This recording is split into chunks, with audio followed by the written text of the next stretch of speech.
I hope we're live. I hope it's working. I hope everyone's having a good day. Oh man, this tea, guys, we're back to the tea today. And I went to the shop this morning. My God, I bought some coconut tea today. I want to try something new. Sounds good. All right, guys, just a heads up. Today's stream's gonna be a long one. Like, I'm planning to do 6 till 2, just 8 hours. But you know how it goes. I may just get really tired and give up, but it should be good. Also, just another note before we get rolling. I'm going to have to take breaks every, like, 2 hours. I've just had a tattoo done. So I've got to go, like, put some oils and stuff on it to keep it nice and smooth. Hey, Julius. Welcome to the stream. Average, do you know what? Today we'll count that one for you. We'll give you one. Okay, guys, so okay, here's the way this is gonna work, because otherwise it's gonna be a bit crazy. For those of you who come, as long as the stream's less than 20 people, I'm happy to just do them through the chat to begin with. But the second that everyone joins and we get like 30 plus viewers, then we're gonna go to the tattoo. It's the Death Star and some TIE pilots, like TIE fighters. It's pretty cool. I'm not gonna show you today because it's like it's starting to scab up from the healing process and it looks like a mess. So I'll show you guys in a couple of weeks. But I'm actually planning to get another one done. An average. When I show you the one I'm gonna get done in next year, if it does happen, it'll look really good. Right. Hey, welcome, guys. Yeah, as I was saying, if there's not many people, I'll do it through the chat. Otherwise, I'm going to we have a spreadsheet that everyone's filling in. Let me just go find it. Sorry, guys, I was in the other room before the stream started. Now everything open. Let me go see. Has anyone actually filled this one in? And what we'll do is we'll just use this form that I made today. So 6 responses. So I'm going to post the link in the chat now. And as the stream goes on, we'll go from there. Yeah, we'll use the wheel. If Lord Vader gets revived, he can be crit. Really? Now that's interesting. How do we test that? How do we test that? You almost have Leia? Not bad. Not bad. I want to see what your account looks like when it has Leia. Is that another? Yeah. I mean, it's not really like the Death. Obviously, the Death Star's in it, but that's not like it's just like a piece of art, really. It's nothing special. It looks cool though. All right, guys. So I said the first 5 people to comment on today's stream would get a review, right? Overkill. Oh, I love it. I love it. I love how it's overkill using Young Han Amalgus these days. Right. I don't know if I'm going to be able to see it. That's the only problem. Let's go have a look, shall we? How far back in future can I go? Oh, yeah, I can actually see. Alright, hold on a second. Alright, so we've got Kloggot, you sent one. Alex sent one. Rex sent one, says 3. Vonraad was 4. Nick was 5. There we go. That's the 5 today. And then we'll do more as we go on. Dank. Gotta leave a admit and subscribe. Do you last? Alright, Dank. We'll do you last. Thank you so much, man. I appreciate it. Yeah, Dank, I think he said to me you're out with your wife, so I hope you have a good day with your wife today. And thank you so much for the $4.99. I do appreciate it. Man.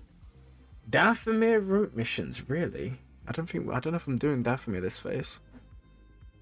If we are, I want to go see what that's like. We are doing Dathomir. I might go test that out. Hello, my soul. Yeah, I'm ready for it. So I've been, because as you guys know, even though I'm 11 mil, I'm always just so far behind. Like, I still don't have Leviathan. I still don't have Leia, although I am close to both. But what I've been doing is just focusing hard on these this season, like this month. Like I've got this one, and I think one of these or two more of these I've just done in the past 2 days. Hey guys, welcome to the stream. We are gonna, don't worry, roster reviews are coming. I'm just kind of stalling while I think. Right, so this is my JML Crom. It needs one more reroll. Are you ready to throw another GAC? Chat, make sure to leave a mitt and subscribe. 832 by 688 by 773 do me last plaza. Thank you so much, Dank. I hope you have a good time out with your wife, and yeah, we'll do you last. Average, I am close. I'm just basically waiting on the 4 marquees or 3 more marquees to 7-star, and then I'm gonna finish Leia straight away. That's all I'm waiting on. So this Cron's like 60% protection. I'm gonna reroll this. So that's my JML Cron sorted. My Saw Cron is coming along. It needs some more rerolls. Like I want to get rid of the accuracy for health, and then that's not looking too bad. I got this one up and running, 300% defense with the unaligned force user one. So it's coming along, slowly but surely. So yeah, I'm excited for Kyber 1, but also I'm not panicking, but I do think it's going to be a bit tight, you know? Like, it could go one of two ways once I get there. Okay. Let's go start the first review, shall we? So, the first one today is going to be Kloggot, because I think I screenshotted it, guys. Yeah, it's here. So we'll do you first. 842 172 553. Alright guys, if you want to get a review and you're just joining the stream, go ahead and fill in this form, and then later on we'll roll it and go from there. Hey Sensuna, welcome to the stream. You'll meet me in K2 when I drop that. That's just horrible. Who's saying I'm gonna drop? Like, I feel like I've been playing decently lately. Like, I don't think I'm going to drop. I think I'll do fine. We'll see. Thankfully, we've gone into 5s, and stuff like Leia is a lot easier to deal with. More manageable. Do mine now instead. I'll do yours next, Average. Alright, so we have Kloggot here. You just told me something, right? And then I missed it. Alright, the Lord Vader stuff. Do yours later? Okay, we'll do yours later. We're going to do Average. Average, what's your ally code? We'll go do yours now. Oh! It comes up in the chat when I heart your comments. I'm not sure I like that. It shows I'm paying attention. Alright, guys, let's Alright, let's go do Average. And then we'll do the ones after. I need to get the time codes up. Alright. There we go. Edit video. Cool. Thank you. Alright, so we have you in here. Alright. Average. And you are 1204.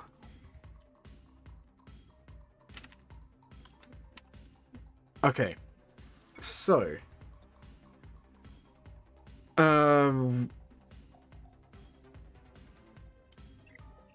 is this the this is, yeah, okay. I was having a moment then.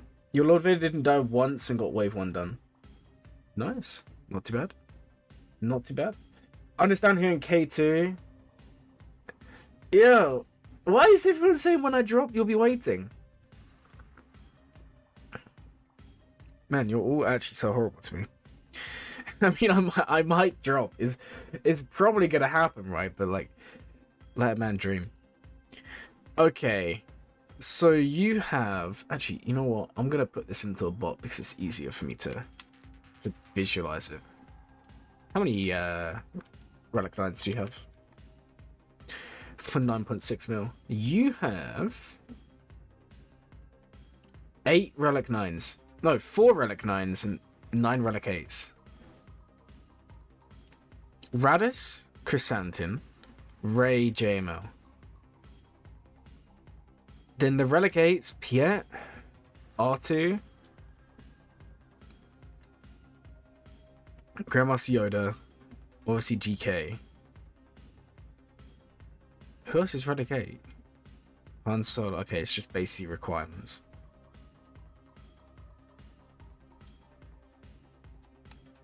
Oh, chat's got all funny for me, guys. Oh, there we go.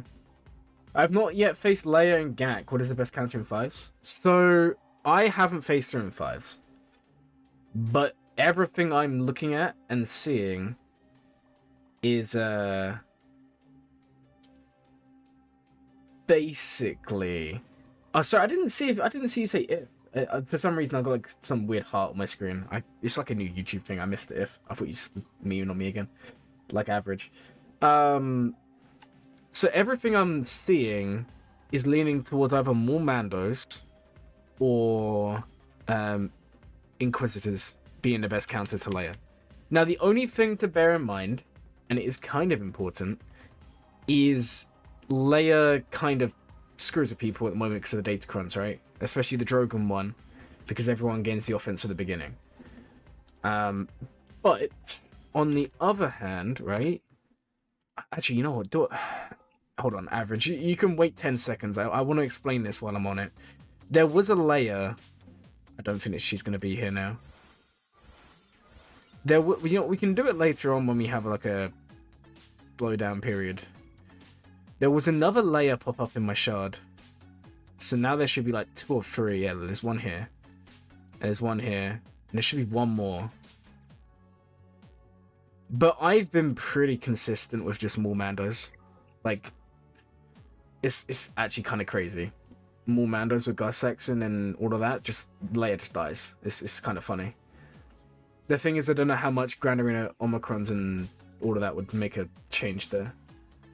But in 5s, you can do Reaver. Last season's 67% win rate, but we didn't have the underlying force user stacking Kron.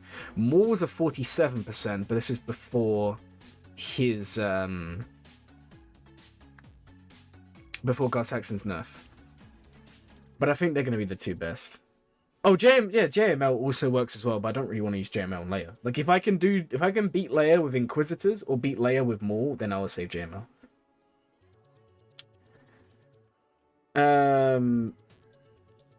Lord Vader Inquisitors won't work against Drogon DC in 5v5. I don't know about that. I don't know.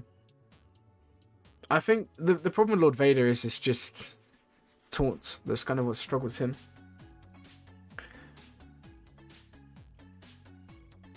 I don't think they'll change. I don't think they'll change it because the first problem you've got is it's very like you need only dark side Mandalorians or Empire. And if you're going to run the Mandalorian route, Jango's in that team. For me, Jango's a trench, right? So it's like... I don't know. I don't know. I'm not 100%. I don't think it's going to get nerfed again. I feel like what they did is already a big enough nerf, so it doesn't just beat everything complete outright. Right, so we was doing average. I do remember, don't worry. Let me put this back up. Okay, so... So we have Ray R9. How are you modding Ray?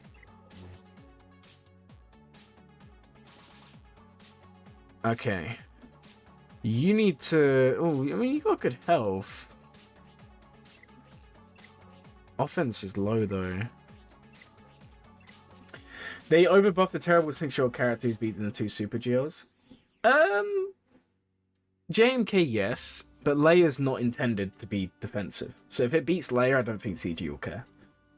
Because they've described Leia as a character who should be offensive used, right? So if Maul Mandos beats Leia, I don't think that's a big problem. But I do agree. I do agree with that. With that take. But then again, you know, they've done it in the past. Like when Zori came out, I know it's a new character, but it enabled Zori to beat new teams. You know, so I don't think it's completely out of the question. Oh, he doesn't have mods? Well, that sucks then, right? Okay. So, your Ray's okay. I'm kind of at the moment...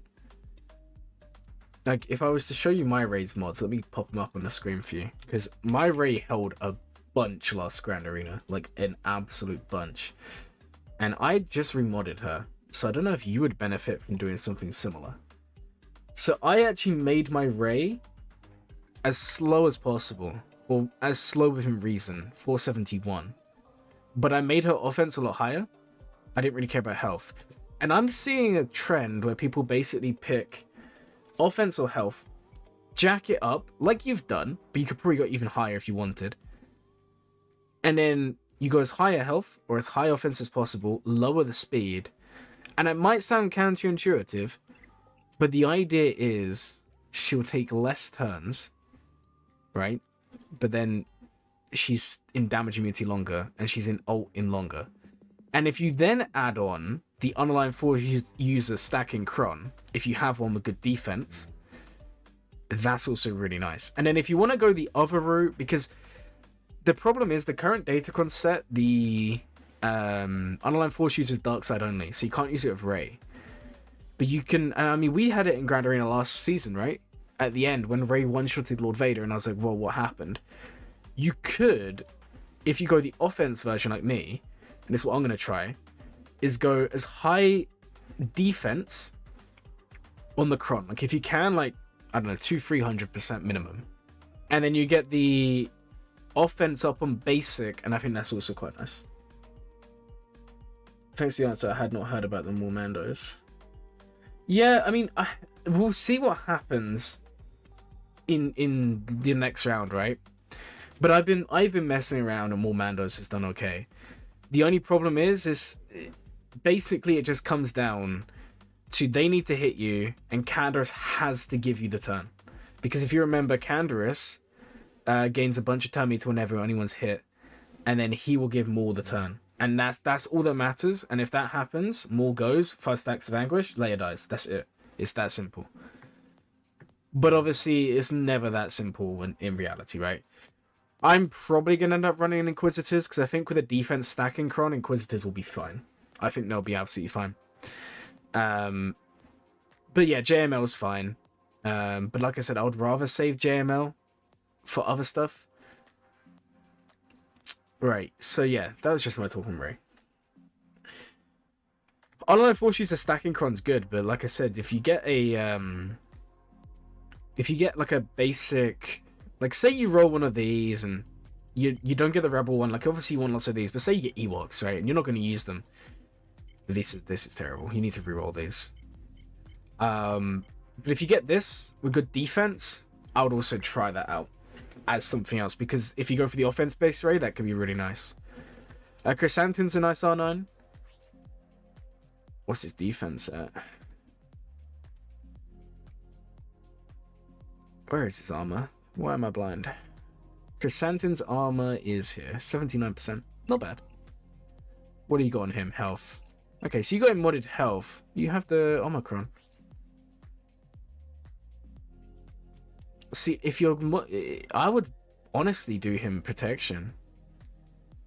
I think we worked this out a while ago, but in Grand Arena, I think it's better off to go protection over health. At least, that's my initial thoughts. Pretty good account, to be fair. What Omicrons do you have? Now guys, if you're just joining the stream, there is a link for the free reviews. We're going to be doing some spin the wheel stuff. I'll post it in the chat now. Evening Grey, welcome to the stream. Nice to see so many of you today. It's going to be a long stream today, so get some popcorn or something. Have some fun. Should I put it on my defense or eat some Geos alive? For me, Seer Malicos should be an offensive characters. Like, looking at what they can beat, it opens up so many possibilities. You can beat Rey, you can beat Jabba, you can beat some Lord Vader teams. I wouldn't really bother with this whole Maul in that team, because more Mandos is so much better, or more Lord Vader, right? But I do think Malicos on offense would be really good. Now, I have him unlocked personally. I've got one more Zeta to do on Cal, Jedi Knight Cal, and then I'm going to Zeta up Malicos, and then they're both going to be Relic, hopefully, by 5v5. And that's kind of my plan. I'll be using him. Unfortunately, only double. Zeta not tripled. So if we was having a look at Malicos on offense, I'll bring it up for you guys here. So on offense, and if we look at attacking GL or defensive GL, some Jabba lineups, some Rey lineups, the occasional, like you see, you can still beat Lord Vader. And remember, this is without the crons, you know, and that does make a big difference. Other Rey, which is insanely good. It opens up a lot of possibilities. To the point where it kind of makes me wonder, like, where's the best use? For me, the only downside is I kind of already have Rey and Jabba sorted for my non-GL counters, you know? But no, I mean, for me, I would use them on offense. The problem is if you put them on defense, you can probably still just Malgus it or DR it or something like that, which is going to become more common with Malgus moving to offense. How's my day going? My day's going okay, thank you. It's pretty good. How good is double tank Seer Malicos? I don't know how good the double tank would be. Now, I think what a lot of people will do is they're going to run Seer Malicos Visas with the level 9. And that I would put on defense with the Seer, with this level 9 here. Because then you're in a really bad position where you have to kill Visas before you kill Malicos, but Visas will get the second life. I feel like that could be really strong. The only problem is from a defensive point of view, that's going to be weaker to gas. Pretty easy for DR leader Malgus. Well, that's also true. You don't even need Malgus. I mean, I know that DR beats it in 3s. I don't know about 5s. I don't think we even faced... Did we even face him in 5s? Let's go have a look.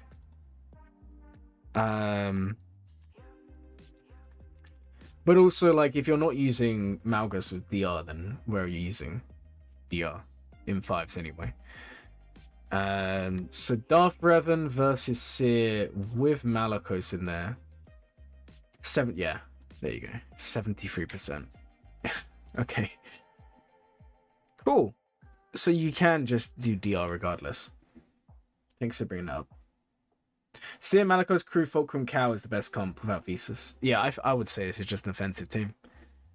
I kind of had that feeling anyway, but when you can literally just send DR without Malgus and still win easily like this, then what's the point?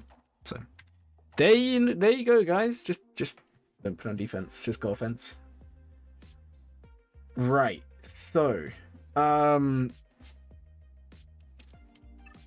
like the Relic 9s. I like the overall feel of the account. You're going for Leia, you almost have Leia done.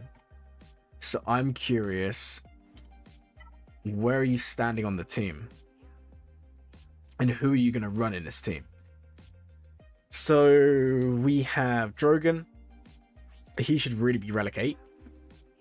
100%. You're probably going to want this Omicron. I'm wondering, and someone please correct me on this, because I don't have Leia yet. I feel like you could potentially skip the Omicron if you have the Datacron and save like resources. I'm not advising you to do that, but I'm just saying I can see a world in which that happens. And the reason I say that is Drogon's Omicron, he gains 50% max health. If the ally leader in the Rebels is Rebel Tank, he's immune to ability block. He does gain the buff this spell.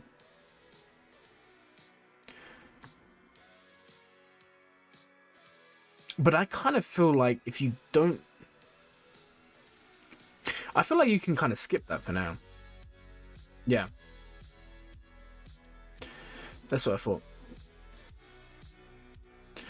Oh, Malicos is really good in 5s. Like, even if it beats Rey, it means you can run Starkiller. Now I made a video. I don't know if it's gonna work against Drogon level 9s, but I made a video like a month ago when Layne first came out, saying I feel like in 5v5 you could probably make Vader Starkiller beat Leia. Especially if you have an unaligned Force user repost cron. I could definitely see that working. So that's probably what I'll be doing. I'll be trialing like Starkiller under different leads maybe. And then Malicos and Rey. If it works consistently, then what's the problem, you know? Also, you can use Vader Starkiller to beat JMK as well, which is quite nice. There he is. It doesn't get used often, but it can beat some good teams. Right. Leviathan free to play, 2 million GP. That's pretty cool. Right. So, yeah, Drogon I'll take up to R8. Anyone else that I'm seeing here? Okay. Did you get Cal, or did you miss out on Cal this run? You did not get Cal. So that's something you should be working towards, Jedi Knight Cal, at some point. Also, what is your... Because one of the things we all need to be looking at today, guys, is raid teams. Because obviously we're very quickly approaching the Endor raid. A Scout Trooper... And honestly, guys, Scout Trooper is really nice in a Iden team. I've seen a lot of gameplay. I was actually watching... Man, I'm so bad with names. I feel really, really bad. I was watching someone the other day. I think it's J-Max. I was on holiday. I was waiting for the plane to come back, and they just one of their streams popped up for me. I was just watching, or one of their videos, whatever. And they were really struggling against Iden with the Scout Trooper in there. And then I started looking more into it, and it's actually a pretty cool team. So maybe that's something you invest in. How are your Ewoks? Okay. If you're going to invest in these, don't bother with Velda. Do Chirpa, Wicket, Nisa, Patplu, Logray. It's the best team. Okay. Let me go have a look at your Omicrons, and then we'll go move on to the next account for the purpose of time. Alright, so let me just put in your ally code here. It's easier for me to look at this on the web. Oh, no, I did something wrong. Alright, guys, here's another link. In case anyone's wondering, the review link is there. While I go and put this in so I can have a look at your stuff here. Alright, what are we looking at? 958 973 372. Okay, so if we went on your collection, Omicrons, what do we have here? And I'll pop it up so you guys can see. So you have Grand Inquisitor, Leading Special, Adrad, Phasma, Treya. Treya should really go to Relic here. Droidica Unique, Embo Unique, First Order TIE Pilot, Iden, Jahani, Chrysantin, Kyle, Mace, Mara, Qui-Gon, Skiff, Lando, Starkiller, and Wampa. I feel like for 9 mil you should have more GAC. I mean, maybe you don't enjoy it, but that's not that many. He's doing Ewoks proper minimal gear towards them, except the layer requirements. Well, hey Marcel, I on my main I don't have Ewoks up and running, but I will say that with Nisa they are a good team. They can beat good stuff. I wouldn't sleep on them. Like, if you're going to do Layer and you have 3 of them at Relic and you want the extra raid teams, Ewoks aren't bad. They're not great. They're not like a top tier team, but they are much better than they used to be. Alright, anyway, we're going to move on to the next one to try and save some time. Thank you, Average, for the 5 months of being a member. You are a crazy, crazy individual. Alright, guys, let's go do Kloggots quick. And then we'll go on to the next ones from there. Alright, so Kloggot, you are here. 842 172 553. Nice. And let's go grab you up here. Now, guys, I'm going to try and keep all the reviews at least 10-15 minutes. I don't want to go too long because there's a lot of you waiting. But sometimes they'll go a little bit over. It's mainly when I go on tangents or try to explain something to someone else in the chat. So I do try to give you all equal stuff there. I might convince you to get a Young Hunt. Well, if that's the case, then I'm happy. Hey, Ferris, welcome to the stream. Okay, so also you might, I don't know, guys, I uploaded just before I went live. I did upload my in-depth how to beat Malgus with Young Hunt today, so you guys can go watch that after the stream, have some fun. Because we've done it enough now to know that it's actually a pretty consistent counter. So right, 6.6 million. Malicos is unlocked. Which of the Omicrons did you skip? Oh, you don't have this one. I still don't know enough about Malicos to know which one to skip, because they're all pretty good. That's kind of the problem. So you've got the unique, which is the assisting. I think that one you definitely need. You've then got the other unique, which is the one that's like the savior. And you've skipped the additional true damage to all enemies, inflict buff immunity, healing immunity for 2 turns. And the crit damage and offense stacking. I just feel like this is really good, but at the same time, it probably is the one you can skip. This, I'm all with you. I would honestly, like, it's a good Zeta. If you guys are wondering, when Edge of Madness is dispelled, if the ally leader slot is a Darkside online force user, reset the cooldown of Die Whelp. It's a good Zeta, but I think this one you can skip. Just go for the others. So I can get behind that. His special Omni's your next? Okay. You're going to work? Well, I may still be streaming when you're back. Who knows? Okay. Looks like you just got Jedi Knight Revan. Fulcrum's up here. What are your Datacrons like? I like this. Like, it's not crazy. It's not crazy. You didn't have enough status? No, just save him. I swear you just got Jedi Knight Cow as well, right? Or am I thinking of someone else? Yeah, so you just got Jedi Knight Cow as well. So save them. Don't triple Omicron everyone a second, because the thing is, you've also got the new Gideon coming next month as well. So don't forget about that. Like, that's where I'm kind of saving my resources. Like, personally for me, I'm kind of at the point where I'm thinking I might just detour and do the new Gideon, the new Bo-Katan, instead of finishing other stuff. I feel like that could be good. Is the Asajj Omicron worth it? I would say yes. It's better in 5s than 3s. But it is nice. And it's the max health reduction is really nice as well. Which is somewhere here. Where is it? Yeah, there you go. Reduce their defense and max health by 4%. It is really nice. You want to have Gideon to his 6th conquest, or you have no reason to wait for him then. That's okay.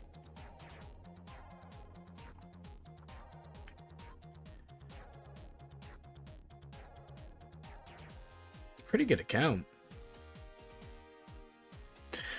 And like I said, I love the Datacron investment. I think this is really cool. What do the stats look like? Crit damage, defense. I don't know what your mats are looking like for rerolls. I would be inclined to say reroll this health. If it rolls crit damage, I would just reroll everything. Maybe keep the defense, but that's not even that great a roll on defense. Like, you could roll better than that. It's not too expensive to reroll if you use the shard shop currency. So I just think when you have a cron like this, 18, what's this, like 20, 22, that's like, well, almost 90% crit damage. This could easily be 150%. You then have the crit damage, crit chance up. Unfortunately, it is now locked to Darkside. But this could be an insanely good SOKR. Do you have SL? I need to double check that. I think you have Kylo, right? Or do you not? You don't have Kylo, but you have Lord Vader. I mean, you can still work on Lord Vader, to be fair. But I would maybe look into that one.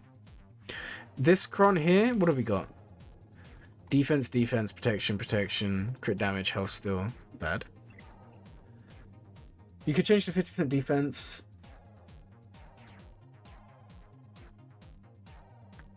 Oh no, if you don't roll defense again or crit damage, I'd keep the defense.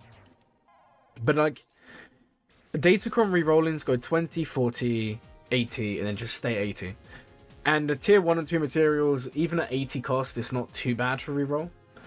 These ones are awful to reroll. Like, really, really bad. Like, I would reroll stats, but I would never reroll these. I'll just go for a new Datacron instead. But you can easily reroll from level 1 to 6 and get good stats, and it's definitely worth doing.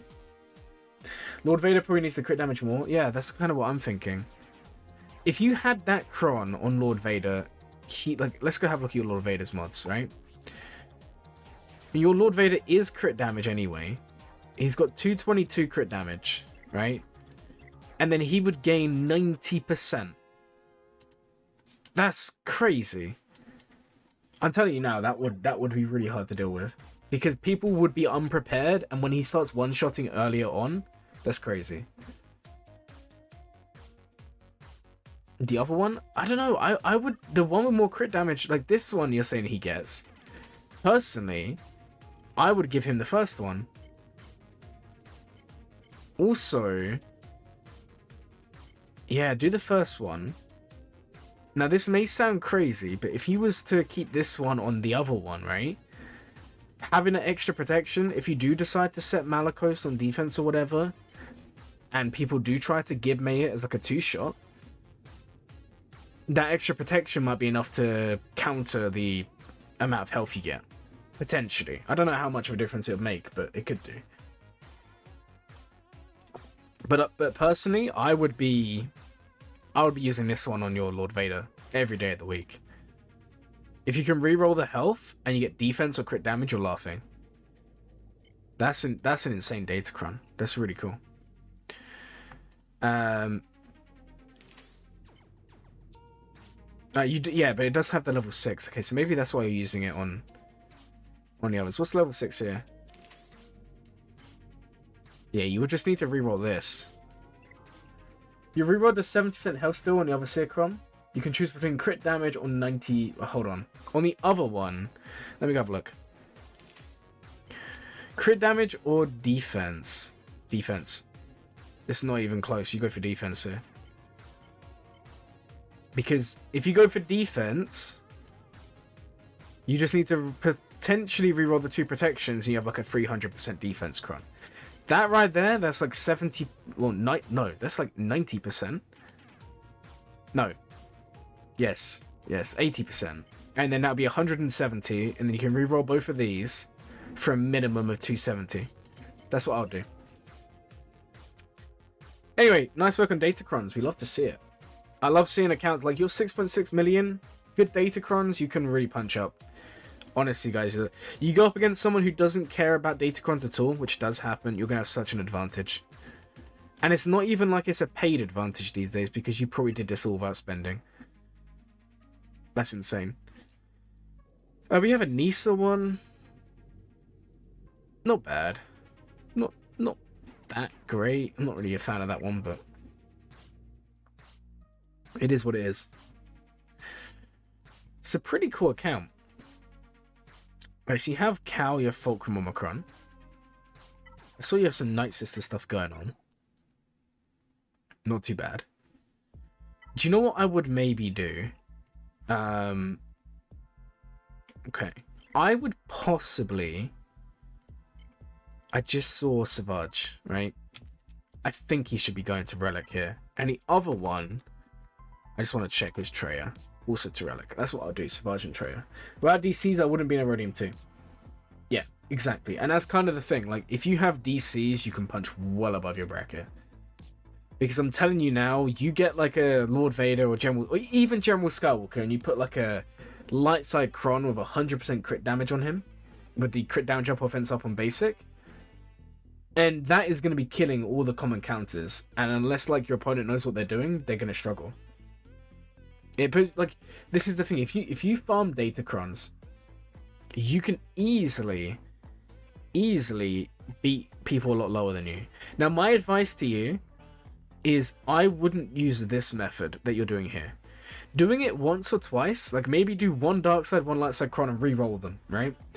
But when you don't have, you know, you're not like my account or averages just before. You don't have unlimited relics. You know, you only have a few teams that can actually use these. So rather than going for, you know, 1 or 2, or maybe, you know, this many level 9s, in your circumstance, I would actually just take him to level 5. I would take a Cron, for example, this one, and we're seeing, like, defense, health steal, bang, level 6, if you need the bonus. If you don't need this bonus, ignore it. So if it's a light side, don't take it any further, save the resources.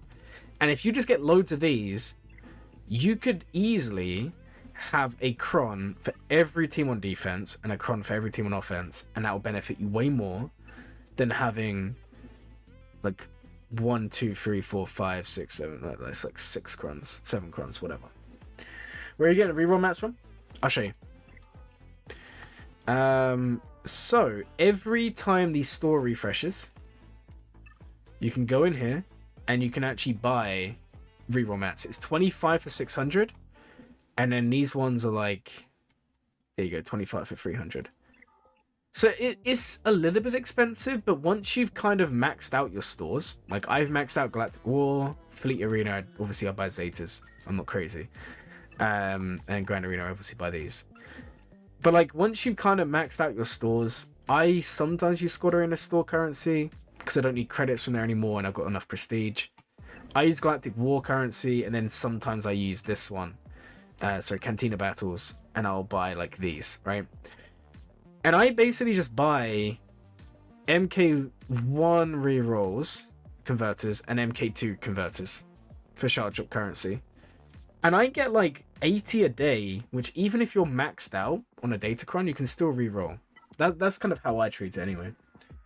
Oh, Territory Wars for the tier 4 currency. That's the one that's going to be really hard for you to get. But it's important. Like if I showed you this one here, this is all rerolled, guys. Look, crit damage, crit damage, crit damage, crit damage. Protection, health steal. These are the only ones that need rerolling, but they're too expensive, unfortunately. But this is still a really good Cron because of that rerolling. Like it's worth doing.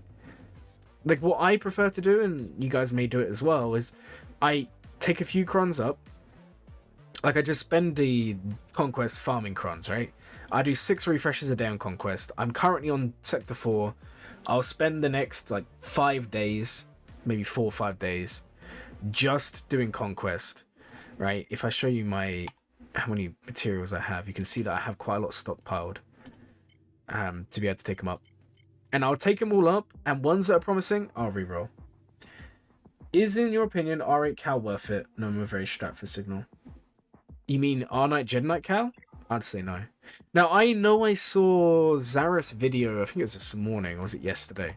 And he did a video on characters you must relicate. And I do agree with the list, but my take has always been a little bit more...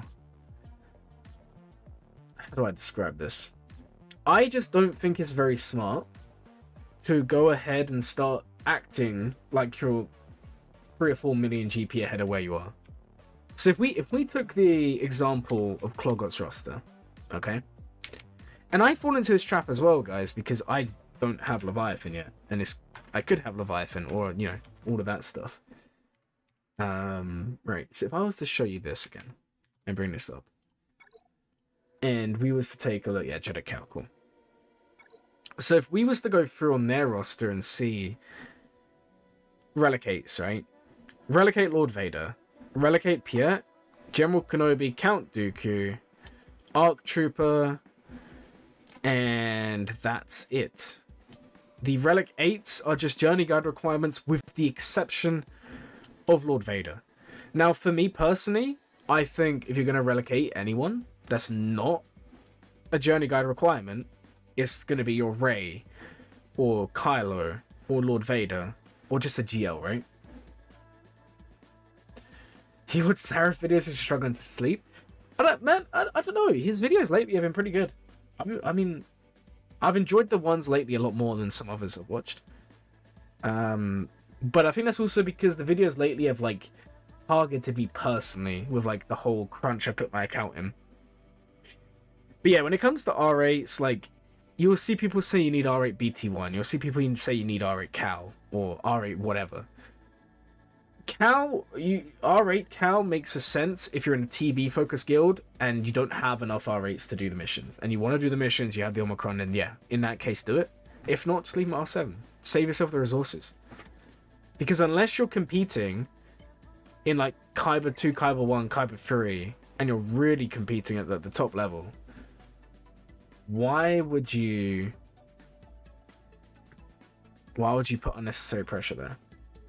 Hey Patrick, welcome to stream. I'm doing good, man. This isn't his voice. Yeah, that's just the streamer voice though. That's all it is. So yeah, I to answer your question, it's not that it would be bad. It would be very good, but it's all about knowing your account. Well, I see. This is kind of where it gets a bit messy. Because I still believe you should be able to level up and gear whatever characters you love and you enjoy. But I do agree with you. For 99% of players out there, just do the journey guide requirements. So I mean, if we was to go through, right? Leia, you need R8, R2. Jabba, you need R8, Han, and some... Is that it? R8, Han, yeah? Lord Vader, you need Art Trooper, Padme, Dooku, and Gas. JMK, you need Grandmaster Yoda and GK. JML none, C none, Kylo none, Rey none. And then from these, you need technically Malik and DR, right? Yeah, and Boba, and then you need Radis and Cassian. So there's still a decent amount of R8s, stroke R9s, that you need. Get these done first, but at the same time, there are some where it's like, you know, you can go out of your way and do. Like, for example, if you have JML, or you have Lord Vader, or Kylo, or Rey, the others I would kind of leave at R7, but these ones, R8, R9, absolutely. And that's fine detouring for.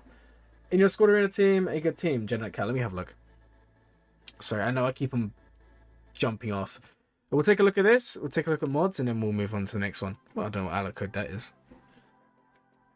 Right, so 842 172. Guys, we're going to be spinning the wheel soon. We've got 3 more from the beginning of the stream to do, and then we'll move on to everyone else. So your squad arena team is the following: Jedi Knight Revan, Jedi Knight Cal, Bastler. I think that can work. I think that's pretty good. I don't see that not working. What other Jedi do you have, though? I say go for it. Give it a go. Would you just take Starkiller to R7? Yeah, my Starkiller is R7 on my main, is fine. Like, here's my Starkiller, and he works fine. I've never lost because he isn't high enough relic. And this is kind of the thing, and I fall into a trap as well for this. When you watch content creators, with the exception of myself, they tend to be really skilled players, right? Like, very, very good at the game. They, you know, top of Kyber. I mean, Zarev's what, like, very high up. You have Fatal, who's like top 50 all the time. Sonjita's close, or I think he is nearing there, right? He got there the other day, right? And then you have all these people that are super high up in the game, and they're facing high relic characters. Everyone's R9, everyone's R8. The fleets are all really high relic. Everything's unlocked day one. It's a different game. It's a completely different game. You guys watching at home, and anyone who's not in Kyber 1, Kyber 2, do you need an R8 Starkiller to be a poorly modded, low relic potentially raid team? Probably not. Would an R7 Starkiller beat like a Relic 9 raid team with god mods and everything else? Probably not, right? You see where I'm going with this? It's like, obviously it all matters, but context is important here. And that's kind of the thing, right? So it's not that these aren't good R9s or R8s, but the point is, like, don't feel pressured to feel like you have to apply them, because 99% of the time you don't. Like, you can fix that gap with Datacrons, you can fix that gap with other stuff. So for example, say you're someone with say you're someone who doesn't have an R9 JML, right? Your JML is like R8 or whatever. You can actually cover the cost of the Relic 9 with a Datacron with high protection. Is that what you should do? No, but it can work. Making a 4-man Jabba team for the raid at R8 was worth it. Oh no, absolutely. Absolutely. There are exceptions. Like when the new raid comes out, I'm very, very tempted to R8 my Iden team. Because I think Iden at High Relics is a great team, and then you have a reason to. So it's not like, you know, it's just that you can only do it one way or no way. I'm just saying, like, for most players, you don't need to worry too much about the high relics. You can kind of save your resources. Yeah, guys, we're still doing a wheel. Don't worry, we're just going through the reviews from right at the beginning. So guys, there's a form there. Just fill it in. We're gonna spin the wheel. We'll just go through, and that's kind of how the stream's gonna work. Just so you guys are aware. Okay. Hopefully that kind of made sense there. Hope so, anyway. Rex is quite shockingly awful. That is, I mean, he doesn't have any Datacrons. That is quite awful. You may take characters to high relics if they're needed for platoons. That's fine. I do think we're getting to a point where R5 just isn't enough. But I do think it's kind of fine. Right, guys, let's take a look at this roster. So this is Rex's roster. And okay. So JML's R9, JMK, Lord Vader, Sith Eternal, R9 Gas. I'm still not convinced on this. I'm gonna be honest, I'm still not convinced on this. I would need to look up the data of R9 Gas versus R8, but I don't know how much of a difference that makes. Like, I would do R9 fights before I do Gas. Personally, anyway. Right, Maul should be higher. Maul should be much higher. And he's way too slow. Like, even if you run him under Lord Vader, you still need 300 speed minimum. Hey boss, welcome to the stream. And Danny Muller, welcome in. Nice to see so many of you today. It's going to be a long stream, so just in case you guys are joining, the stream's going to be a long one today. Oh, Caldorf, welcome to the stream as well. Haven't seen you in a while. I've been enjoying those mug emotes in every video still. Oh, Ray's here. Hooray, Ray's unlocked. I think you said you're just unlocking Kylo as well. Pretty wild. Okay. Not too bad. It's similar to averages earlier. Very similar GP. I'm just not convinced on the R9 gas. I know I'm probably going to have to do it myself because of the poll. Which, guys, were like 300 subs away. Or something like that, man. It's crazy. So I will be doing it eventually, but I think it falls into the trap we were talking about earlier. I just feel like this is one that's so luxury that you don't actually need. If we're going to carry on the debate with high relics, I think the only other case where you should do them anyway is fleets. But I'm not really a fan of doing one for fleet when they have no use outside. For example, Piet. But I do think if you do one like fives, where they benefit both ways, you can kind of rationalize that. Pretty cool account, though. And let me make sure it's time-coded. Otherwise Rex is going to come along and be like, when did you do my review?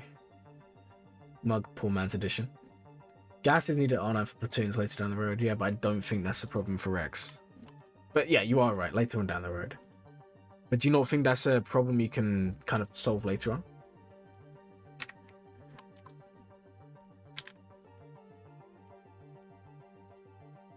R9 Hunter Wrecker and Tech, let's go. You know, also, yeah, I mean, I'm not saying gas is bad, I'm just saying, like, in this situation, would there not have been a better R9 they could apply?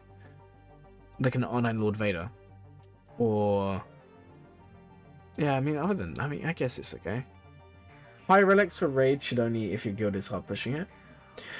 Well, you still get. Okay, don't forget with the raid, you're still going to be gaining the personal track. Even if your guild doesn't do well in the raid overall, by having 3 or 4 good teams, you can still bring in like we don't know the rewards for the new one, but in the current format, you can still bring like an extra 300 or to like 400 of the tier 3 currency by doing really well. You can't watch YouTube on your laptop because of passive ad blocker? Really? I think you said something about this last time. 70k protection on a gas? Is that really what it was? Yeah. Where's the gas gone?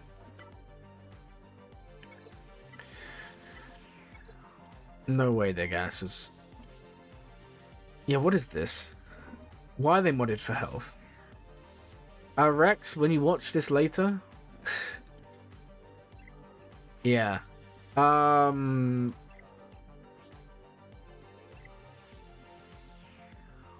Yeah, you need to remod him.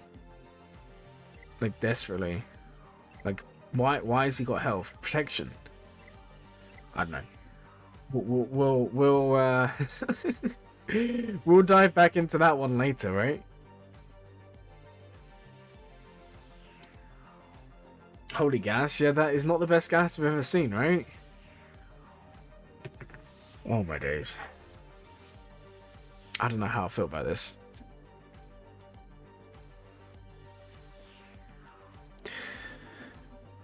Rex, and what kind of stuff are you want it? Worst R9 now is Sith Assassin because I'm alive for mirror matches. Well, yeah. But the thing is that the Sith Assassin, as far as I'm all, a new short for sure. I don't know, man. Do we really want to make shorts like bashing someone's roster? Probably. Alright, we'll make it one.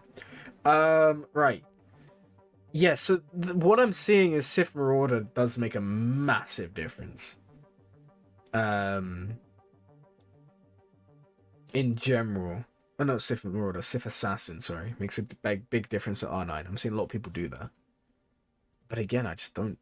For me, I just... Like, that's just above where I am. Like, that's just Kraken food, not even whale food. Hey, thank you for joining the stream. So, I don't know. I just kind of... I'm a bit hit and miss about super high relics. But then take that from the guy that has like a full... I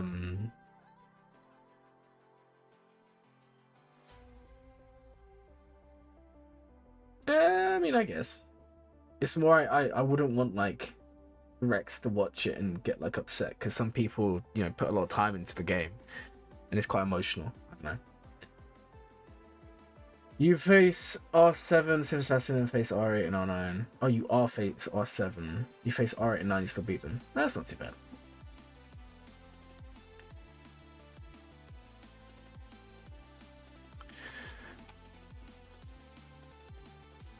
That's not too bad. I don't know. I'm kind of... I don't like the idea of doing R9s on characters that are completely useless outside of content reasons. Young Lando comes to mind. Because that guy's... I wish I'd never done it. No, I don't regret it. It's just... I wouldn't advise anyone to ever R9 Young Lando. Other than if you're doing it for content. Alright, so... What are the speeds? What are your fastest characters? How fast is Commander Ahsoka? 360. Okay. Hey, Darth Sticks. Welcome to the stream. It's been a good day today. Alright, Piet is here. How fast is Piet? Ooh. Okay. What?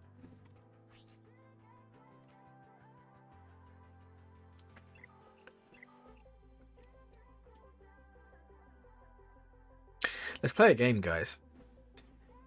If Commander Ahsoka is 360 and Piet is 338, but Padme's 318, how fast is Echo gonna be? Because now I'm worried. What do you guys think? I 100% regret it. No. I can. Okay, it's to try and explain it. I don't actually regret doing it because it's a memory for me. It's to show the progress on my channel. But in terms of the gameplay, I do regret it. 310, guys. I've seen someone make an R9 chopper and give him enough speed to make him the fastest chopper in the game as a way of retiring. That's pretty fun. That is pretty good. If you have an ally code, I would love to go see this chopper. 315, 305. Guys, I don't know how quick this is gonna be. I'm worried now. I'm thinking like 297. Because it's but then it could be 310, you never know. I don't know, guys, this one's a little bit rough. Well, let's take a look, shall we? 317. One speed lower than Padme. I did not see that coming. Okay. Well, all I'll say here is that it's way too slow. 299, I think, yeah, unfortunately we've kind of revealed it. It wasn't that at all. Yeah, I mean, I don't know. We've seen some weird things before. Like, Mara's out here, please. I hope you're just changing mods for some reason that we don't know about. I hope that's all this is. But yeah, we need to fix mods a little bit. Wicket is 310 for Conquest. Your Wicket is 310 for Conquest. I mean, that makes sense. I didn't actually bother with the Ewok feats in Conquest. I found out I didn't need to do them. 301. But Mara does not have a speed set. So Mara would at least be fast. Hey Dan, welcome to the stream. That echo is slow. Okay, so I'm gonna be real. I've never been a fan of like the 380 echoes. Now, before anyone shoots me down for saying that, there is a reason behind it.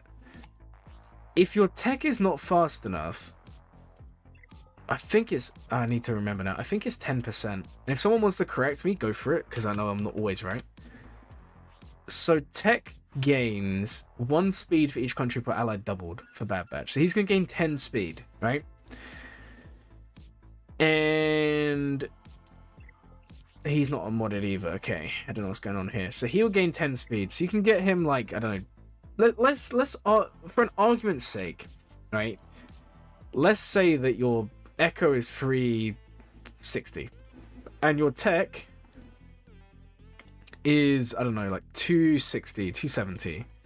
How fast is tech's base speed? Let me go find this out real quick, because I'm going to try and make it more reasonable. Tech's will go to GG.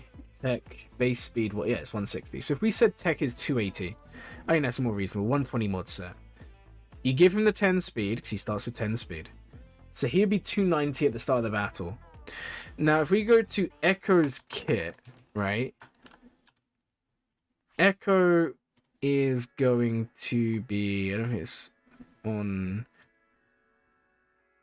Whenever Bad Batch ally inflicts a debuff, they use 8% protection. Yeah, we know that bit. It's this one, right? So clone troopers get invasion up, daze, all of that. For each buff dispelled, clone trooper allies gain 10% offense till the end of the next turn, and Bad Batch allies gain 5% turn meter. So you're going to gain 5% TM, right?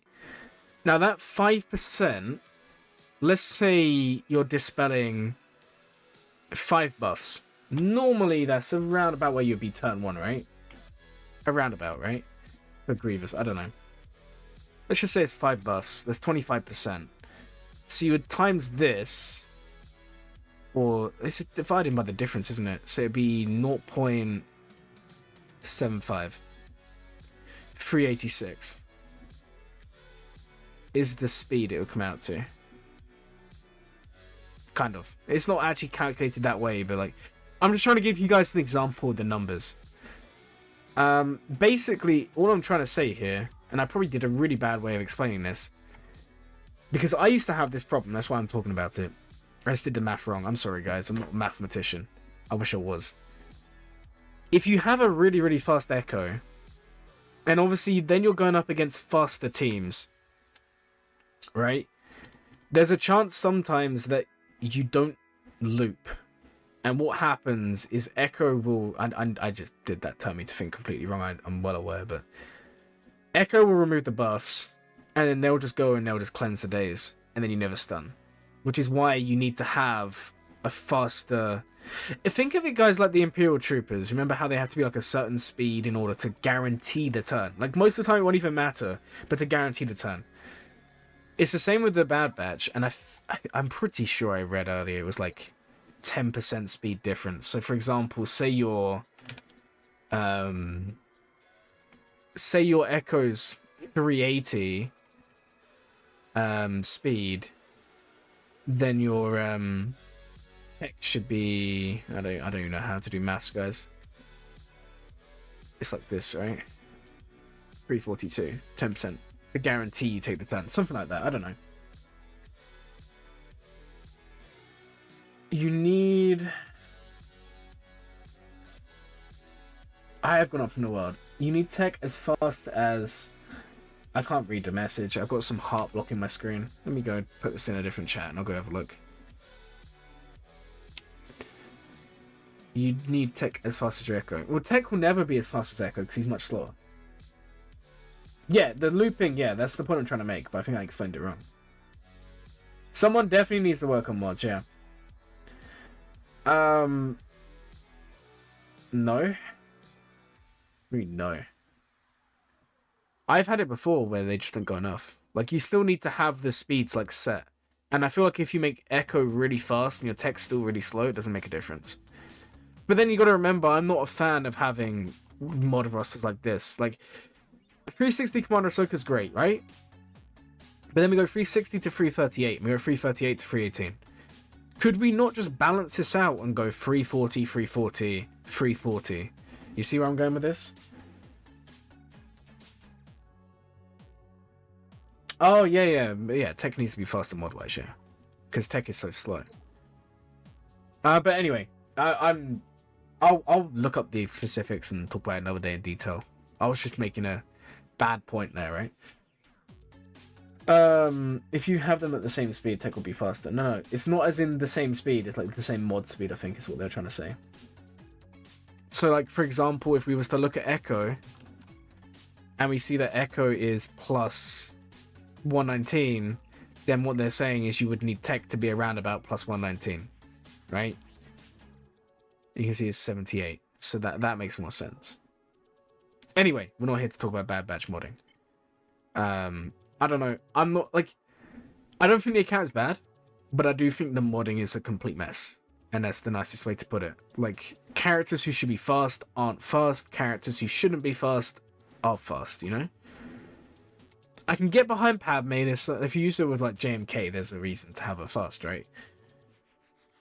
But, like, you shouldn't be having Adrad this slow, or Jedi Knight Revan this slow. Like, why is Jedi Knight Revan down here? I mean, they're all unmodded. I don't know. We'll take another look another day. I feel like they may just be unmodded, and that kind of ruins our look at the account.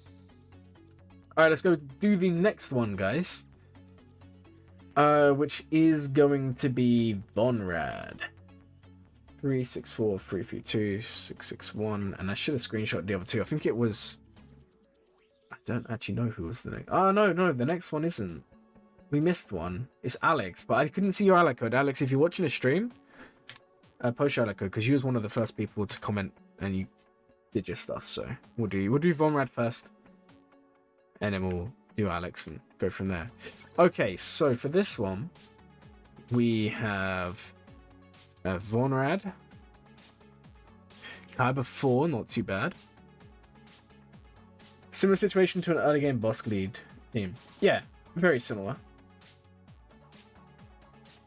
Actually, I kind of think it's a great example, given Bosk, because you technically... Okay, it's a really good example, because with Bosk, like with Bad Batch, in the end, most of the time it doesn't matter, right? You'll still win. But there are them rare instances where you need the turn order to be perfect. Yes, exactly. That's a great point. But the thing is, like with a Bad Batch, a lot of the time you can kind of bypass that happening. But that is a really good point. Right. 1:12:45. Let's go take a look here. So, Vonraad, your account is here. 6.5 million GP. G-Farm Datacrons. Not too bad. Not too bad. Decent amount. Then you have a pretty slow Echo. The base speed difference is 38 minus 10. I don't know, you should still, like... Yeah, but it's more about, like, maximizing your roster. Because when people talk about like, efficiency in this game, a lot of the time they're talking about relics. Like, for example, people will say, oh, can I... Like, earlier we had the conversation, do you need to relicate JKC? Right? Which is, like, from an efficiency standpoint, you're, like, saying, well, do I actually need it? The same applies to mods. Do you actually need to have a 380 speed Echo? Do you actually need it? So, for example, you know what? Let's go see what the... Do you have Echo on this account? No. When we spot someone with Echo, guys, at like 360, 370 speed today, we're gonna go have a look at Grand Arena, and we're gonna go look at what they're using. You just can't stop Young Han, guys. Yo, 2 months in Glam Gang. That's crazy. Welcome in.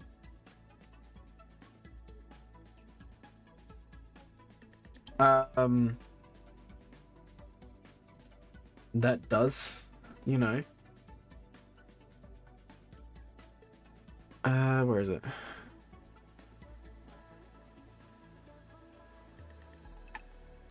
Yeah, I guess you put your code in. So yeah, we'll have a look at Grand Arena history and we'll see, did it actually make a difference? Because I just think it's the same as when you watch people at the higher end of the game. And that's kind of where I'm going with this. Like, why would you put all your mods into a 380 speed character who doesn't need it? That's kind of the point I'm trying to make.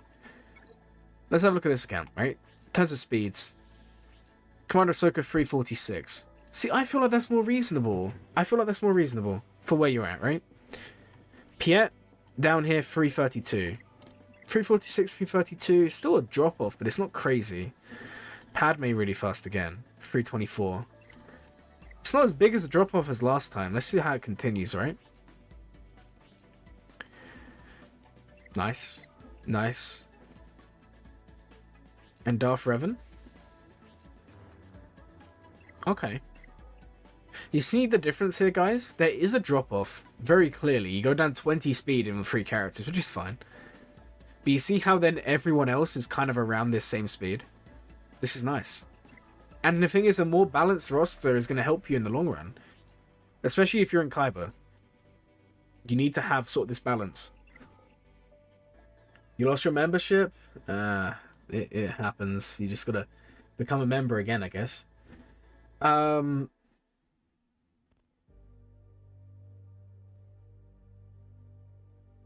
Yeah, no, Kloggot, you're making a great point. I'm trying to go from the point of thinking about, do you actually need this mod applied?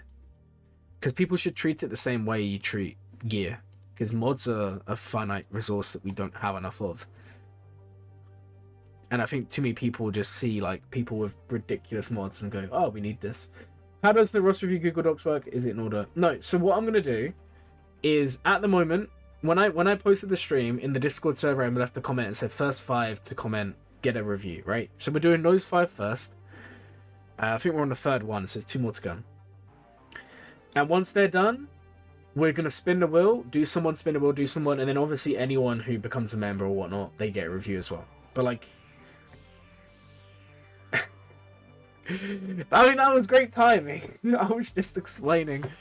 Oh man, thank you so much for the 250. Why use the wheel when you have money? Exactly. Why use the wheel? Well, thank you so much. We'll do you after this one.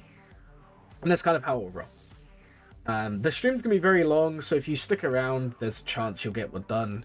And if the stream ever does go down to like 10 people watching, I'll just do them based on the chat.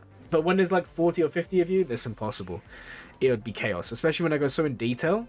It's not going to work. I love that timing. I love that timing. Thank you again. Doesn't need more than 313 Echo, and Ray just need faster than Ben. Yeah, I don't know. It's a conversation for another day, but I do think that people have a... not a bad approach, but I think they have a wasteful approach to modding. And I used to have it as well. When I went through and I was fixing my mods a few months ago, one of the things I really did was research the average speeds in my bracket for each character and really work out, like, do I actually need this? Really, really interesting. Okay. While boss has a base speed of 171, Grief is 173.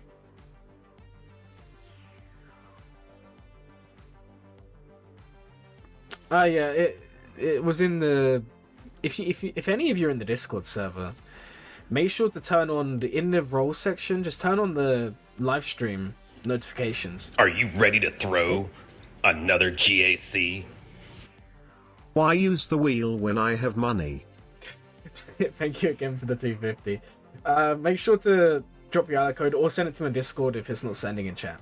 And then we'll do you after this one. Yeah, there's a role section, and I ping a role. Like, you can mute the rest of the server if you don't want to read it. I get it. But if you just leave live streams and videos unmuted, you can then have the role, and then you know when all the live streams and videos go live. It's like the easiest way. I don't like to ping everyone, because not everyone is here for the videos. I do understand that. A lot of people are just here for recruiting or just other stuff, so I try to only ping people who want to be pinged. Right? Okay, so I don't know why you're saying you won't stay in Kyber. You have a decent roster. JML's a fresh unlock, I can tell that. You have JMK, you have Cat. Being in Kyber, though, incredible achievement with what you have. That's for sure. 2 GLs in Kyber is amazing.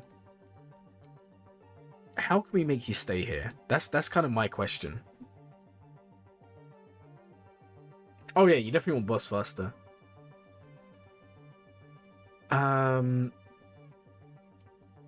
Right, I'm just thinking, how would we keep you in Kyber here?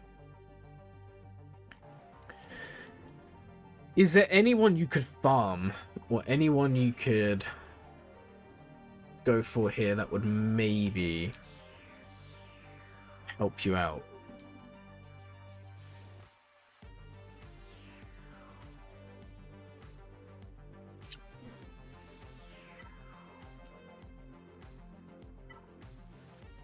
Man, I hate how it doesn't just wipe what you last sent.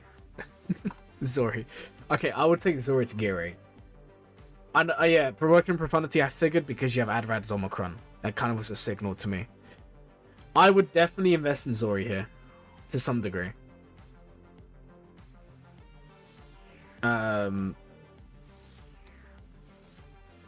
Because if you have Zori, you can actually make use of that Finn. Finn here. Finn, Poe, all of that. Yeah, this is Lightspeed.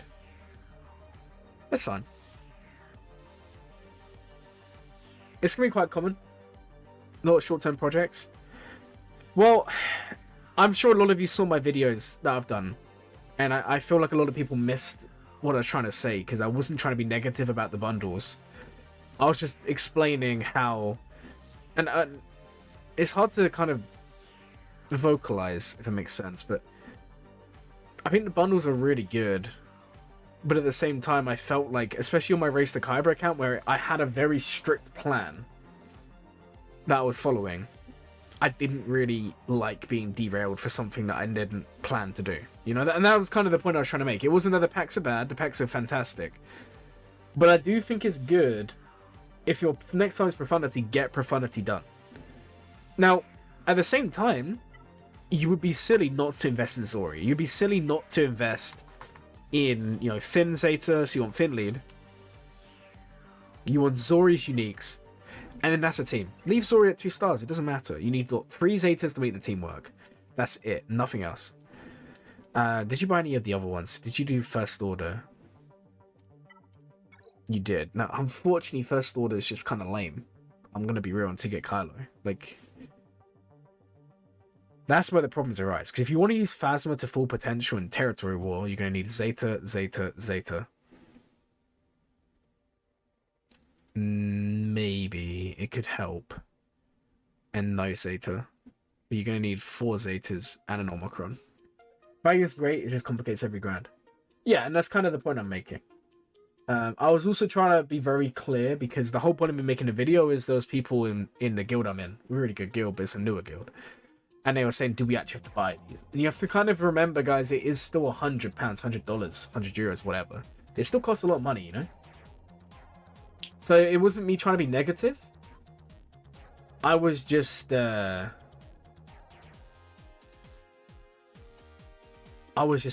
that that there are some things you just need to be aware of. And I think someone actually commented, like, I think it was Ewok and Roll, maybe was commented it, and said, like, it makes a lot of sense. Like, for people who are unfocused, it's the best pack you can ever buy, but it's just you need to know these things. But I think it's good that you're not, like, stopping everything and going for Rey and Kylo. I think that's a big mistake. You know? You could do Huxley with Pilots Omicron? You could, but then that's another Omicron. Dude, like, if we was to go through and have a look at this account for a second, right? And I'll bring the account up on here so we can have another look, like we did before.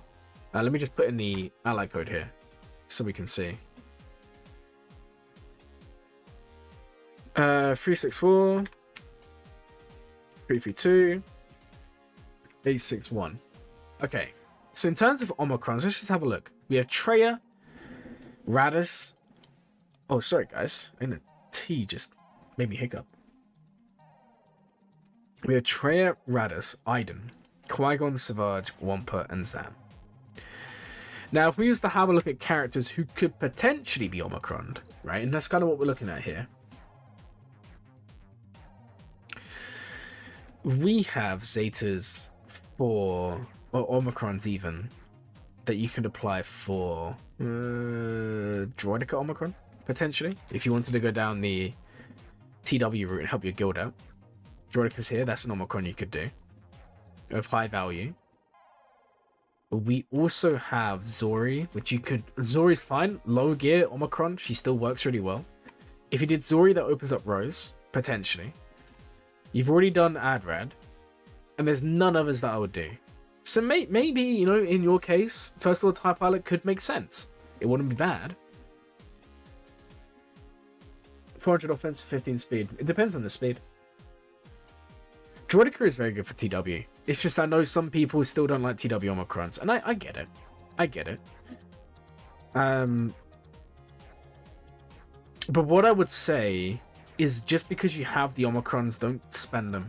Like, there's nothing wrong with saving them. Phasma Zori First Order TIE Pilot. See, for me personally, if I have the Omicron spare, and you use Zori, I'm doing Rose. Because those two are so good together. It's not even funny. Like, they're really, really good together. And then you make an even better team. Right. You got 3 Zetas to spare. I was thinking they could go on Adrad and Friends. Let's go have a look over there then. So which ones are you missing? So Jin's Zeta is, and correct me if I'm wrong, it's the one that makes her immune to stun. And immune to buff immunity.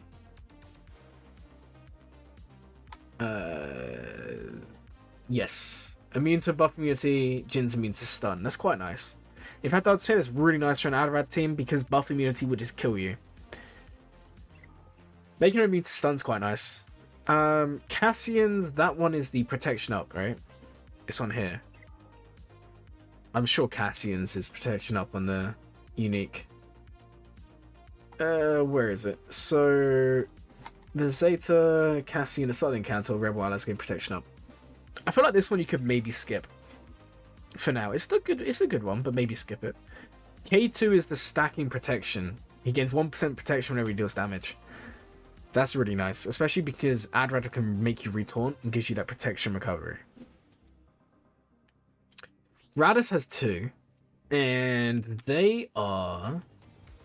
Jin can't be defeated. That's the one you definitely need, which is going to be his unique, which is this one, Transition from Scarif. You want this one, because this is going to make it so Jin can't die. His other Zeta is on his special, and that is the one that gives Spark of the Rebellion for 3 turns, which is also nice. Remember, Spark of the Rebellion is increased speed, potency, and all of that, right? Where's Spark of the Rebellion? It's down here. No, let's hope. Where's Spark of the Rebellion? Is it on his lead? Or is it on his basic? I can't even remember where it even gives you the text for Spark of the Rebellion. I can find it anyway. I'll read it out to you guys. So Spark of the Rebellion...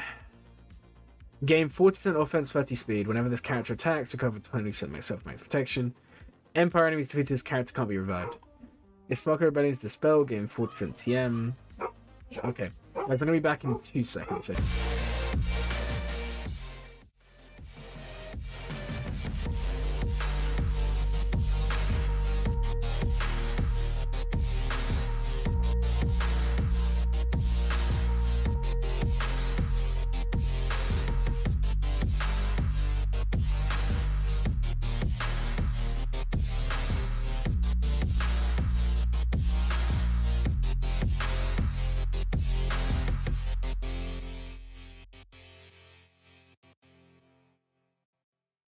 The dog was going crazy. No, you want OG Poe. I'm not a fan of people who say don't bring him. OG Poe brings a lot more to the team than Hero Finn does, or Hero Poe does. Because OG Poe gives you the TM removal, the buff immunity. He's the second taunt, which can make a big difference, and something that people always miss out on, and the reason why he's actually so good, is because of his unique. Whenever Poe has 22% tenacity and covers 7.5% of his max health whenever he resists a negative status effect. Finn also gains these bonuses. Makes a massive difference. Yeah. Finn, Poe, Rose, sorry. Yeah, I personally would put this guy in. I get why people do Hero Poe. I think maybe if you were someone that invested in for the raid team in the past, it makes sense. Otherwise, I wouldn't, personally. Is Jinome any good? It's not bad. It's not bad, but defensively, it won't change anything. So I've not got it. I've spoke with a few people that do, notably Kin, who does Grand Arena Science, and he said he liked it. So I guess it's okay. I wish I could tell you more. Unfortunately, as you guys know, there's just no one making TW content. Or if there is, it's very limited. So I don't know enough about it. But as far as I'm aware, it does stuff. One day I'll apply it and I can tell you for sure. I mean, fair enough. I mean, in the end, it's only a minute difference. Personally, I prefer Hero Finn and then regular Poe, and that works fine for me. In fact, let me just load into a battle. Because I did it on my account the other day. I've been messing around for counters like off-meta stuff. Man, it's just a wall of JMKs. Like, even if I wanted to test something, I can't. It sucks. I've been able to beat Ray really consistently with my resistance. Zori is definitely worth it for Star Gear 11. Definitely. Dank, you said do yours at the end. We're not at the end yet. So no, I haven't done yours yet. Guys, yes, Zori is something everyone should aspire to have. 100%. Alright, let me go get your ally code back up, and then we'll go from there. So give me 1 second here.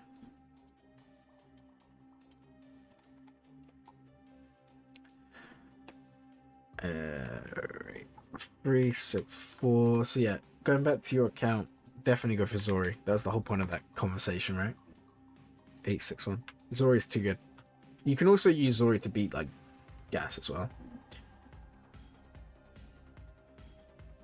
Nice.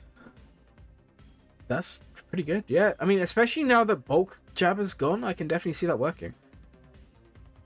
Now, the thing for me is she's just so good on defense, where, like, if your opponent does slip up once, it's probably going to hold a bunch. And if you have Datacrons and you run the light side dispel, that's nasty with Zori. Because if you try and do even JML or JKL and you get the dispels, like on either Finn, or Zori, you're going to cleanse everyone and start the Terminator loop. And it's kind of crazy. It's disgusting. Right. So Datacron's good. The account's really nice. You're in Kaiba. Going back to the Omicron stuff, if you want, you could do First World Type Pilot, and then you just need Huck's lead. You will still want Hux's Zeta. That's the only problem. You're still going to do a Zeta and Hux, Zeta and First Level TIE Pilot regardless. But that could work. It could make a decent team, but that's more of a 3v3 team. Arnold didn't it stream before? Yeah, he might have done. I probably missed it. Yeah, OG Poe is definitely needed versus Jabba. Yeah.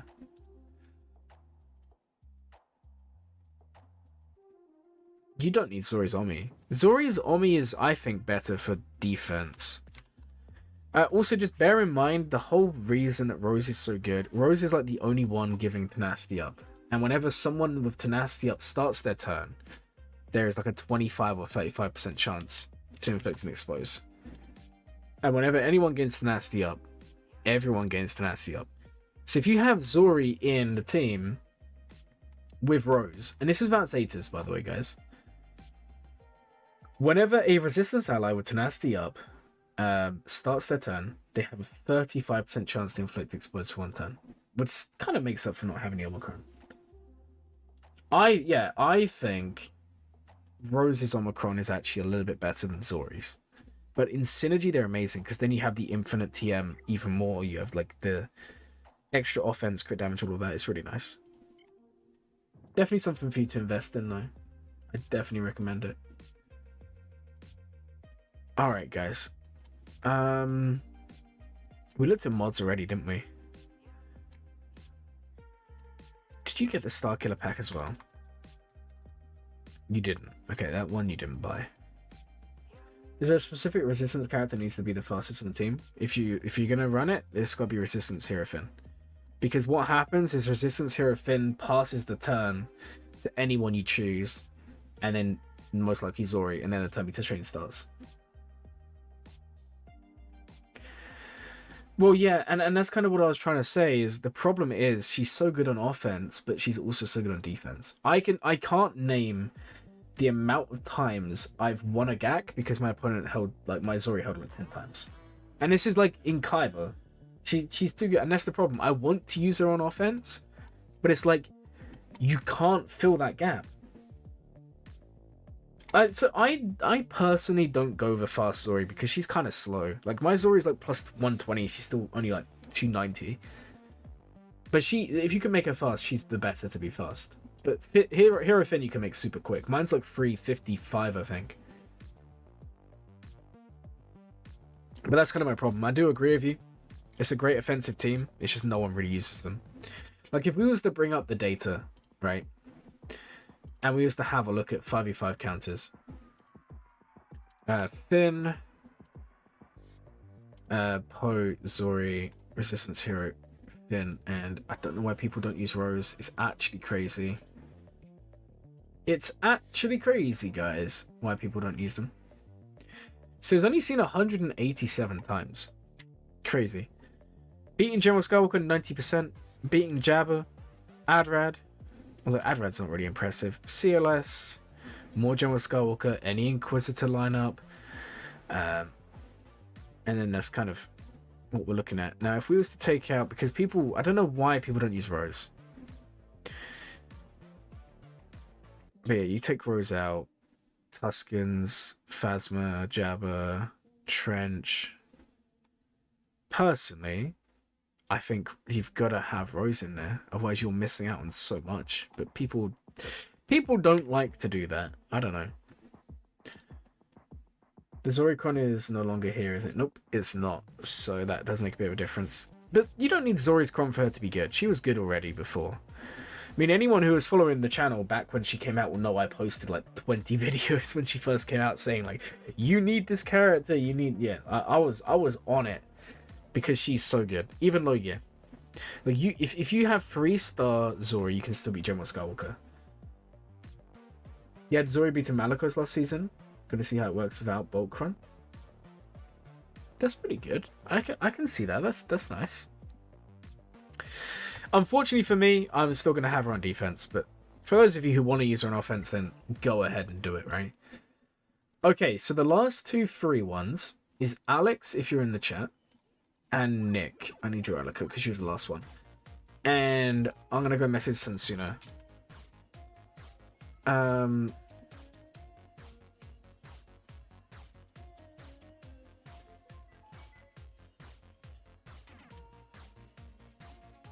Okay. So, it was Sensuna, or yeah, it was Sensuna. Hey, dear, what's your ally code? I will take a look. Okay. Oh, you were here. I just messaged you on Discord as well. I was gonna say, can you post your ally code? I'll take a look, because you did do the 250. When something's very cheap, beats her. When she has no defense, then I'll use an offense.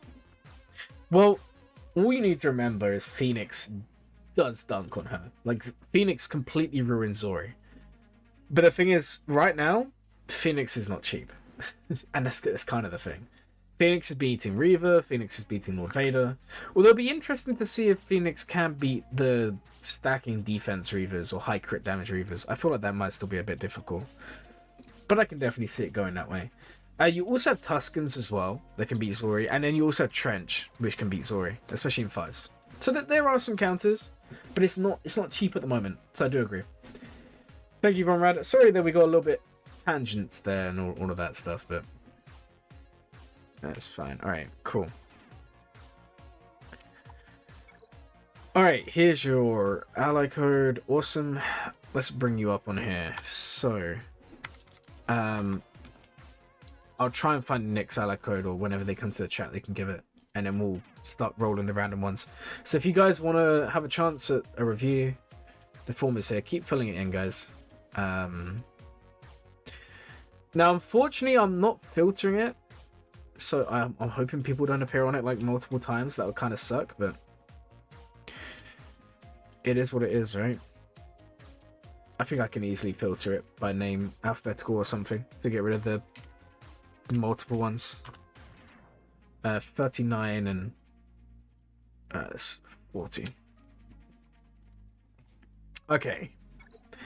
So you had a couple of questions. You're finishing up your farm for Ray, and we'll move on to Executor. From there, I hope to use as a launching point into the 5-point grid. I assume you're talking about the 5-point grid that Nooch spoke about, right? I'm assuming that's what you're talking about. What are good teams for what I have for 5-5? Yeah, I just said thank you. Yeah, the mod Nick. Nick won a review from being the quickest to type. You can say Phoenix dunks on a lot. Yeah, Phoenix is really strong, but Phoenix is also not low investment. 304 is fine. If you have the Datacron, you're gaining what? Oh, man, hold on. Do we have the Datacron here? We don't. I'll have a look at it in a second. Okay, so you was talking about the... Yeah, that's what I figured you was talking about. Okay. Right. Let's take a look here. So, first, you wanted to know 5v5 teams. Starkiller is 1. You can run Palpatine, Mara Jade, Starkiller. And then from unaligned Force users for now, just run, honestly, Scavenger Ray. That's fine. And then run a Kylo Ren. It's not the best team, but it'll do you for now. Right? You also gonna need a Jedi as well. Oh no, you don't run Kylo Ren. Sorry, my bad. You got Mara in there. For Jedi, yeah, run like... honestly, in your case, just run General Kenobi. Or Old Ben. One of those two. So that's your Starkiller team. Obviously, you have Geos. Geos are always decent in 5s. Especially like... Hold on. What GAC bracket are you even in? Oh, you're in Carbonite. Yeah, that's fine. So you need, what, 4 teams? You need 3 ground teams. And 1 other. Thank you for the ally code. I appreciate it. No, I know it can't be Kylo. I was sleeping. It's a Jedi. Don't worry. I corrected myself. Don't worry. Don't worry. Don't worry. Okay, so we need 3 teams for offense, 3 teams for defense. Now, let's just assume you're in Carbonite. Vader solos. That's 1 team. You know, let's write this down. Be easier to remember. Yeah. Okay. So, offense teams and defense teams, right? Okay. So we only need like what, 3 teams? But then at the same time we can put 5. We'll put 5 of each just because then it gives you that flex if you choose to, right? 1, 2, 3, 4. Okay. So in terms of offense teams, we have Starkiller. Now I'm actually going to list Starkiller for you as both. I think that makes the most sense because if you're not in Erodium or higher, like, I can show you the data. You guys are going to be amazed. Starkiller just does not die. No one in the lower leagues, like, even if you watch YouTube, you're not going to have the mods to pull it off. If we have a look at Palpatine's Starkiller on defense,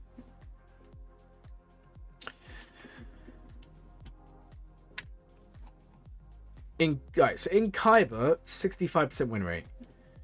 And if we sort by hold rate, alright, if we go to Carbonite, wait, why is it doing that? Oh, so it's an attack. Oops. I meant to do Palpatine Starkiller. There we go. Palpatine Marjade. Starkiller. Alright, 77% hold rate. If you're in Bronzium, 64%. If you're in Chromium, 54%. And if you're in Erodium, 44%. And if you're in Kyber, 37%. So you can see that when you're in Carbonite and Bronzium, don't be afraid to put your...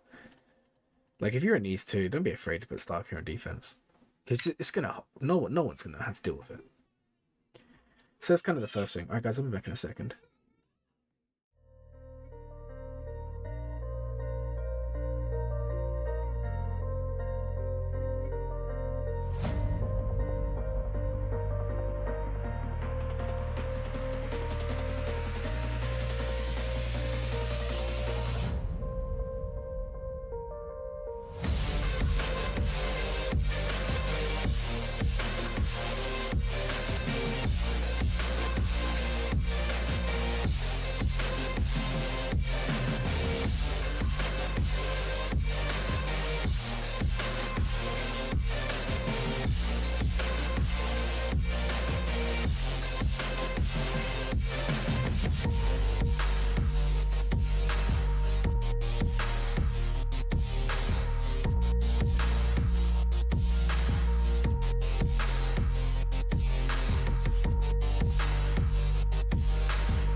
Sorry about that.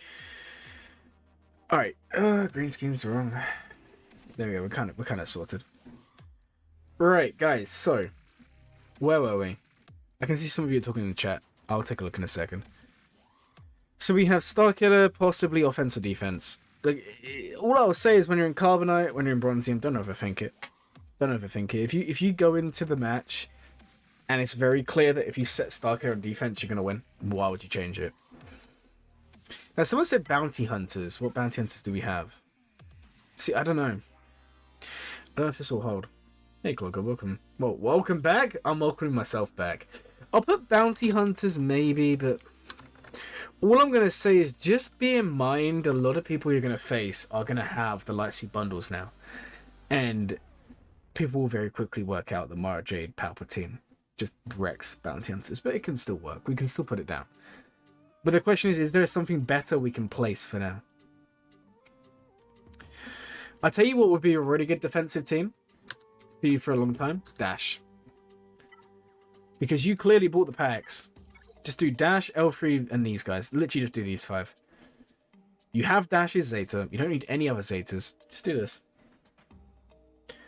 Yeah, I wouldn't set bounty hunters. I mean, I'll put it as a question mark because maybe you need to do it. But I would definitely have Dash. And for Dash to work on defense, you just need speed. So get Dash fast if you can. Take a look at mods in a second. So Dash is a possibility. Starkiller can be flex. Because you're going to have these rounds where you don't actually need him on offense to win. And on defense, you also won't necessarily need. Yeah. We can work down a case-by-case basis. What else do we have here? Right, Vader is definitely a solo. So Vader's definitely up here. Vader. You need to be using him on offense. You have Padme at Relics. Hold on, let me just check what you sent me. What is it that you said? She finished up your farm for Rey, and then moved into Executor. Okay, that's also good to know. Right, so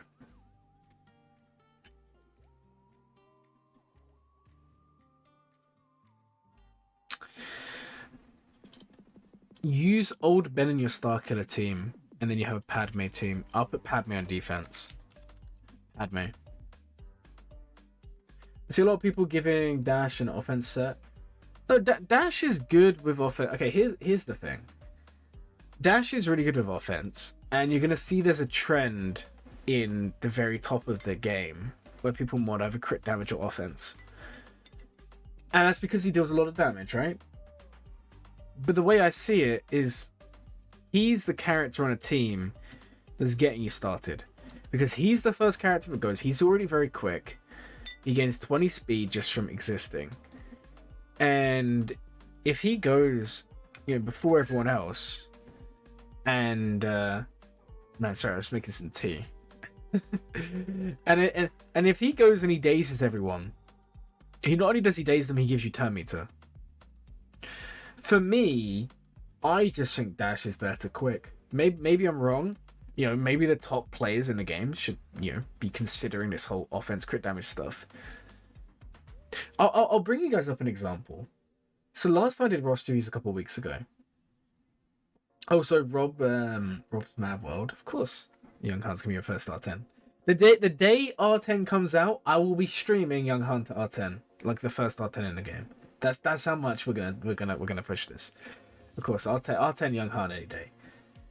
Super stoked for that. So, in terms of the point I was making here, so I looked at Kanji's roster a couple weeks ago, Kanji Club, and I said to him, like, why are you modding more protection? And then I spoke with him in like a VC afterwards, because he's a mod and we catch up in normal time. And he was explaining how he didn't really understand where I was coming from, because like he was looking at the top players in the game, something I suggest you guys to do. Like, don't just look at .gg, go ahead and look in the game, the leaderboards. Not just for Kyber, but Erodium, Bronzium, wherever. And see what people are doing. Dank, I know you're trolling me. It wasn't announced in the forum. It wasn't announced. And I'm not gonna look because I know you're trolling me. And the point I was making is the modding at the very top of the game is different to what everyone else should be doing. And if you can't meet certain thresholds, why would you do it? So for example, just let's go here, go GAC leaderboard. Let's go to the guy who's currently number 1, right? And if we went to their collection and we type in dash, their dash is modded speed and health, 351. Now, if we went and we looked at Aesop, I think that's how you say his name, and we had a look at them, and we went to their collection, and we went to dash, their dash is modded with the crit damage or offense set. There you go. But look at the speed. And this is the thing, guys. Look at the speed. 344. And you're going to see, if you go ahead and you look at these top players in the game, let's go look at this guy, Burrito, right? And we go have a look at their, dash over here.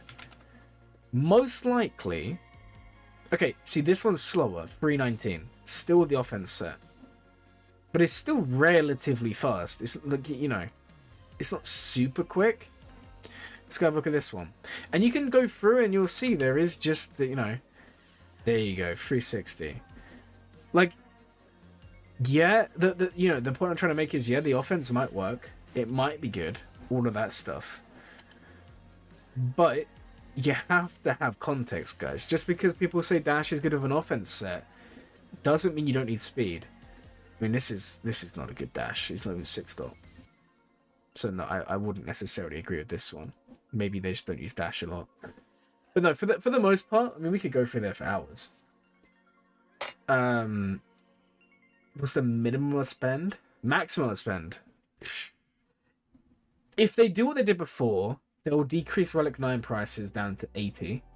And then R10 will be 200 roughly. I would spend 200 to get Young Han R9. If it gave me everything, I'd spend 200. R9 day 1. No max. I'm not spending any more than that. As much as I love Young Han. You need Kyber salvage that you get from the new Geo shop. No, Dank, you're actually trolling. You're actually trolling. Okay, let's go have a look at the Swigger forums. Sorry, Sensuna, don't worry, we haven't forgotten. I'm gonna have a look. I just want to see if Dank is trolling me. Because I think they might be.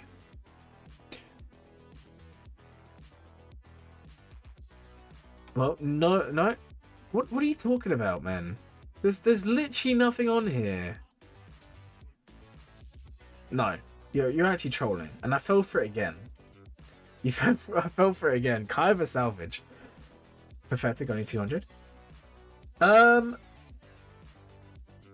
Why would I spend more than $200 when I could spend that to 7-star Profanity? Let's be real here. It's Relic 10. I'm not gonna spend 500 to Relic 10. Yeah, I got trolled, guys. Anyway, the point I'm trying to make is when you're modding, make sure you're looking at the grand scheme. Because, yeah, offense set might be better on dash, but if you can't get him fast, what's the point? I just got bamboozled. I get bamboozled a lot. And thanks for smoking so much. Yeah, Dan, you need to calm down, buddy. A skill issue.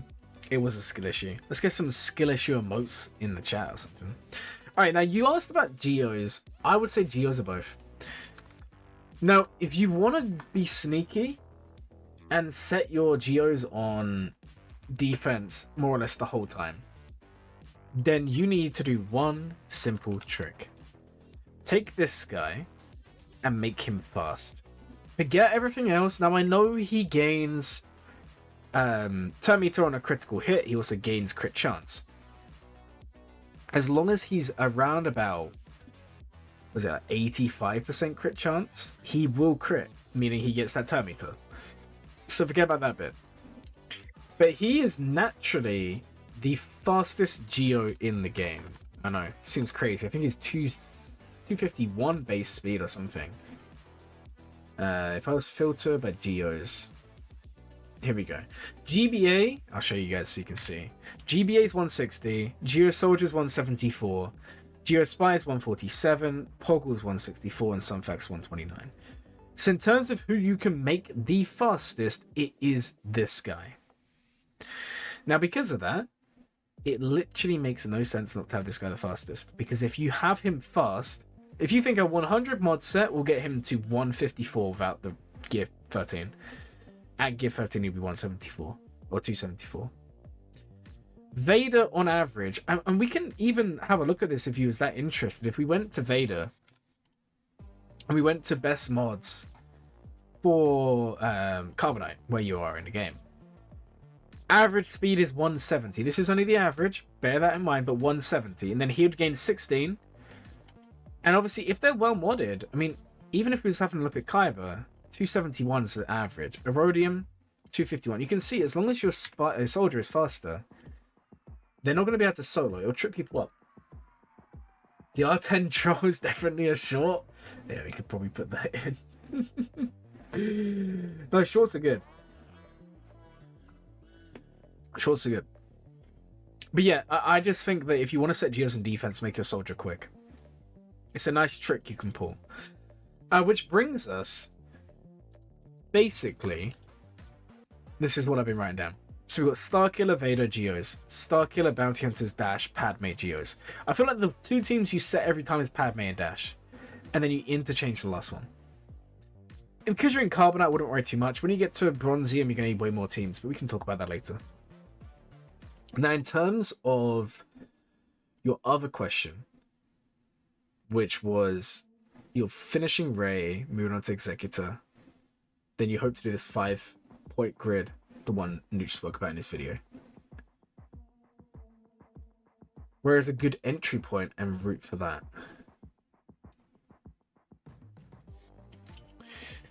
Right. Well, you're clearly going for Ray. Ray should be done. If you're going to go for Ray, I would detour and do Zori. And if you're going to do Ray full on, I would... Yeah, first order defense is a good point. I can get that. They must have taken down the post. Dank, you can't troll me anymore, man. You can't troll me anymore. Let me just move over. Ever since I rearranged my camera, my green screen keeps on coming out of focus. It's really, really frustrating. Right. First order's benched. JKL's the entry point. Yeah. I think so. I think so. I think you go JKL as the entry point. I still think you should do Zori in between. And I'm talking 7-star potentially. Because you're still like, how close are you to Ray? Like you might be spending actually. If you're spending, you're not very far away. I would use JKL as the entry point.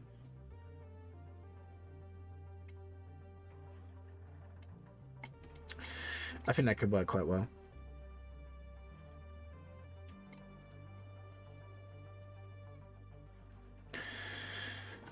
Alright, what's this?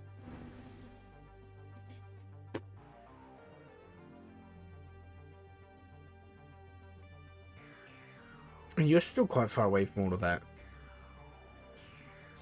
But I think going JKL makes the most sense because you get CLS done. When you get CLS to Relic, just don't stop. Take him straight to R7. You're going to be going for Leia one day. Get out of the way. You're finishing Relics on... Ah, for Rad. Okay. Okay.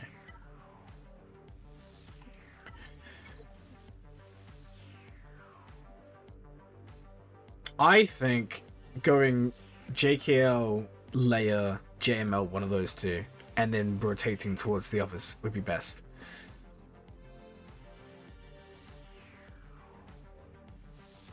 Rather than going the other route. I feel like it's a good plan.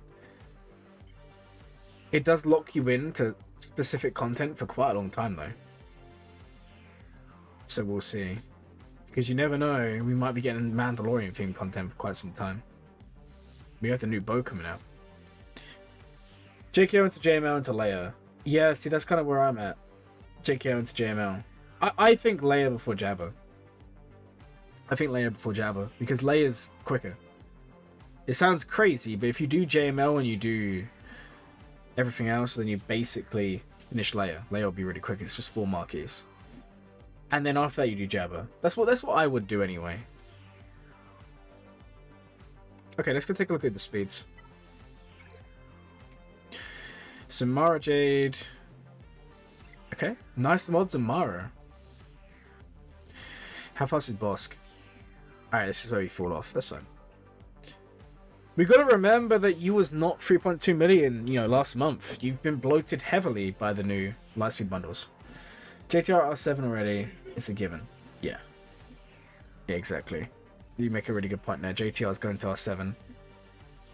Also, doing R2 for JML will give you that JTR BB8 R2 team. Whatever.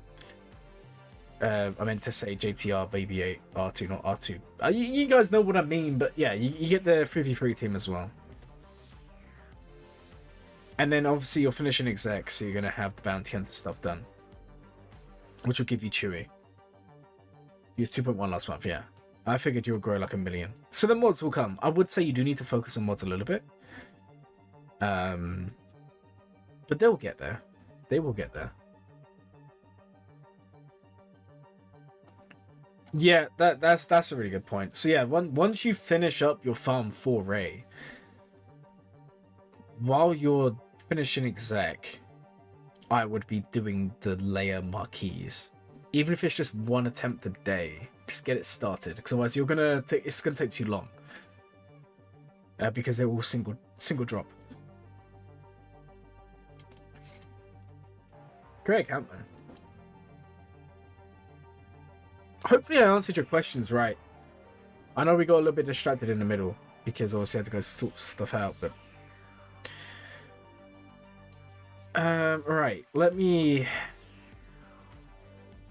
Nick's the next one, and then we're gonna roll the wheel so you guys get a chance at having reviews. Because the only other one is Alex, who hasn't been in. Oh yes, pay to play. You spend $40 and all of a sudden you change your name to pay to play. Because that's how it works, right? Kind of funny. It's a cool name. It's funny. Right. So this is Nick's account.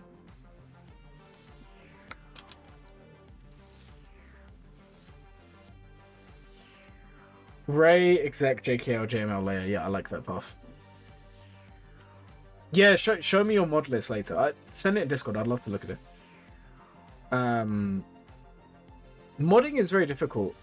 So if you guys remember, I started doing them really small series where it's like 2 minutes long. It's going to have different modding stuff. I've kind of decided it's just not worth me doing that. It's too much effort to put together. So I'm in the middle of creating like a really, really long video. This is, I think at the moment it's like an hour and a half in.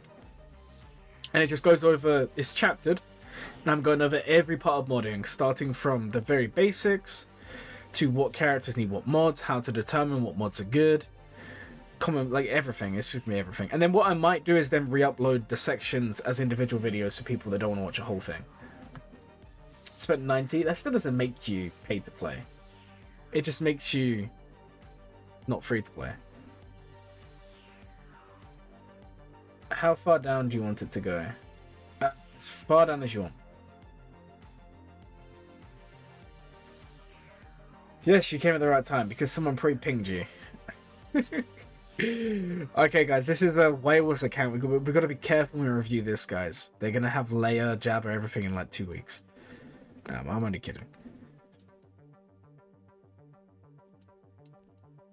Oh, yeah, I might have you added as an ally. Just didn't look. I don't want to expose my allies, you know? Gotta be careful there. Okay, so you have SLKR, that was your initial plan, right? And your SLKR is modded speed and health. Pretty decent speed. Decent offense. Not bad. Oh, that's a nice triangle. Nice. Okay.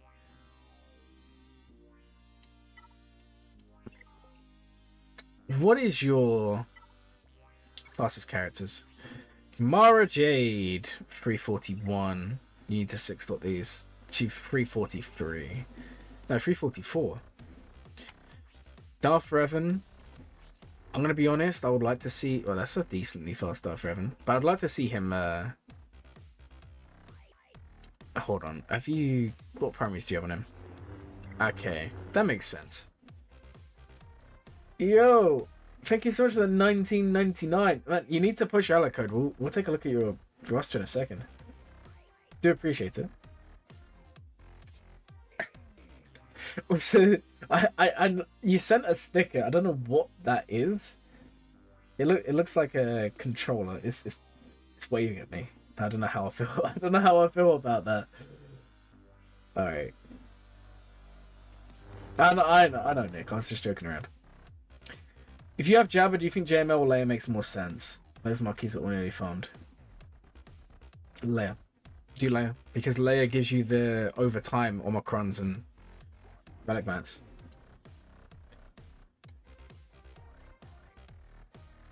Oh, right. That's crazy. So, where was I with this?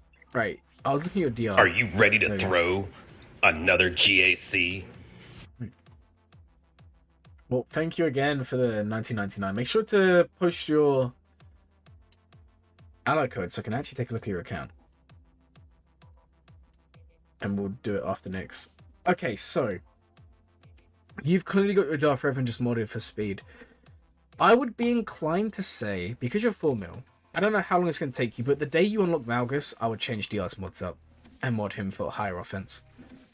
But it's still really, really good. Piet, how fast is he? 335, not too bad. And your Dash, how fast is Dash? You got the offense set. Well, firstly, if you're going to run offense set, at least run the crit chance. Your crit chance, yeah, this is too low. You need crit chance set. You need crit chance set for sure. Because if you're not critting, if you don't crit on this, you're losing out on half of what Dash does. Awesome, I'll take a look after the stream. Thank you. So yeah, you definitely want to... You definitely want either the crit chance set.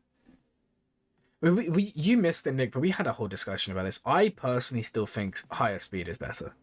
And we went through like all the top players and almost all of them have the offense set, but they still have like 330, 340 speed. Obviously, for where you are in the game, it's probably not going to matter as much. But it's something to keep in mind. The main thing is, I would switch this out. I mean, this is 27 speed. I get why you're using it.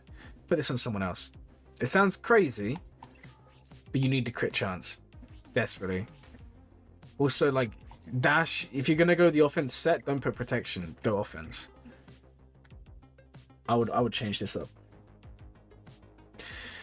Not to say it's bad. I would just alter it ever so slightly. All right, resistance hero Finn. How's he looking?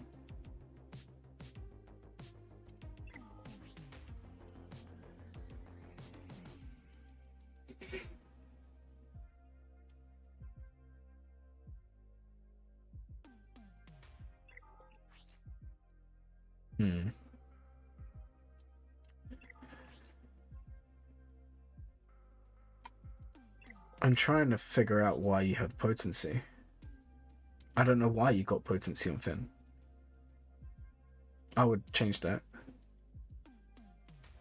There must be something I'm missing.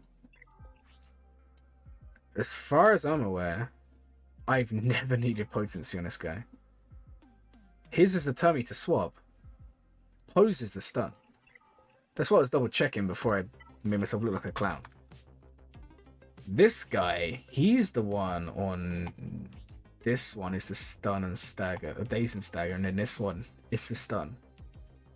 I don't know why you got potency on him. Well, okay, here's my advice, right? And I don't know why I'm telling you, because you're a great player, you know these things. In the case of Hero Finn, do you really need... It was literally like 10-15 minutes ago. We went through lots of players, and I was talking about how, like, just because you're told offense set is better, crit damage set is better, don't fall into the trap of thinking that applies to everyone. Because those players who have those sets still have insanely good mods. And losing out on the speed is still a negative, right? Right, here's my argument. This is too good for Finn. Keep this one. Why not? Because there's no potency on a secondary, just treat it as just a mod, right? Because normally potency on potency. And I'd switch this and just go for the fastest mod you can find. Yo, what? No, Nick is not my least favorite mod. I'm just saying. No, I would change this. Like, this is wasting. This is wasting. Because he doesn't need it. Potency is too good to give up. Right, anyway. No, I just know Nick's very good at the game. I like to be overly critical because I know they're going to take it away and do something amazing with it. You know? Like when we've spoken in the past, there's someone who likes to have everything kind of told to them. But yeah, I would maybe just break up the set. Like that mod is good on the square, but if you really want to get away with it, I would just keep this one on him. Switch this one out. Put that on someone else. Just go for anything fast. Okay. How's your Malik modded? I'm just curious. And we're not just gonna look at just mods. I'm just looking around. Okay, that's fine. Okay, so in terms of your general account progression, what is it you're actually farming? Ray? Are you going Ray or are you going... Because you was going Jabba for a long time. When you're on the Saw lore. Fair enough. Also, guys, if anyone knows Droopy McCall, ask them to send the ALA code so I can actually do their review next. Because I still have no ALA code. And it might just not be sending, I don't know. Right. So, Offset is about to cook for real.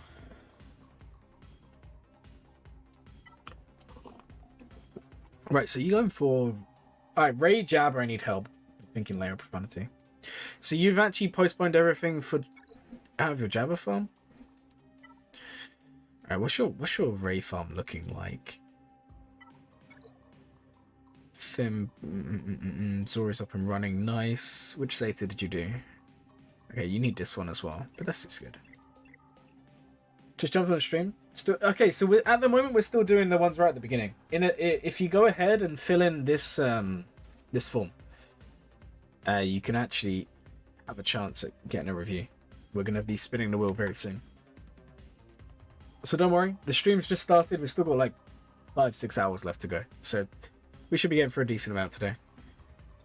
I mean, going for Ray's good. My only kind of complaint is you're not going to have Ben unless you're refreshing Ben. Are you refreshing Ben? I hope you are. Starkiller Relic's nice. Did you ignore his basic? Yeah, you don't have his basic. I would do that eventually. It's a good Zeta, but you can hold off. That's fine.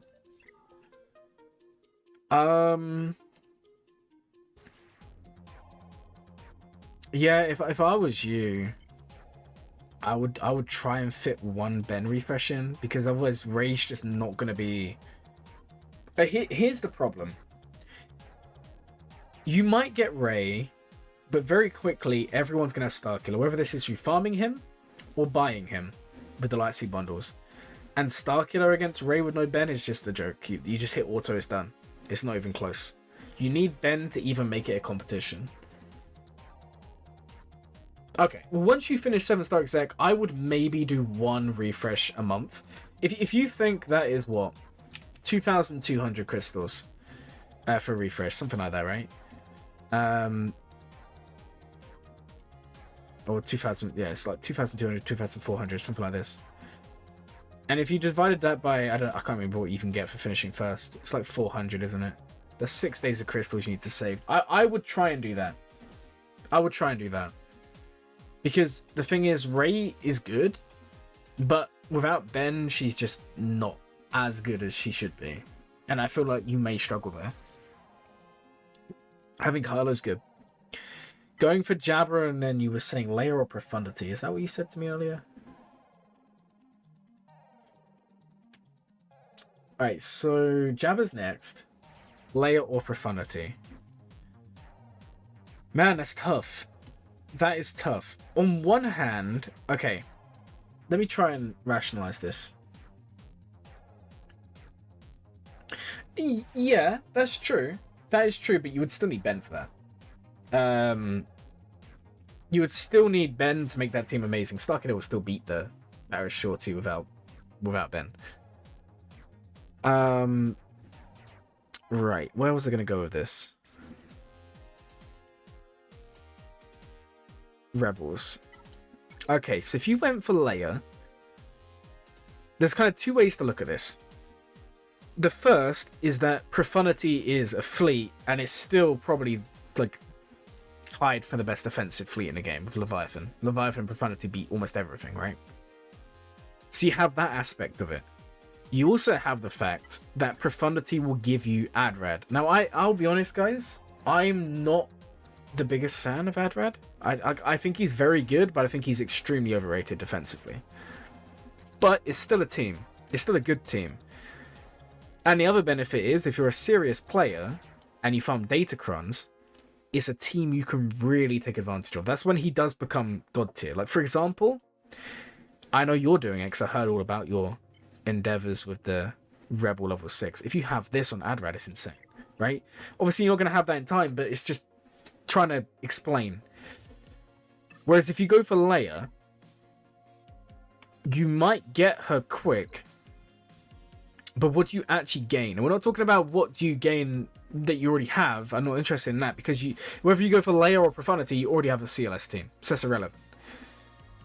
You're gaining the rest of a Sana team, and you're gaining a couple of Ewoks, and then you're gaining, you know, like one Imperial Trooper, which is pretty good, is Scout Trooper, but that's kind of it, right?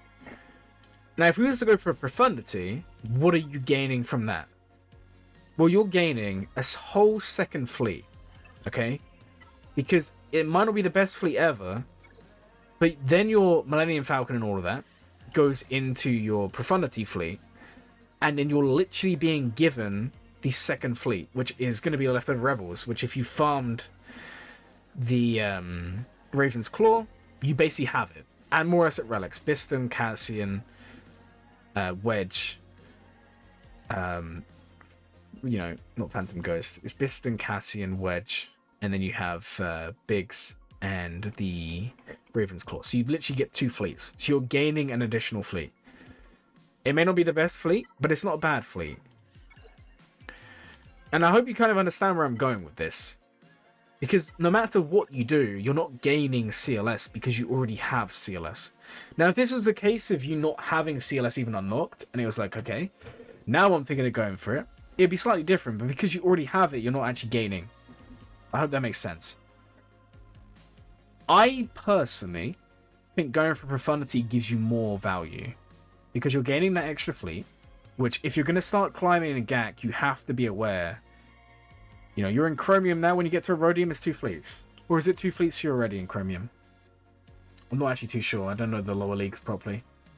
Let me go have a look. If we had a look at your... not your, but the GAC stuff. Chromium... Okay, so you're already on 2 fleets, so ignore what I said. Okay, I just looked up. You're on 2 fleets already. So if we was to have a look at what fleets you have Exec, you have Negotiator. Malevolence isn't really usable. I just think I think you get way more value going for Profundity. The Leia does combine, but it's not like you can't do one of it's what's more value now. Raven's Claw is so underrated. I'm gonna die on that hill. Raven's Claw is really good.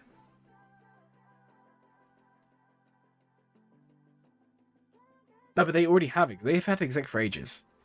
They're just starting up. They've had Exec for a while. Yeah, 2 in Chromium. Yeah, but you're not setting Profundity on defense. That's not what we're saying. Because if you do this, you can set Negotiator, Executor on defense, and then you still have multiple fleets for offense. Or say, you know, your opponent is going to outwar you on ships, so you have to take Exec on offense. You can still, if you invest in Home 1 fleet enough, take Biggs up some relic levels, which is worth it, then all of a sudden Home 1 can hold. But I just think, like, we all know fleets is the way of the game. Going for Profundity gives you 2 fleets, and it gives you a brand new team you didn't already have.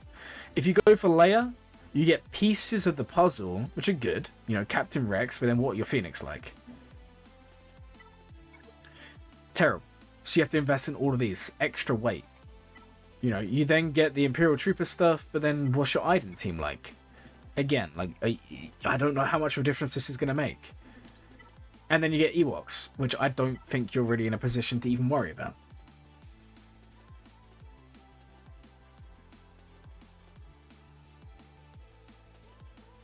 Oh, you are doing back-to-back, sorry. I thought you unlocked the exec ages ago, man. That tells you how much I know about you. No need for review? Oh, man. That's just really kind. Thank you. I appreciate it, man. I appreciate it. I mean, if you don't want to do the review on stream, just you can always send it on Discord. I can take a look, but either way, that is really nice. Thank you. I appreciate it. It's nice to know, like, even today I was looking at some Discord chats on the servers and people were saying, like, mentioning me. It's not that I need it, it's just, it's nice to know that it, you know, it doesn't go unnoticed. Anyway, yeah, Nick, I didn't realize you was... Oh, no, yeah, no, sorry, I thought they said exec and profundity back-to-back. But yeah, if you're doing them back-to-back, it's going to be difficult. But I do think it's a matter of what you're gaining first, because both farms are going to be ages. It's just, to me, I would do profundity. Because the other problem you've got is right now, everyone's saying layer. And you've got to remember, layer's brand new. All the counters aren't out. I would do profundity. I would do profundity. Because you gain more from doing profundity in my mind. Anyway, you don't have to listen to me. You may choose to. But that's just the way I would approach it. Also, guys, just bear in mind, when the new bow comes out, she's probably going to auto-layer. And then layer on defense will no longer be a thing. Prof also less hard nodes, yeah. And Prof gives you some decent stuff. I mean, you're also kind of the way there. Do you have Mothmadan? So you don't have Mothmadan either, so it would also help you for Kyle team. If you want to do Kyle Katan, because I saw you had him at Relic, you can also do Kyle there as well. If you get layer first, you'll get more benefit from the raid. So that is true, but just bear in mind the new raid, as far as I'm aware, is 3-person teams. Like, you've already got Piet done. You would only need 2 more troopers for a team. You already have a team here. Chewbacca's in there. R2's in there. You already have a team here. Lando's in there. You could literally do anything. We don't know what the raid's going to be like. So it's not like we don't have teams for it. And it's not like we're not going to go for layer at some point. It's just, what do you do first? I just think there's more to gain from doing profundity before you do layer. In this situation. Because if I bring up the layer requirements and the profundity ones. Layer, here we go. So Captain Rex, like I said, he's great, but you need Phoenix. Princess Nisa, Wicket, but then you have to invest in Ewoks. You don't get the whole team. Akbar's decent, but without the Omicron, it's kind of mid. Scout Trooper, great. Again, it comes back to what I was saying before. It's a piece of a puzzle. R2-D2 is amazing. Captain Han. Rebel Officer Leia, that's part of the Sana team. Chief Chopper back to Ewoks. Drogon's great. Commander Luke, you already have all of these. You already have all of these. So that's what I'm trying to say. You're not actually gaining much stuff that's new. We go to Profundity. Adrad will be new. Cassian will be new. Dash you already have. Mothma will be new. So that's that. Look, and this is the other thing we weren't even thinking about. If you go for Profundity, you're literally gaining a whole new team of Rebel fighters. You know from my main account, you don't need them all at Relic. Just Mothma and Mothma and Kyle is fine. I feel like it's better to do this. I don't know. Yeah, it's cheaper and faster. That's true. I saw a post about it a few months ago. I'll have to do some digging to find it.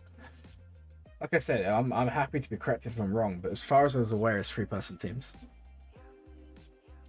Because if you actually look at the list of characters required, it's much lower, smaller than Crate Raid. And as far as I'm aware, it's 3-person teams. Because it's on the speeder bikes. It's not even normal kits. That's what no one's realizing. That's why literally we don't know anything about it, because no character's going to have the same kit. They're all going to have new kits for speeder bikes.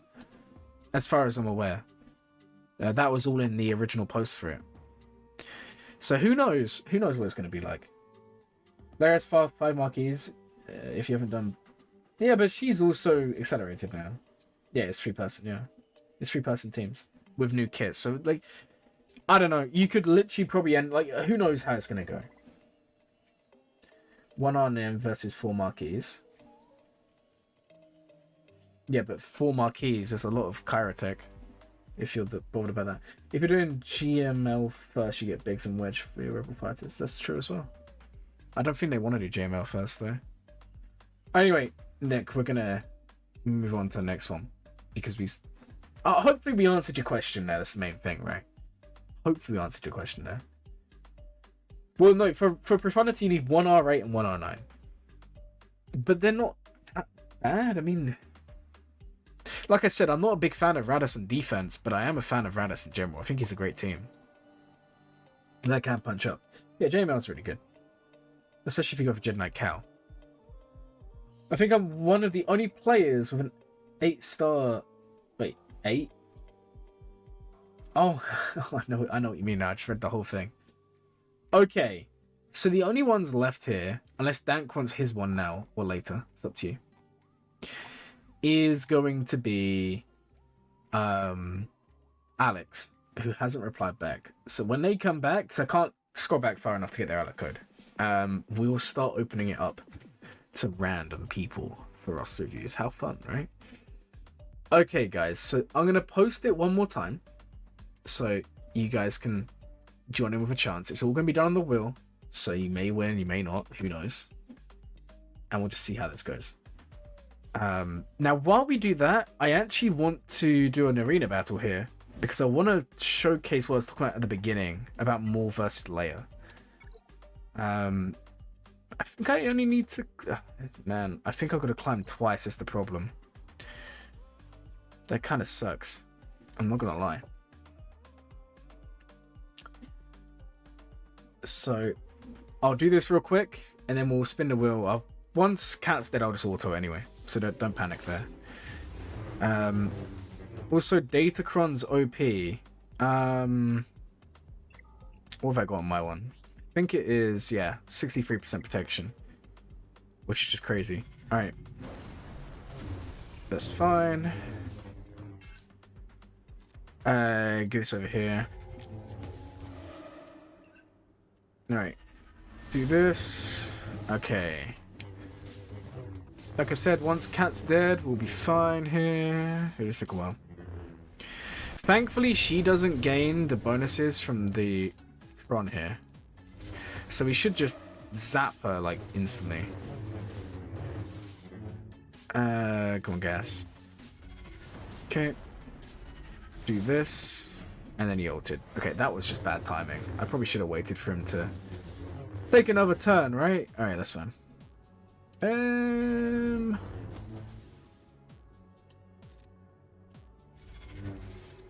Okay. I think she should fall in a second here.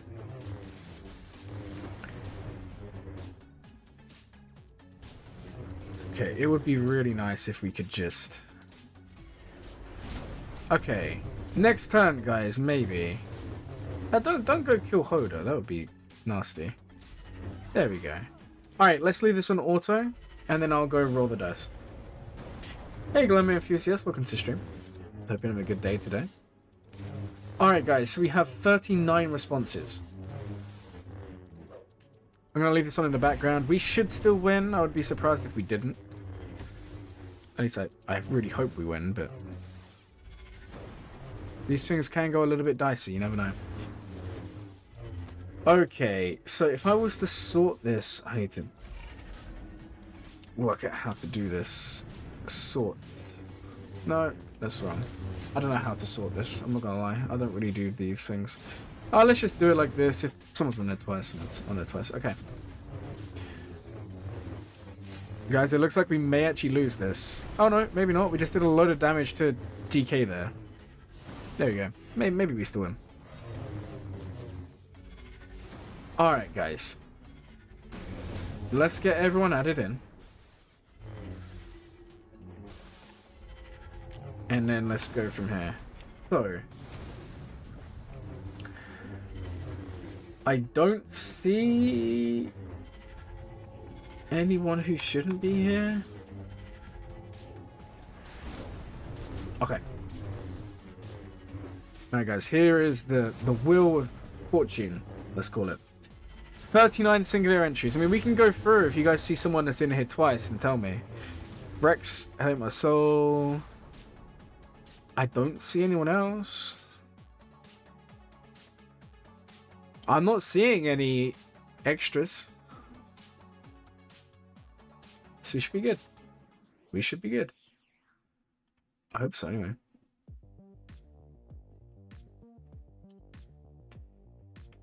Okay. Okay. We're gonna go with it. I don't see any extras. Let me just make sure no one else has submitted for one. Ah, we've had a couple more. Let's quickly add them in before we get going. And don't worry guys, we're gonna keep on adding to it and rolling it throughout the day. Just to confirm we did win. No layers, so we're gonna do one more battle. So we'll do it next time we roll the wheel. So we can actually go face some layers today. Okay. Oh, no. Well, we're spinning already. It was an accident. No timer, nothing. Who is the first one? Oh, it's Parker. There you go. There's the first one, guys. It's going to be Parker. So, let me go find Parker's ally code and we'll get rolling here. Enter. I think I entered. Right, where's Parker? Parker is here. Alright, let's copy this. Alright, so this is Parker's account. Let me time code it just in case they're not here in the stream today. Parker, Kyber 5, okay. It's not too bad. But we could do Reaver. I was going to showcase more Mandos. We can do more Mandos, Reaver. JML with gas, by the way. You don't even need Jedi Knight Cal. JML gas is so easy to beat Leia. It's not even funny. Once you apply a couple of armor shreds, Leia's dead. The other thing is, it's just understanding Leia's kit. She wants you to attack other people. The second you kill Leia, the team just dies. Now, obviously, Grand Arena can work out differently, but yeah, we can work it out. Oh, and also Malakos. We talked about Malakos and Seer. Malakos Seer beats Leia. Or at least it did last set. New set, I don't see why it wouldn't. So that's also something to bear in mind. I think 5v5, she just won't be that great on defense. Nice work getting promoted. And thank you for the sub. I do appreciate it. Goes a long way. Guys, remember, we do loads of sub goals on the channel. When we hit 3,000, which is crazy for me to say. When we eventually hit 3,000 subscribers, we will be taking most likely gas to R9 because that's what everyone voted on. So there is that. All right, guys. So, oh, you're here. Awesome. I didn't even realize you was even here, and I just read your comment. Now I feel terrible. Okay, Kylo's a new unlock, and if he's not, I'm gonna be upset. So let's just say he's a new unlock, right? That's how we roll around here. If anyone else wants to have a review and you're just joining the stream, there's a link here. We'll keep them rolling with the same format so you can get one this way. There you go. Okay, so I'm assuming you have Leviathan, right? You must do. You don't? Sorry, I saw the R9 Malik and I just assumed there's Darth Revan's not. That just teaches me for not looking, right? R9 Bodhi at 5k subs? I don't know, man. What's gonna happen first? 5k subs or R9 Bodhi? Dank's on my tail to get it done. And I kinda wanna do it. For Dank. Okay. Now you're on your way to Leviathan, you just don't have them, so sorry about making the assumption there. Yeah, you still got a while to go. Very close. But yeah, not bad. Not bad at all. Not bad at all. Alright, so let's have a think here. You've just got into Kyber 5. Similar talk to what we had earlier. How are you going to stay there? Well, you have JML. You have C. You have Kylo. You're going to have Leviathan. The second you get Leviathan, that is your ticket to stay. What other ships do we have? You have Exec. No Profundity. He wasn't added? I just copy and pasted from the thing. Maybe it came through after I rolled. I don't know. Is not R9 Bodhi next month. Yeah, that's the plan, Dank. Don't ruin it for everyone. But you better come on and do your R9 Young Han, right? Otherwise, it's not going to work. All right, Leviathan's going to keep you in Kyber. That's basically how this goes. Anyone who watches the streams here knows that Leviathan is awful to deal with post-buffs. Unless you have Scythe, but no one has Scythe, so it's not really a problem there. I'm liking it. Now, if you're going into Kyber... yes, I like this. Oh, do you have... Hold on. Do you have Akbar's Omicron? I don't know why I didn't just type in Akbar's whole name. No. Alright, I'm actually intrigued. If I was to go here and go find... And let me just make this like this so I remember where it was earlier. So Park. Let me bring your ally code up on .gg because I want to have a look at your Omicrons and all of that in detail. It's so much easier for me this way than doing it any other way. Profile, go here, change this. Okay. So, you have 14 Omicrons. Malgus is triple Omicron. Rex has his. Treya has hers. Dash, Kai Pilot, Aiden, Poggle, Qui-Gon, Svarge, Starkiller, Wampa, and Zori. Not many. I mean, I can show you the data if you want to see. It should be on here. I mean, Scythe's only been in Proving Grounds a couple of months. Okay, I can take a look at your GACs if you want. I can't actually spell Scythe. I don't know if we can actually see the data here, or can we? I thought we could see the data for Scythe. Because I know we can see it if we look at the... That's disappointing. Because look, if I go into a character and go player data, you can see how many people have them. So you can see there's 172,000 trips in the game. And funny enough, yeah. How many in the level 1? So you can see all of this, just not for ships. That's disappointing. Jabba or Leia would go to put on defense. Okay, this goes back to what we was kind of saying a second ago.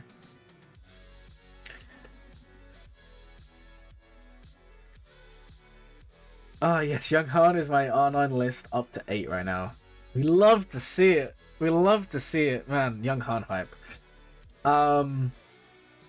Just bear in mind with Leia, it may become apparent that she just sucks on defense. We're still very early on. I wouldn't bet everything on that. What I can tell you now is that Leviathan will hold for you. Now, if you're gonna have JML, if anyone has JML, the first thing I'm looking for is, do you have progress towards Cal? Because you're gonna want that.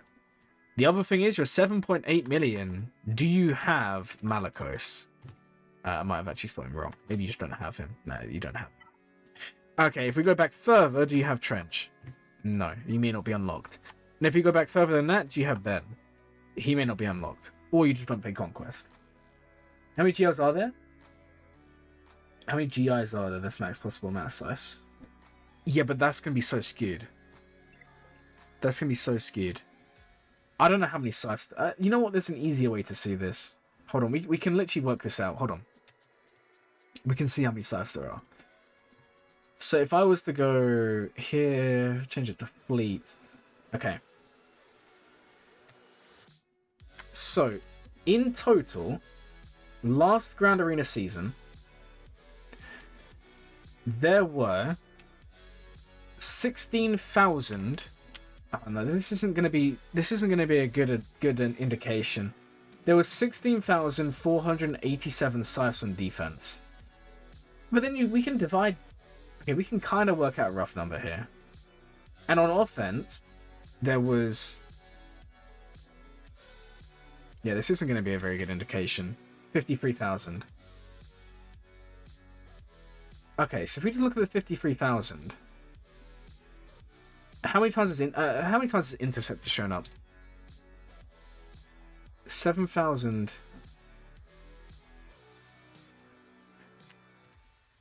Oh, Interceptor 130,000. Okay, that gives you an indication. So Interceptor has shown up a total of almost 200,000 times. Scythe only showed up 50,000 times, roughly. So yeah, that's a good indication. Good indication. So there's basically no one as Scythe. That's it. If there's 4 times as many TIE Interceptors than Scythe, that tells you something, right?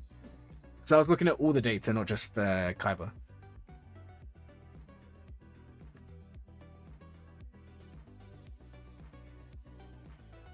I'm not a mathematician. I always like to put myself in these sorts of situations for no reason. Right. Treya's going to Relic. Nicely done. How's she modded? Okay. Just bear in mind, if you're gonna use her on defense, mod her protection. Otherwise you're gonna get gib made. If you have protection, she'll outlive it. She won't die. If you had a modded health, she will. So just bear that in mind. That's something to think about. And then you were saying a second ago about defensive GLs. I hate to break it to you. If you want a defensive GL, there's only one to go for. And that is Lord Vader. I don't care what anyone says. That's the only GL you can go for. If you want a purely defensive GL. That or Rey. It sounds crazy, I know. But the numbers back it up. The thing is with Jabba can work. I mean, if you're in Kyber, I don't know if Jabba's going to work much right now. That's kind of the problem. If you wasn't in Kyber, I'd say, yeah, Jabba, Leia, of course, they're going to hold for you every single time. When you're in Kyber, you're going up against really tough players.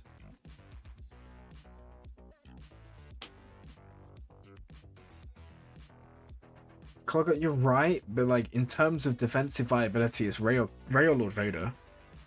Jabba's kind of in a bit of a situation right now, where in Kyber he's just. I mean, I can find you the data if you're interested. We'll go through it this way. So Jabba last season, 57% success rate. Now, if we was to have a look at Lord Vader last season. Last season, Lord Vader, 54% success rate. So it's a 2% difference. Just bear that in mind. But I just feel like Jabba really benefited. SOK win rate versus Lord Vader. It's not as good as people say. Here you go. SOKR 72%, but you have to have WAP because the second you remove WAP. Okay, okay. Fires is different. No, this is against Jabba. My bad. Meant to do versus Lord Vader. It's on this one. I knew it was somewhere, right? All right, SOKR. SOKR 53%. And if you was to exclude Wat Tambor, 34%. Now just bear in mind this was a bulk ROM. But if anything, the new set benefits Lord Vader even more.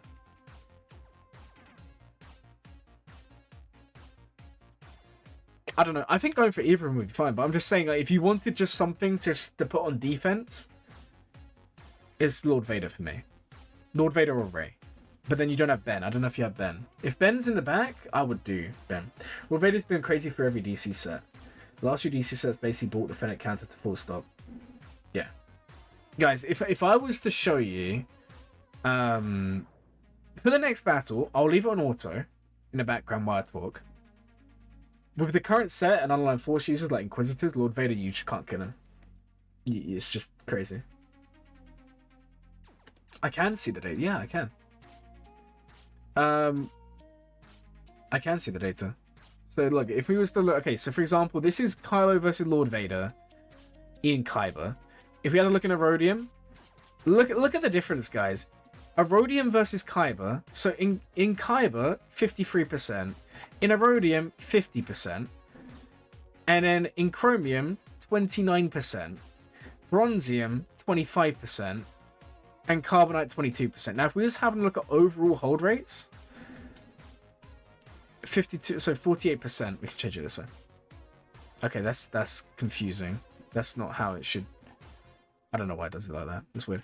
Anyway, 48% of battles are losses, right? Now, if we was to change this to Jabba, 54%, so 46. This is for all of them. If you had a look in Carbonite,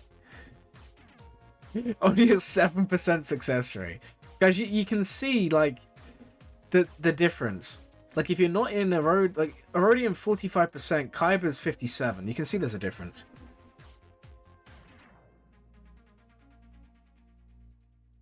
Well, yeah, because the thing is, like, he's stacking... yeah, it makes sense. Because he's gaining loads of stats. Why do you not want health on Treya? Alright, so if you take Gidme in, which people do use in 5v5, don't think it's just a 3v3 thing.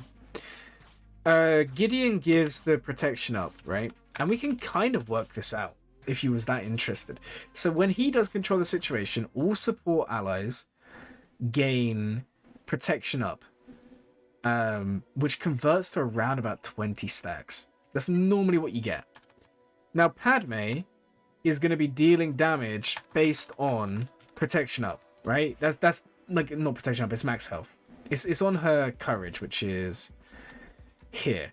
Courage. When damaging an enemy with an ability, for each 5 stacks, deal bonus damage equal to 40% of target's max health. So just to do some basic math here. I'm not a mathematician, I promise, guys. So that would be 4 times 5, whatever, you know, basic maths, right? So if we had a look at your Treya here, for example, and we're dealing the damage based on max health. Remember, it's 40% for each 5 stacks. So what we would do is we would work out the max health. So it'd be 47, 204, and we would divide or times that by 0.4 for 40%. And then you'd times that by 5. That's how much damage the courage is going to do to Treya, which would kill her, right? Without a doubt, Treya's dead. 100%. Now, let's say, for example, you modded her for that protection. And remember, protection primaries are also better value in terms of raw stats than health primaries. So we would be looking at, I don't know, like, let's say 70,000 protection, right? But then we would lower the health, and let's say, I don't know, it's 37,000.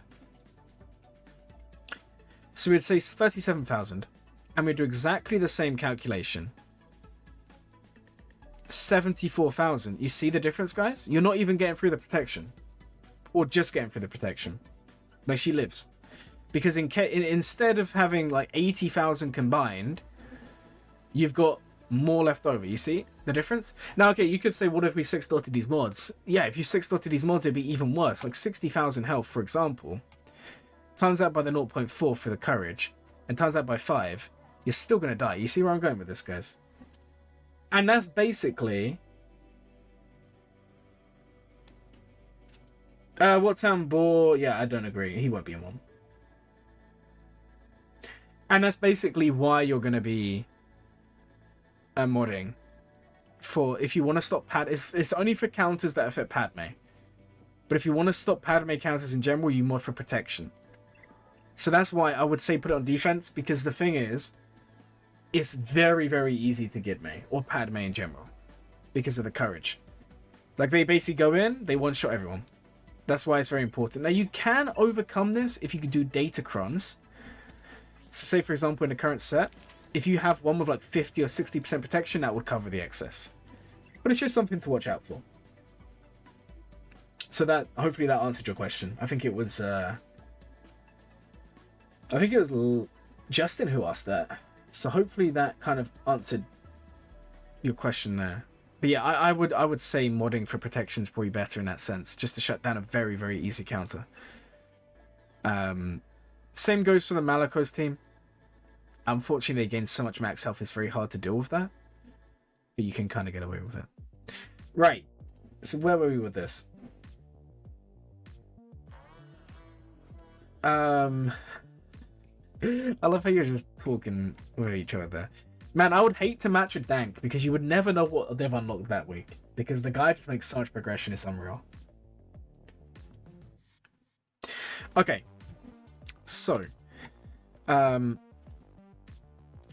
What else do we have here? Imperial Troopers. Malgus is here. I feel like you need to take your characters higher, Relic. Especially now you're going into Kyber. I feel like that could really benefit you. Like, it's not an urgent thing. It's not like you have to do it right now. But I feel like for an account of 7.8 million, and I'm actually gonna do this a different way here. I feel this could be quite interesting for me, at least. What's your allo code? I'm gonna put you into one of the bots. I don't care about the mods here. I want to know the relic disparity here. 511. But guys, if you like streams like this, I do have a slot where I can stream for another 8 to 10 hours on Sunday, potentially. Just, I've got lots of time off work this weekend, so that's why we're doing long streams. So you have 18 relic 7s, 2 relic 8s, and 1 relic 9. I honestly think you should maybe have some more higher relics here. Because you have 91 relic characters, but only, that's like 23 of them, 21 of them are above relic 7. I feel like if you're going to stay in Kaiba, that's a big thing for you. So if we was going to talk about characters who need relics, and we did talk about this earlier, I think I should have probably time-coded it. You don't have to relic every character super high, right? We did speak about this earlier. And if you're going to really push Datacrons, you can kind of leave them at relic 3 to 5. I'm glad you're enjoying the stream.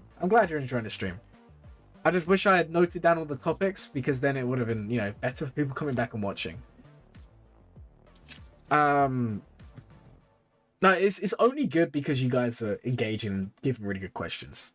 And you know that I'd love to go on tangents and talk about random stuff all the time. It's what I love. So if you're going to push Datacrons really hard, relic 5 is fine. Because you can really punch up. Guys, I don't know if I can do it. It's really annoying. I did a battle yesterday with my Saw against Layne, and Layne timed out. Like, she didn't kill... Can you believe that? She didn't even kill Saw. She literally timed out. I didn't win, obviously. But Layne couldn't kill Saw. Because...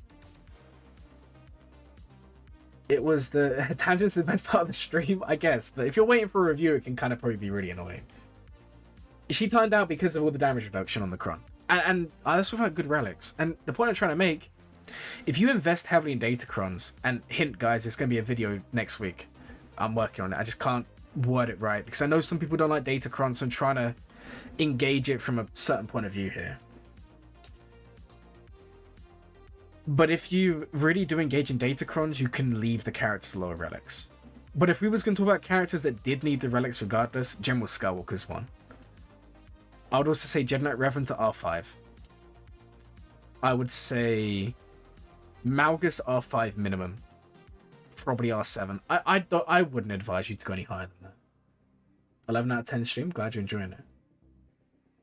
What is a good level to leave JKR, Jolie, Bass, Shan at? Cool. That's what I was just about to go on about. Oh, man, you guys are reading my mind here. Right, so Jedi Knight Revan. I have him R7. R5. You don't need him R7.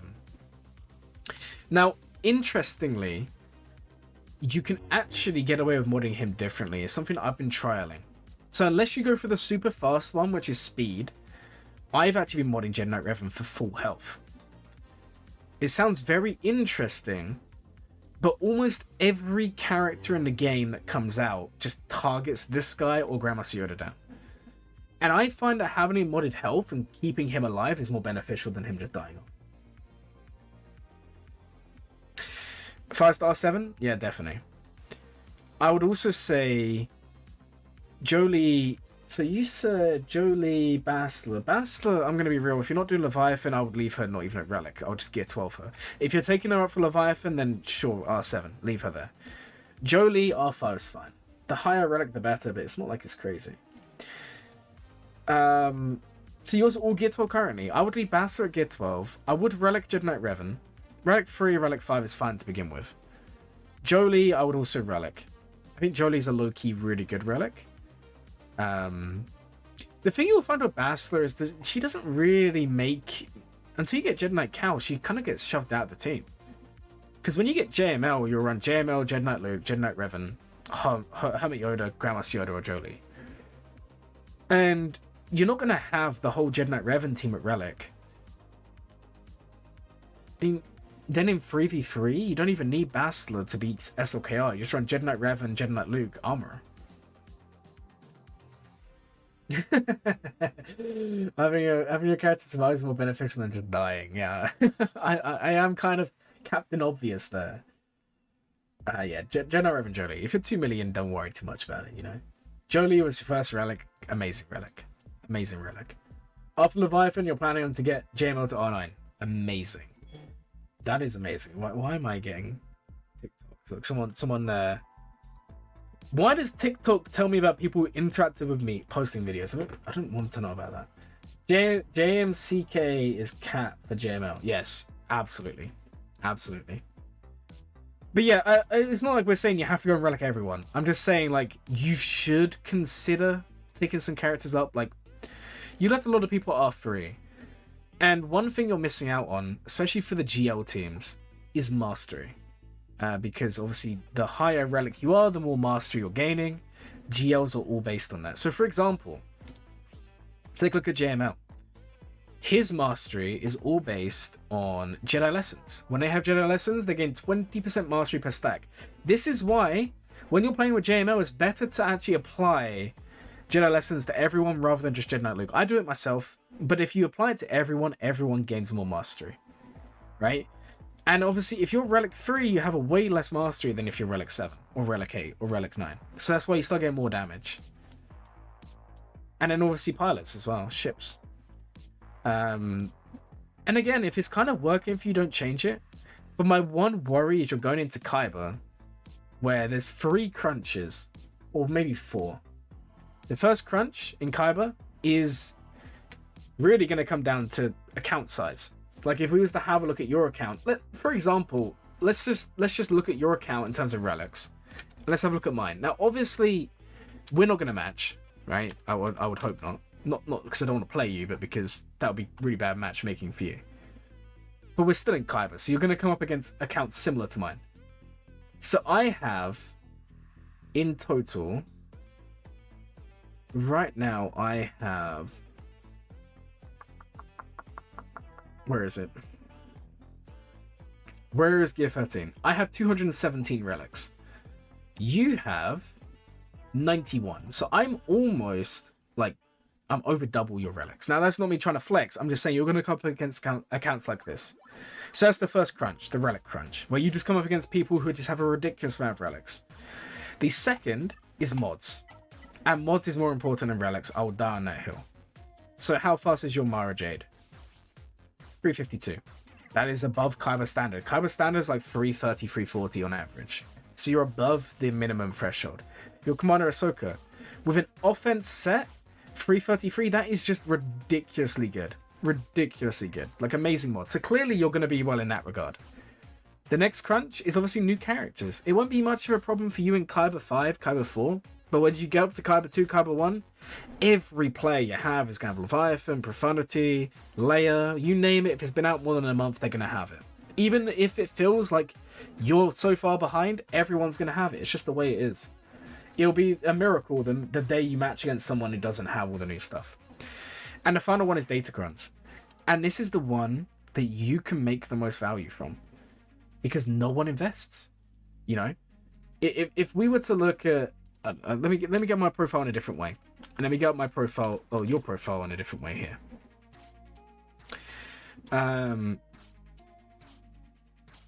Okay, hold on a second.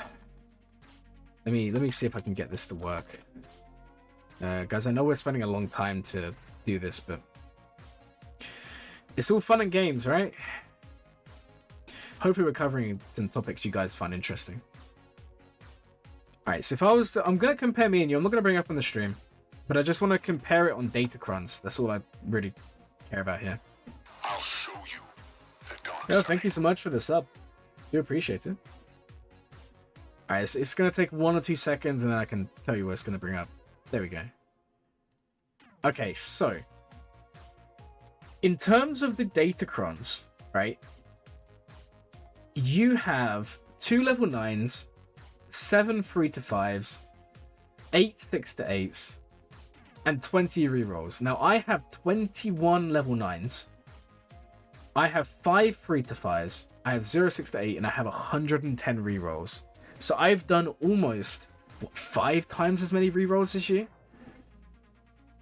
Now, I'm not saying you need that many datacrons, but I'm just so you guys know, I'm not spending on datacrons. I just do 6 conquest refreshes a day. That all goes into datacrons for 1 week. That's all I do. And if you even did 3 of them, and you have good datacrons, you're going to have a massive edge. Honestly, until you get into Kyber 1. Like, I've been facing people in the end of Kyber 2 who didn't have any datacrons. It's like, what are you doing? It makes my life so much easier. So that's like the easiest way you can punch up. Honestly. I know that not everyone wants to do it, or wants to hear it, or, you know, enjoys that sort of stuff. But if you want to stay in Kyber, you have to do one of those 4 things. New characters, good mods, lots of relics, or datacrons. You do one of those 4 things, you're in Kyber. And I honestly, looking at your account, and I remember when we first started doing your review, you were saying, I don't know how long I'm going to stay here. If you was to look at it from face value, and please don't take this as disrespect, I would kind of agree. I would say, wow, well, how are you going to stay? You don't really have, you know, you have the GLs, you know, 2 really good GLs, but like outside of that, your relics are so low, like, how are you going to stay there? But then also we take into account playstyle, which you said, you know, you play very offensively, that's always going to reward more success. And the mods. And you have, like, I looked at your mods just now, and it's incredibly good. You know, 321, I mean, your Rex is gear 12, and how fast is he? Is he above 300? 298, these are good mods. So you're already 1 stage of the way there. So I think with a little bit of work, you can easily get there. Now, I know you said about defensive GLs. Like I said, Lord Vader Rey is probably going to be the best you can do for defensive GLs. But going for Jabba, going for Leia, they aren't bad. Just remember, if you go for Leia, she plays more into your way of playing, where she gives you that offensive powerhouse who beat everything. And then against, you know, players that aren't clued on perfectly, she's going to hold on defense. Anyway, we've done your review for ages, and I feel really bad for anyone who's waiting. Yeah, we spent like 30 minutes there. So hopefully you don't mind if I move on, because I do want to give everyone a free chance, or a fair chance. But hopefully that was somewhat interesting. Your account is really good, so I don't want you to sit here and think it's not. But hopefully that helps you stay in Kyber, because that's the main thing. Because your account's there. It just needs a little bit of work. And just understanding, you know, little things. Also, don't be afraid to invest in off-meta. I kind of mentioned it a little bit in today's video, the Young Hun versus Malgus. I know it's a little bit of a, not meme, but it's obviously not many people do it. I think I'm the only person that does do it. But if you can get to a point where you can consistently beat something with something that your opponent can never plan for, your chances of winning goes way up. You know, whether that's Night Sisters on Jabba or something like that. Play into it. Datacrons are massive. Anyway, let's go move on to the next one. So like last time, guys, we are going to put the game on auto. This time, I'm going to start it with just Lord Vader. I want you guys just to look at the damage so that you can actually see what I'm talking about here. So we're going to run Lord Vader Inquisitors. We'll spin the wheel. So if you guys want a chance at getting a review, I'm going to post a link. Go ahead and enter it. Where's Fish Brother? I really need to relic 7 or 8 this guy. And then we're going to go for our Malakos Kron. This is like, it'll work out to about 500% defense after everything's worked out here. All right, let's go ahead and add some more people. So if you want to have a review, guys, come over here and we'll sort it out for you. Glad you enjoyed the review. All right, guys, look at this. Look, just on auto. Just watch the fun and games begin.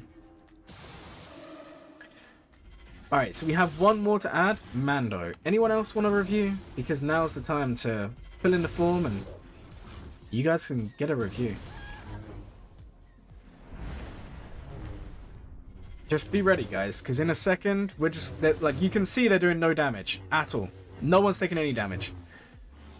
It's kind of crazy. Like, you know, how do you actually deal with this? It's kind of, like, look at that. 7th Sister is literally taking no damage here, guys. The only one who will take damage is Reaver because she's been armor shredded. Like, how do you go about dealing with this? It actually scares me.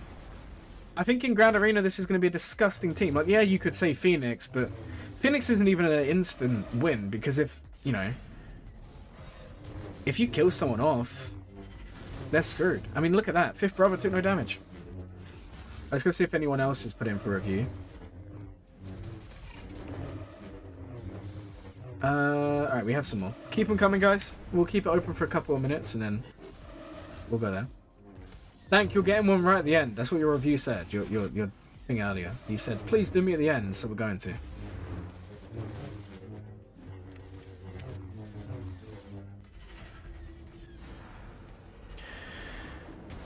We're getting there, guys. It is going to take longer because I'm not playing it off auto. I don't really want to... The whole point is I'm just trying to show you they literally do no damage. Look, gas hitting for 5k. Like, it's just... It just worries me how good this is with this Crom. Like, if I can get my more Mandos to beat Leia, I will be running this on defense. Because this is just disgusting. Oh, I just backed out as Cat just died. Oops. Alright, we've got some more. King Tobias, Rob's Mad World. I think Rob, we've already got you in once. I'm not going to put you in again. Just so you know, I'm not ignoring you. I just don't want you to go crazy. Right, where were we? Alright, I'm gonna play it till JMK's dead and then we'll go spin the wheel. And there we go, JMK's dead. Would you look at that, guys? JMK died just like that. Okay, let's go roll the wheel. Who's gonna be our next lucky winner? Oh, well, the game's done before I even did the wheel. Well, that kind of sucks. Alright. So, guys, the wheel is ready. Is Leia here? Can I go up against Leia now? Please. Leia, just show yourself. Have we gone above her? If I've gone above Leia, that's actually going to suck. 15. Where is Leia? Please don't tell me I've just gone above her. No, there's one at 12. Oh, I think we need to climb one more time. Hold on. There's one at 12. Yeah, guys, I think we need to go one more, yeah. We need to beat this one as well. Well, that sucks. But we can do a different team. Okay, here's the wheel. Let's spin it. How are you modding... it's Boss.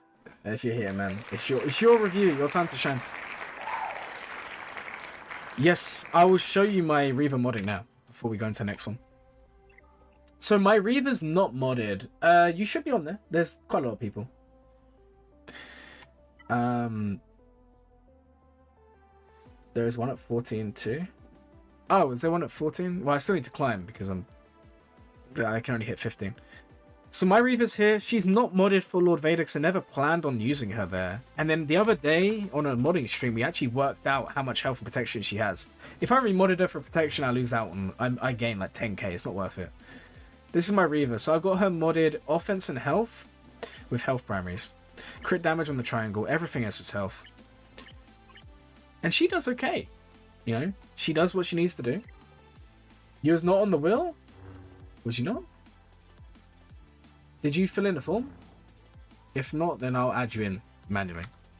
Sorry, you should have been on the form there. If not, fill it in. We're going to be going for a few more hours, so don't worry, you'll be on the next one. I do apologize for that. Let me go find the thing and copy it over. It's just easier if it's done this way. I don't have to worry about keeping track. Oh, Alex, you're here. I was just going to ask for you to... fell asleep before the stream started. It's okay. Yeah, I need your ally code because you was the last one who won from earlier. Damn those protection secondaries though. Which ones? On here? Oh man, I didn't even realize. I didn't even realize, man. Okay, those. I mean, it's only on like 2 of them, but yeah, they're not bad. They're not bad secondaries, are they? 7%. 9%? I mean, that's not bad. I think your boss is Alec code. Just enter in the form again. If you're not in there, then we can add you in manually. Yeah, it's not bad. Reaver's been really good for me. I just haven't found a need to go offense or like offense protection. I mean, offense protection makes the most sense under Lord Vader, but it's not actually as much of a gain as you think. All right, guys, let's get rolling. Man.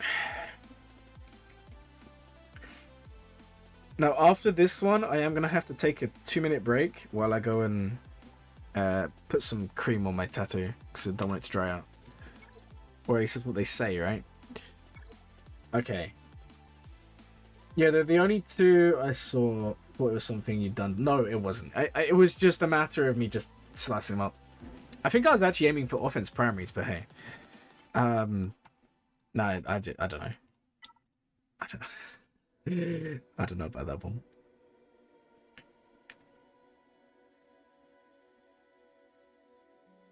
Alright, so boss is the next one.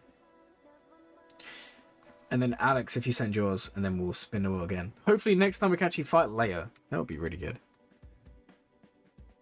Alright, guys. Unfortunately, as you can tell, don't expect like 10 reviews an hour. I mean, we've been going like almost 3 hours, and we've had 1, 2, 3, 4, 5, 6, 7. This is our 9th review. So it's not going to be super quick, but I've been going longer than 3 hours. That's actually kind of crazy. Now, I prefer to spend time and go over stuff in detail than get you guys done in like 10 minutes. Well, there's no fun in that, right? Okay, so boss is here. We review a level 76, of course.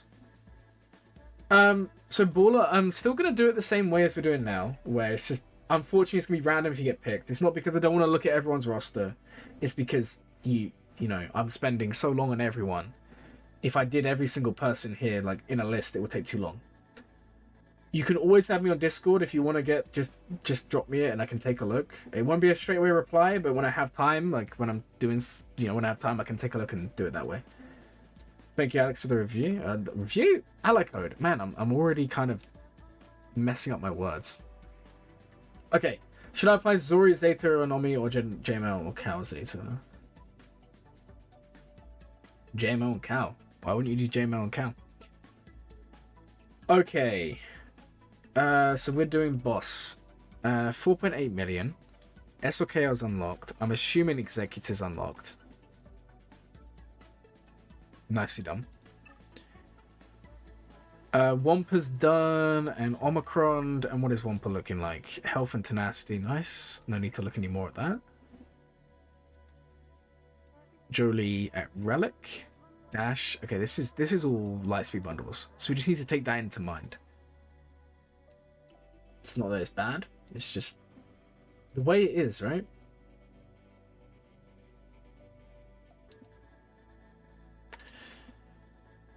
Okay. What's your Savage like?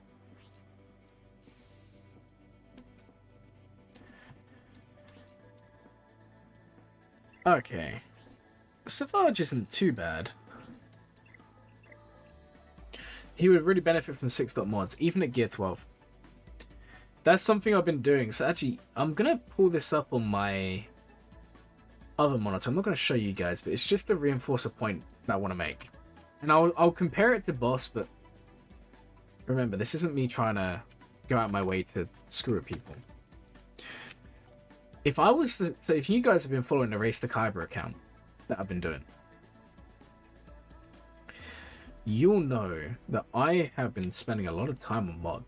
And that includes 6-dot mods, guys, because 6-dot mods are very important. So if I was to do a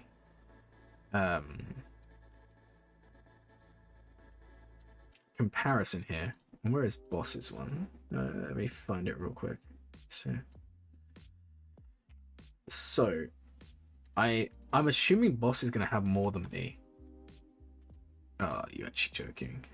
That's really frustrating. I have to input it all again. Why would you do this to me? Alright, well, let's just get rid of these.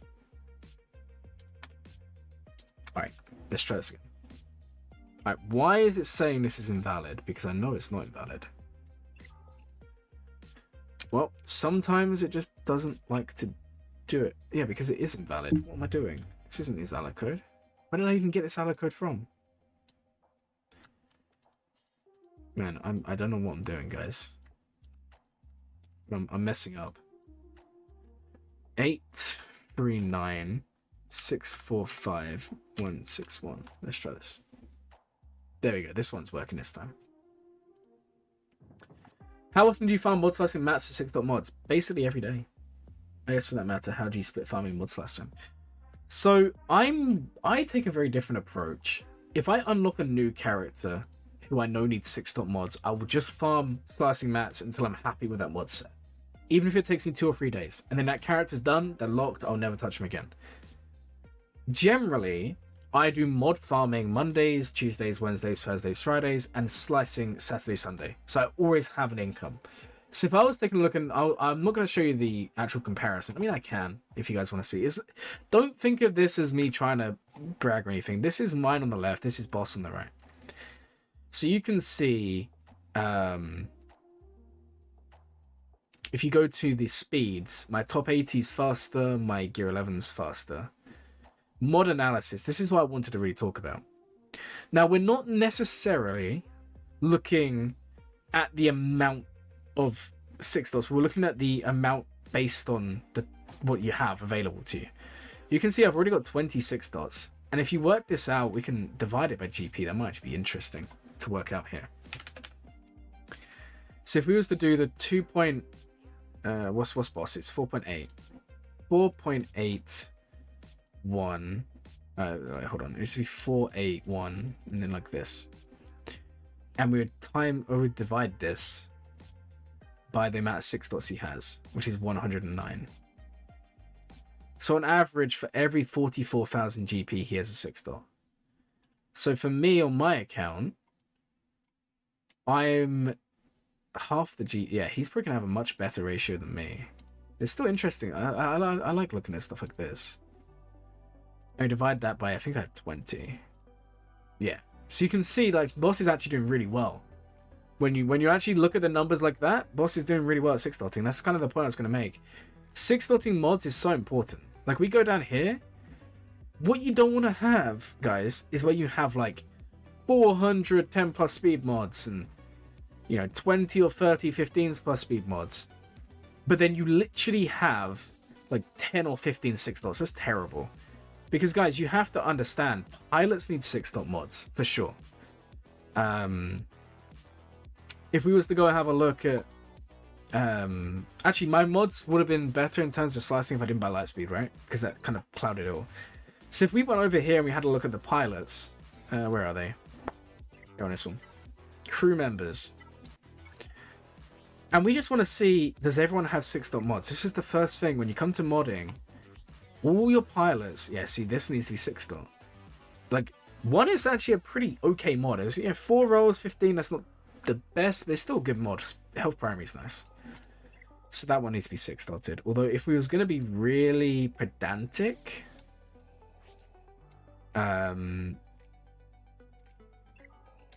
where is it?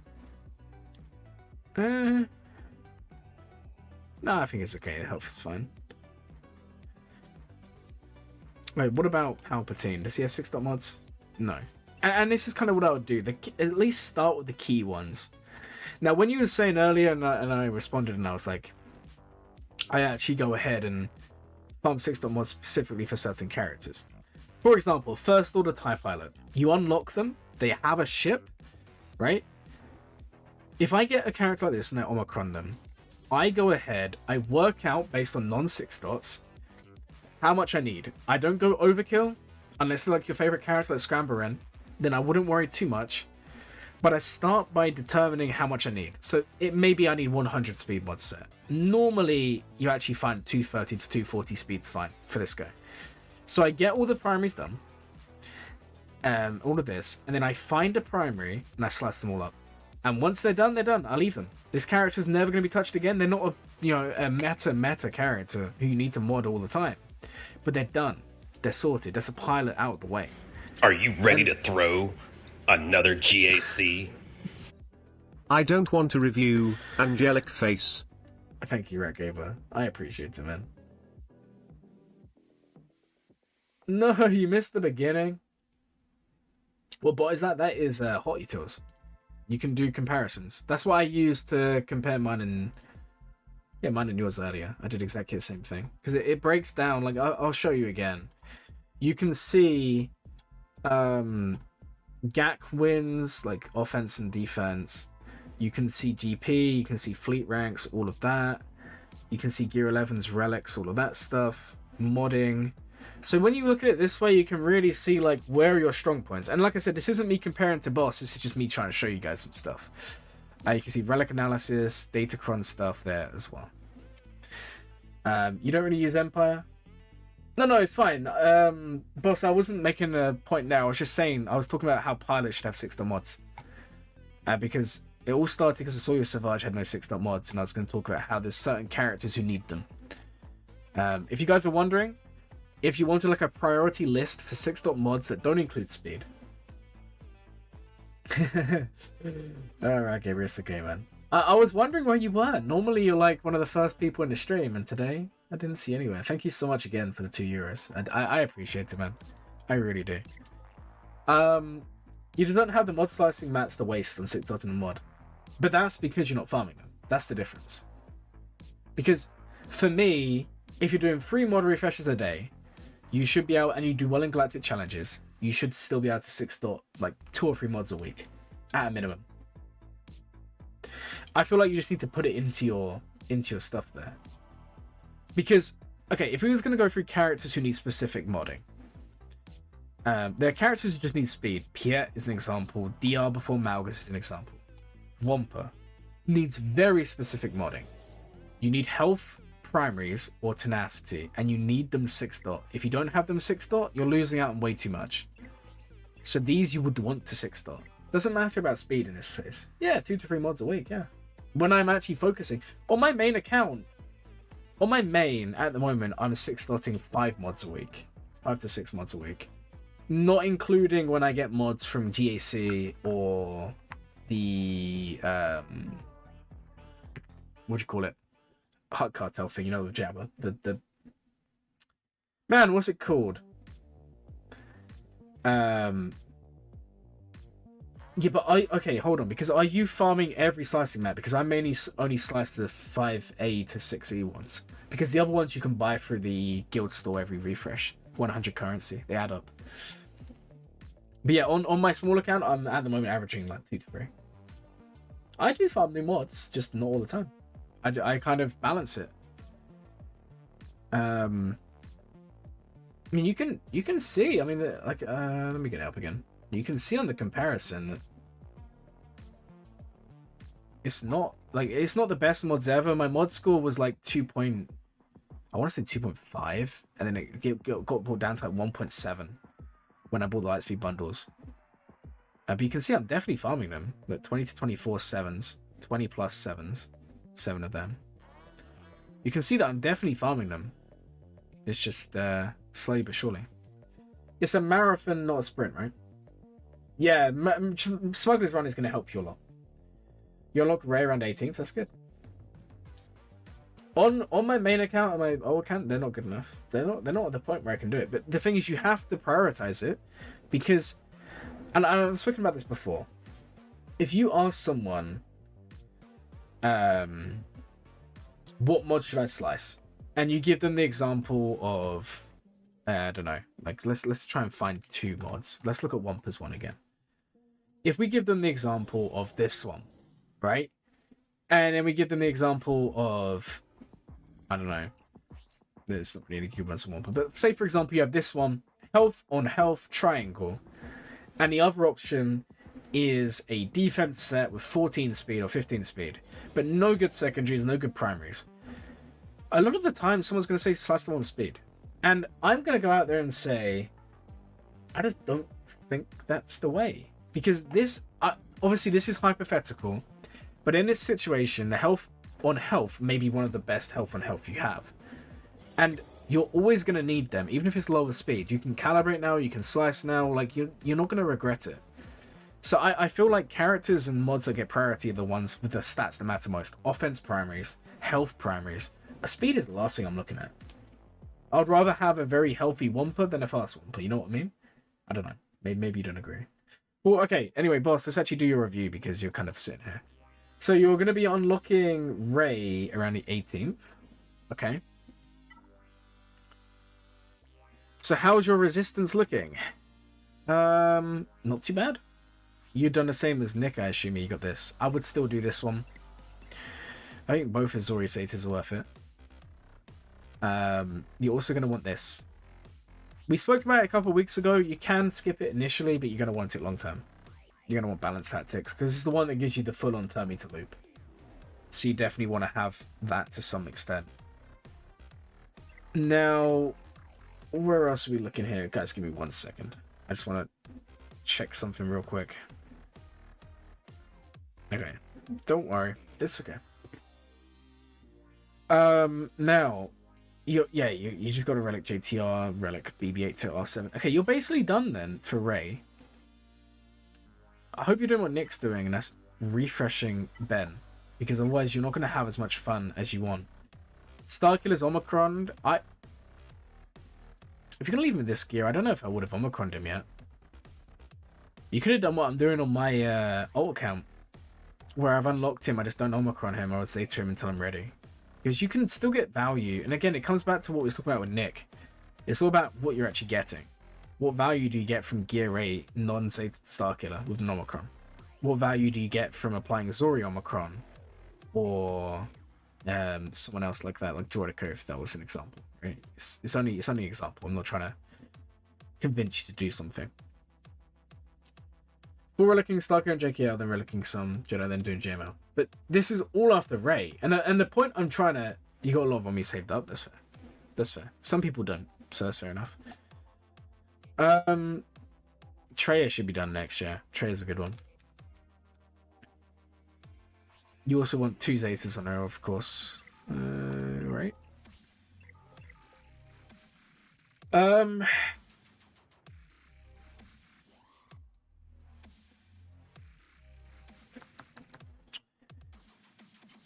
Right. So you're getting Ray on the 18th, then you're full Relicking Starkiller, then you're going into JML.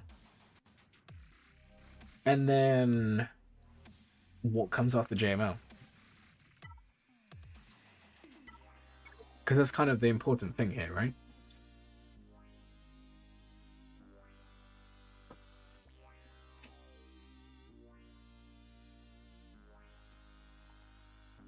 Well, I've got to do my tickets, guys. Otherwise I'm going to get killed. Boss, just bear with me. I've got to do tickets real quick. Because apparently I haven't done them yet today. I found that hard to believe. I should probably be doing... Oh, I don't think Cantina's on double drops, is it? I bet it's not. And if it's not, I'm actually gonna... Yeah. Imagine not giving me Cantina double drops. You just enjoy pain. Alright, well, let me go farm some Kairos or something, just real quick. Ah, yes. The fun of double drops. Alright, at least that one I got quite a few. Jabba or Profanity? I mean, Jabba and Profanity are both good. I wouldn't worry too much there. Both of them are going to give you what you want. Now, you can use the same reasoning that I used with... Actually, it'd be slightly different. Because earlier, Nick was suggesting Profanity or Leia. I do think Jabba has quite a lot of reasoning to go for over the others. But I'm trying to find the ally code real quick. I found it.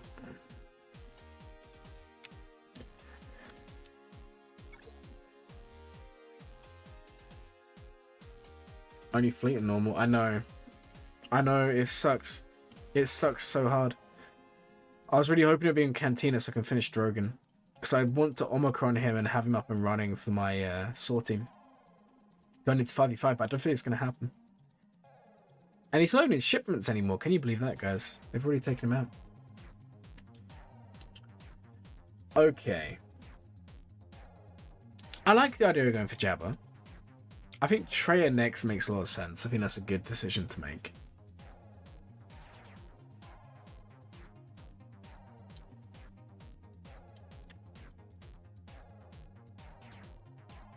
I think you just gotta keep on going away with it. I mean, yeah, sure, it's good from a relic point of view, but I'm not really needing that right now. For me, I need to finish Drogon.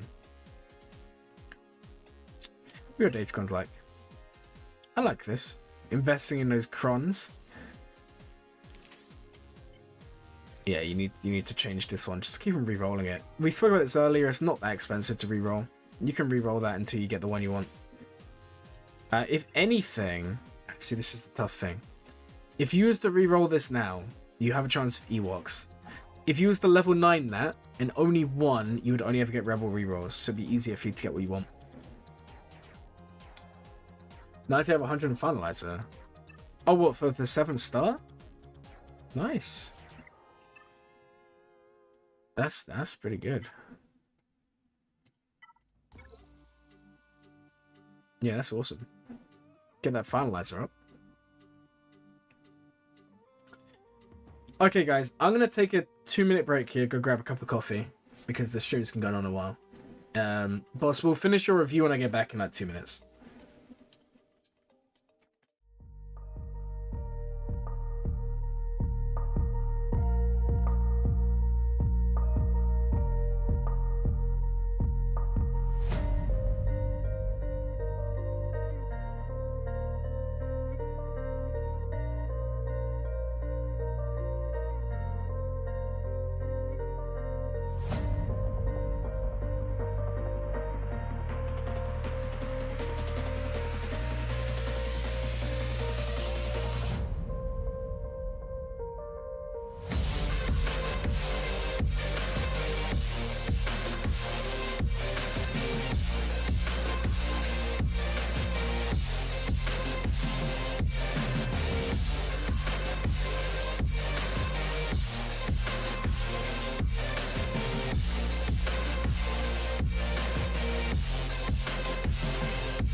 I'm back.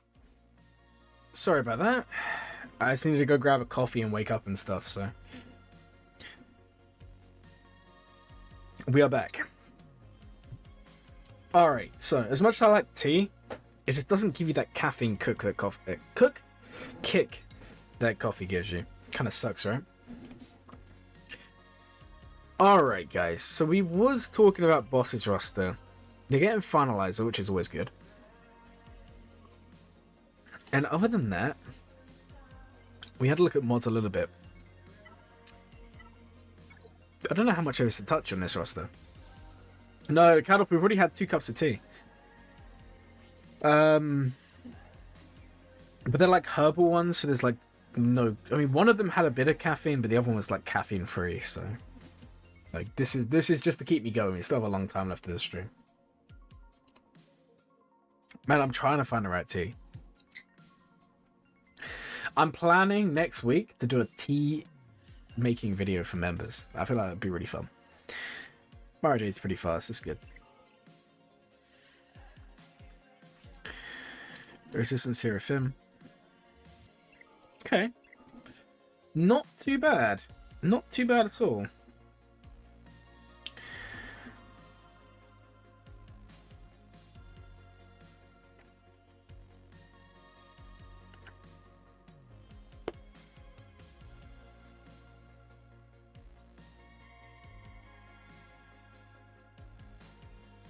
Whilst you have a really good roster. I remember when you started playing, because I'm pretty sure you was a brand new player when you found the channel. When I would have to work through the night, I would have a coffee followed by a Coke. Give me a rush. Ooh, I might try that. When I finish this Coke? When I finish this coffee, I'll have a Coke. I'll join you. I'll try it.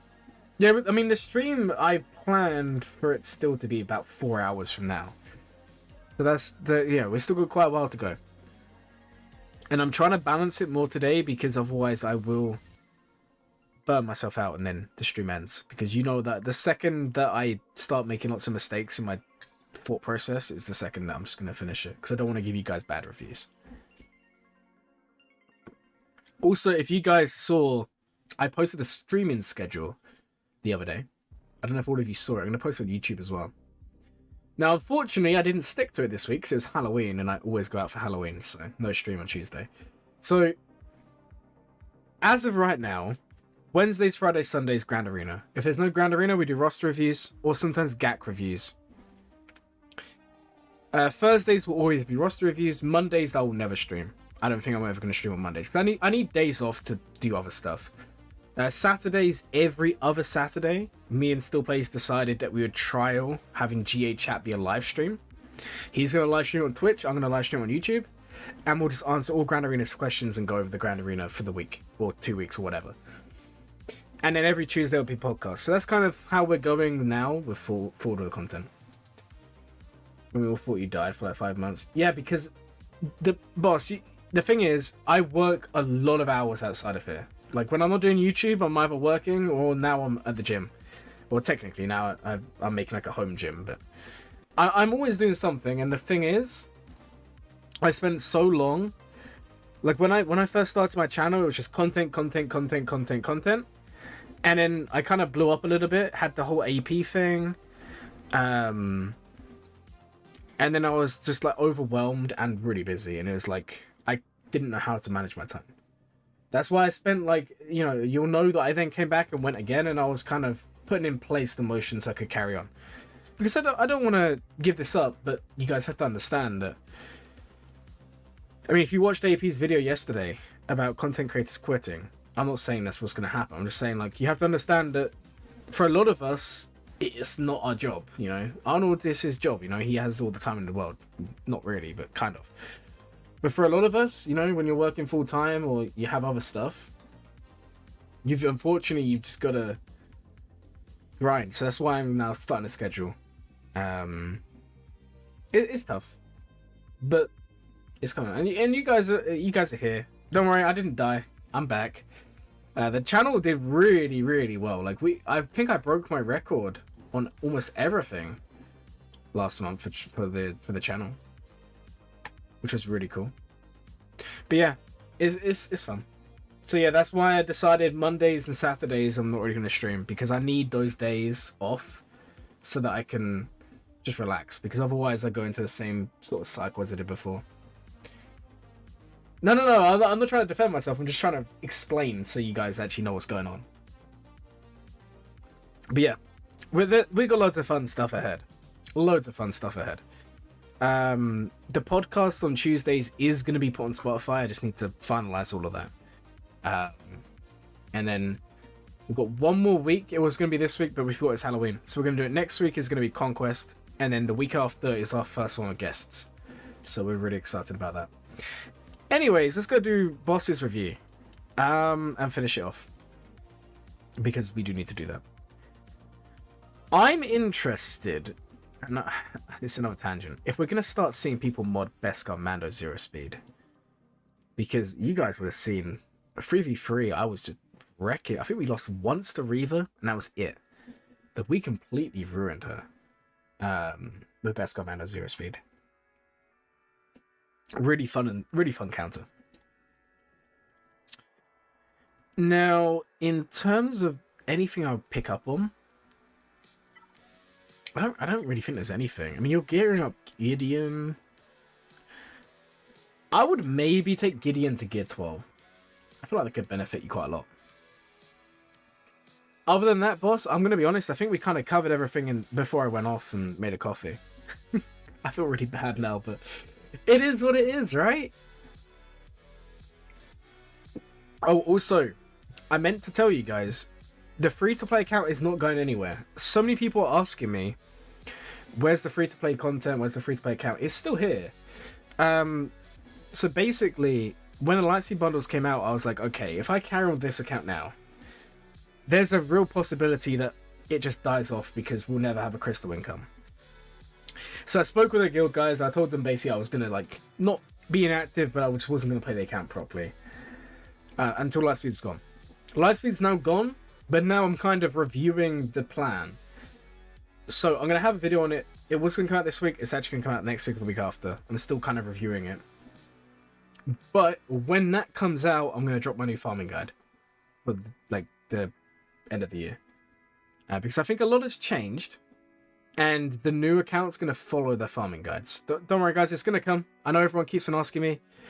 But yeah, it's coming. It's just taking a while because I want to make sure it runs smoothly. Okay, let's go do the next review. So we have Alex. Now, while we wait to do yours, I want to go make sure we're ready to beat Leia. Actually, no. Let's do this as an spin the wheel. It's easier. So, Alex, you're the last one from earlier, the free ones. Hey, hello there. Welcome to the stream. Hope you're having a good day. This is Alex's roster. I want to see what progress they made on First Order, because I do remember them having stuff there. Have you changed guild? I swear you was in Senate Geonosis, right? Have you progressed? Like, what's going on now?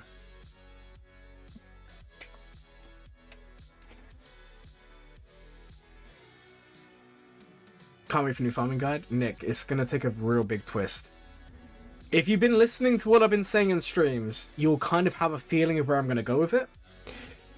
Basically, to give you guys an idea, like a teaser for the new farming guide, the main idea for me is how does someone who's free to play, because it's a free to play guide, I'm going to release maybe one for Hyperdrive bundle, Lightspeed bundles as well, I don't know.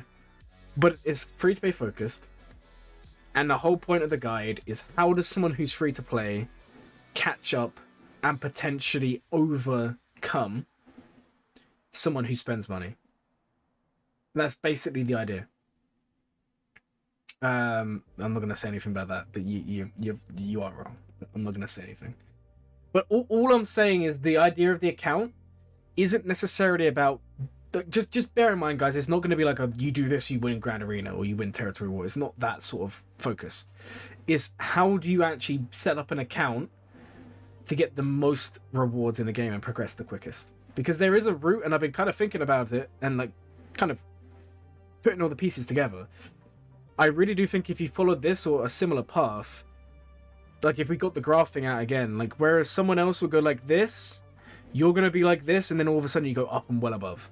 And that's kind of the idea. So anyway, it's going to come out in a couple of weeks. I'm still thinking it through. It is literally like going to be like an hour-long video at this rate.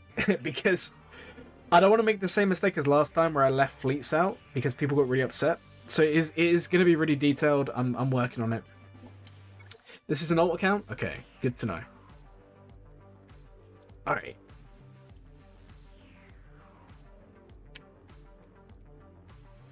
Let's go have a look at this. No, it's not. Okay, it's not. No, because it's not technically an efficiency guide, but it's about. Look, when it comes out, you'll understand. It's all about. It's going to be a difficult one to get people on board for. That's the only thing. That's why I'm spending so long. I really have to convince people to see the light. And obviously, it's free to play focused. But yeah, it's going to come out. We'll sort it out. So yeah, don't panic. It's coming. It's just gonna take me a while. I just wish I could do fancy graphics like Arnold. I'm trying, but it's just not happening. Although I am planning on starting to create my own like infographics for modding. Like when I do modding videos and counter videos, I want to start like what Zarif does. I want to do my own style. So I've been looking into that. So I think don't be surprised if there's a Discord channel pop up that's like Glurm Graphics. Or Glurma Graphics. That sounds really cool, actually. I'm going to start trying to make them. And when I do, there will be one for the farming guide. Like a one you can just like save, download, whatever. Lord Vader first geo is a geo I can get behind, but it's not. Don't panic. It's not where we're going. Sorry guys, I hit my spoon. Right, so this is an alt account. 3 million GP. We have JML, we have Radis. We have obviously JKL, CLS, Jedi Revan's Gear 12, Hera's got the Omicron. Do you have Akbar?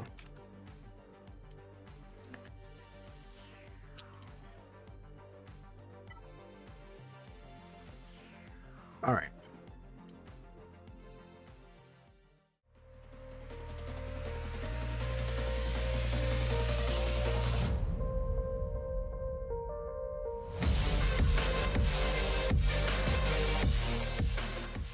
Guys, I just sneezed and yeah, I just muted while I sneezed.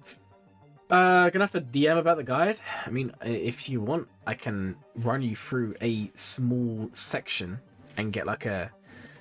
You can trial it, see what the opinion is. Obviously, I won't tell you the whole thing, but I can go through like just a random portion of it. Maybe off the stream if you're around. Right, so. Going back to this, I don't. If you've done Layer Omicron, why haven't you done Akbar? Man, I would love to have Akbar Omicron on like my alt account, on the Hyperdrive bundle account. I feel like it's a really good one, underrated. You can beat a lot of stuff with it. So I'm actually, man, I'm hearing talk of it beating like really strong teams. One of my buddies has it, like the full team at Relic, and they said they're anticipating some fun stuff next Grad Arena with Akbar and Layer Omicrons. So I'll be interested to see what happens there. Boss knows a lot about Akbar on me. You don't like it? I didn't. I take it you placed it in GAC or something. Captain Rex, Omicron. Okay, Sana's Omicron. Interesting choice of Omicrons here. Who else goes on the Akbar team? So basically, to get the most value, you want characters who don't deal damage. It sounds crazy, but that's how you call the assists. Because Akbar lead is whenever a rebel uses an ability that does not deal damage, they will call an assist. It's here. Whenever an ally uses an ability that isn't an attack, they call a random ally to assist. Now, Akbar's Omicron is actually going to be like guys. If the Omicron packs came out next month, I would buy them, and on my main, I would take Akbar and lay it to like R7, and I would run them. It's just, I think they're great Omicrons. I just don't think they're worth diverting for in the end game. That's kind of my problem. So Akbar Omicron, at the start of the battle, all allies get tenacity up. If all allies are rebel, whenever an ally's buff expires, they gain 3% turn meter, and whenever an ally uses an ability that isn't an attack, all allies recover 5% health. And instead of a random ally, the two weakest are called to assist. Now this is the really interesting thing. Because what you actually want to do is you want to make Akbar one of the weakest. Now, this sounds really, really interesting and really weird to a few of them, I'm sure. But what you actually want to do is you want to make Leia and Akbar your weakest. Right? So whenever anyone else uses a special ability, Akbar's called to assist. Now, what happens when Akbar is assisting? He has a 55% chance to gain 45% TM.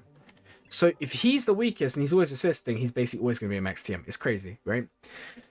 Really, really cool. And then Leia adds in some bonuses there as well. But in terms of teams and characters that work really well in the team, if you have Zeb, like say you're someone who invested in Phoenix, Zeb is really nice here because he has this.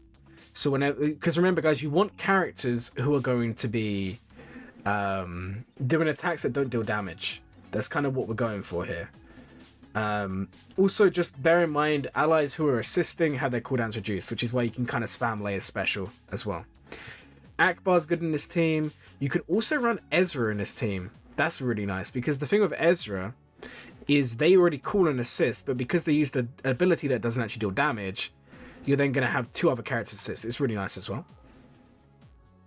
You can also run Hoth Rebel Soldier. That's someone else I've seen like pop up every so often, because they have this one, which is the taunt defense up, all of that. They can be quite nice in that team. Hoth Rebel Scout as well. And the thing is, Hoth Rebel Scout, if you make him one of the weakest, he's potentially going to be giving the turn meter to everyone. You know, remember, Hoth Rebel Scout on the basic is going to be gaining turn meter. Now, the only downside of doing him is he can't proc anyone else. That's why I'm not really the biggest fan of him. But typically, Stormtrooper Han's in there, Akbar's in there, Leia's in there, sometimes Hoth Rebel Scout. You do want a tank. And then obviously sometimes you'll see like Zeb. Now, when I do it on my accounts, I will most likely run Akbar, Leia, Zeb, Hoth Rebel Soldier as my tank. And then the last slot I'm going to kind of leave up to interpretation. What's the ceiling? Zeb will just stun everyone, yeah. Yeah. Sana has enough gear to go to a relic, just waiting for it to be accelerated. Nice. Well, also, just bear in mind that Sana's a Cantina node. Should be really quick to farm anyway. What's the skill ceiling for the team? Honestly, I wish I could tell you. I don't know enough about the team. I don't have it, and I don't like to kind of tell people like ins and outs of stuff I don't have, because I don't know everything about them. But if I was just to run them through GAC Insight, I know it's not the best thing to look at, guys. It's not going to show you specifics. But you can see that it can beat some teams. The problem is, like, you're not really going to see anything special here. What I'll do is I'll talk to my friend, my buddy who has this up and running, and I'll ask him to record me some footage, because a lot of these are going to be just really bad gear, really bad teams. Like this team here, useless. There's only two characters in this team called an assist. This is not a good team. You don't want to run this with Akbar. If you're going to run Akbar, you've got to run specific teams. So if we was to put in characters who would work, for example, Stormtrooper Han, R2's really nice in that team. Fulcrum's really nice in that team. So you can already see when we change it, we start seeing some wins. It is a good team. With the current datacrons, the ceiling is GLs, but I don't know. I'm not going to comment too much on it because I don't have it. That's kind of the problem. But they do beat a lot of stuff. They're not bad. And yeah, boss, that does kind of suck. Yeah, Akbar is one of them weird teams on defense. So Sana can go to Relic. That could pose a problem if you want to go down the line of having Akbar on Macron, because then Stormtrooper Han's kind of everywhere, which is why I do like Hoth Rebel Soldier. If you're gonna invest in the Akbar team, this guy can be good there. Because he can taunt, and that's the main thing. He's calling the assists. You can't use yeah, and that's what I was about to say. You can run Hoth Rebel Soldier there as your tank. Like I said, you want to be running characters who have those abilities that don't deal damage. And he kind of helps there.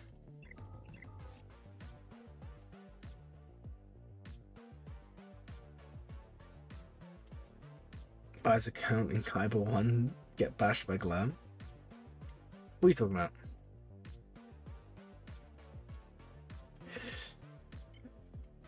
Okay.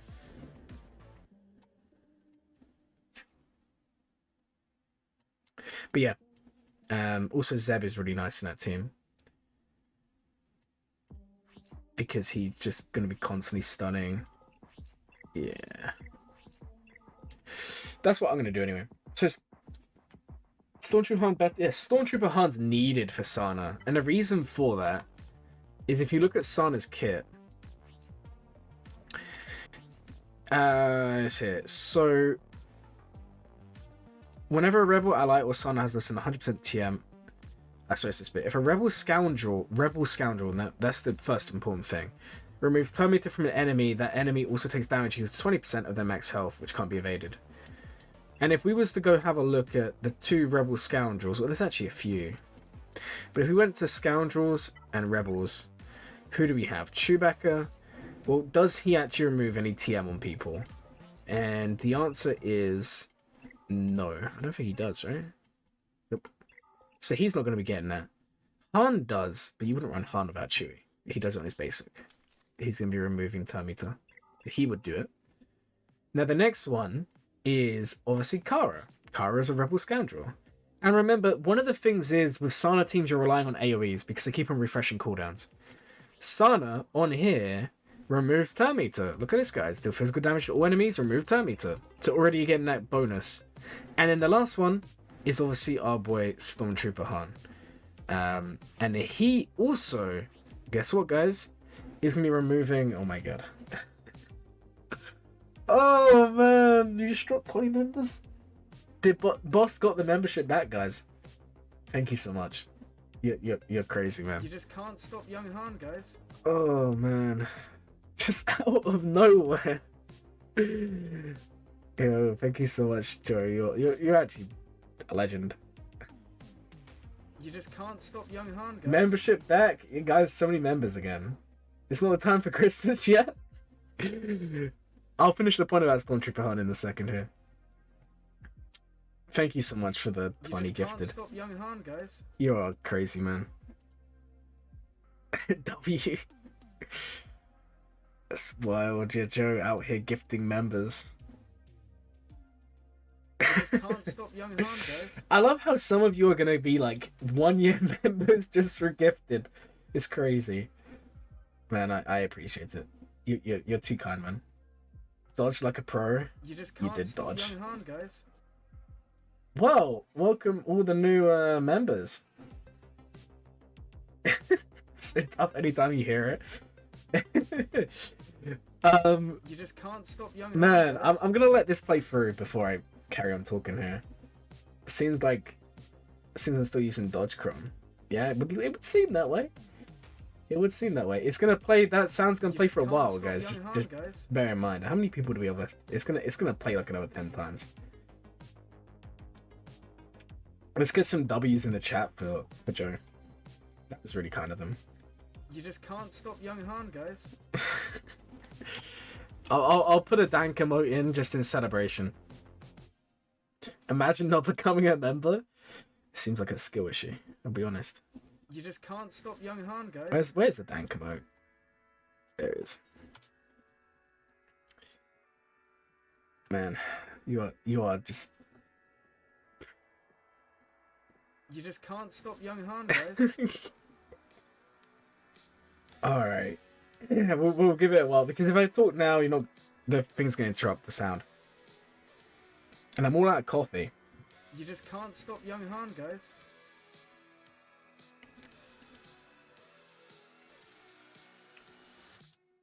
It's always the same people that get gifted memberships. It's actually crazy.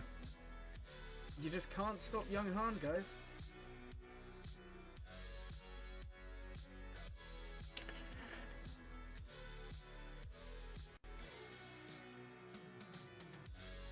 You just can't stop young Han, guys.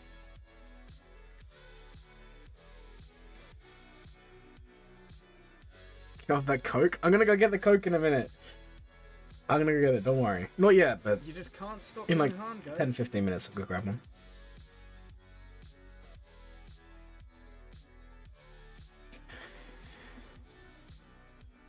Is that the last? I think that might be the last one. You just can't No, stop young Han, hold on, guys. we still have a couple. Guys, we still have 1, 2, 3, 4. It's gonna play 6 more. Thank you again for the I had 20 gifted, dude. Man, you're actually too kind. Like seriously. Wow.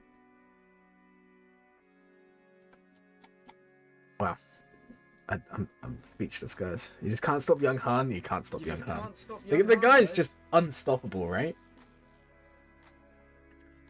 Best character in the game.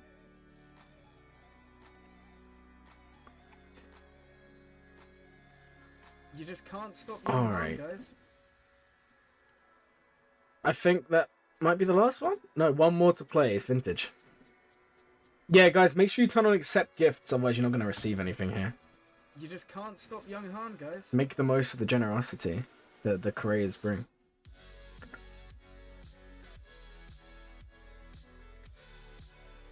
Alright, I think that's all of them. Again, no, Zenith had to come in right when I was... No, Zenith. Alright, seriously, I can't explain, guys. Like, I am very grateful, man. I appreciate it. Like, it's wild. Thank you so much, and I'm sure everyone else appreciates it for all the emotes and everything. Still 3 more? Is there? I thought I played all of them. Either way, man.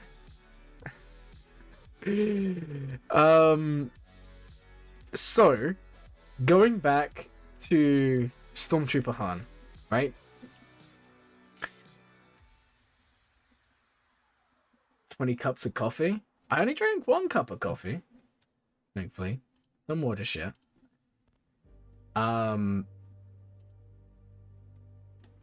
So, he also removes turn meter, which also helps, right? And he also gives turn meter whenever he's damaged, and he has top. That's the other thing. He's really nice in the Sana team. The thing is, he's also really nice in an Akbar team. It's like, where do you actually use this guy? Oh no, I don't know. I get very mixed opinions because Sana can kind of get away without him, but you do also want him. Hey, E-Man, welcome to the stream. You just missed out on the Koreas coming and dropping some memberships. So welcome to the stream anyway. We're just doing some roster reviews. If you guys want to have one, then make sure to fill in the form. We're doing it by form today, and then when we do a new one, we just put it up here. You guys can have a chance at getting one. It's all randomized today. So, right. Man, I forgot where we got to with this. My mind has just been kind of frazzled. So, we were...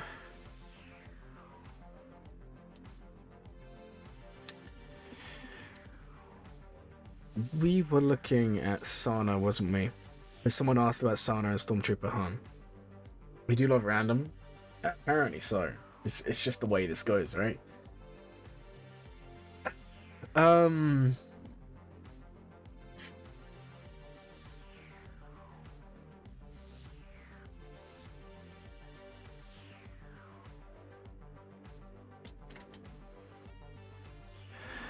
Let's gamble our ability to flex. I mean, gambling? We don't promote that here. I don't know what you're talking about.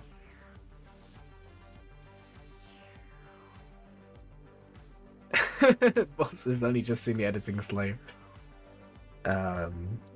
Right. We was talking about Sana, and then we was talking about Akbar Omicron, and then we were just talking in general. And you said that you was going to take Sana to Relics. Sana's Omicron's interesting. Nice, this one. So in Grand Arena, Rebel Scoundrels and Sana are immune to daze. At the start of the battle, Rebel Scoundrels taunt for 1 turn, and then Sana starts with Tenacity up for 1 turn. Target lock can't be resisted.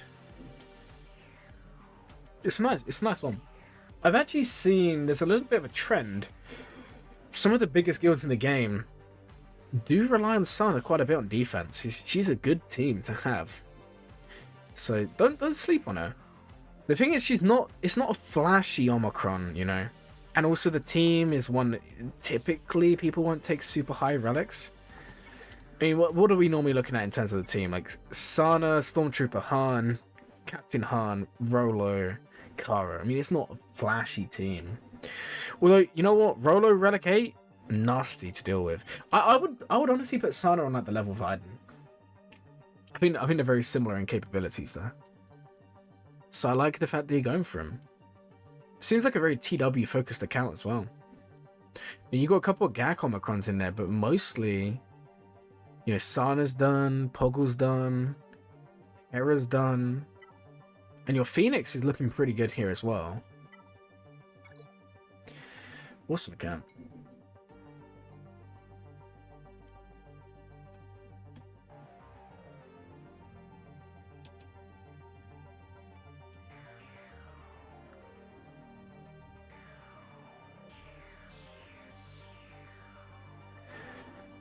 Okay.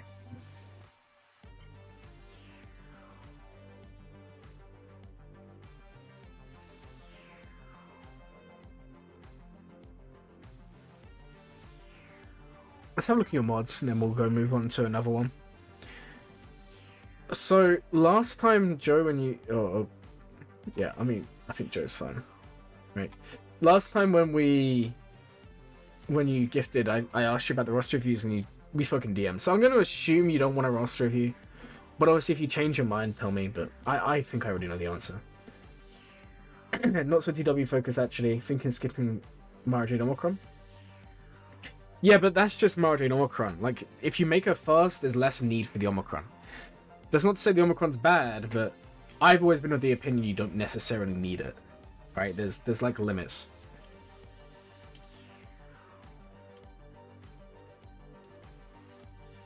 Okay. So how fast is your fastest character?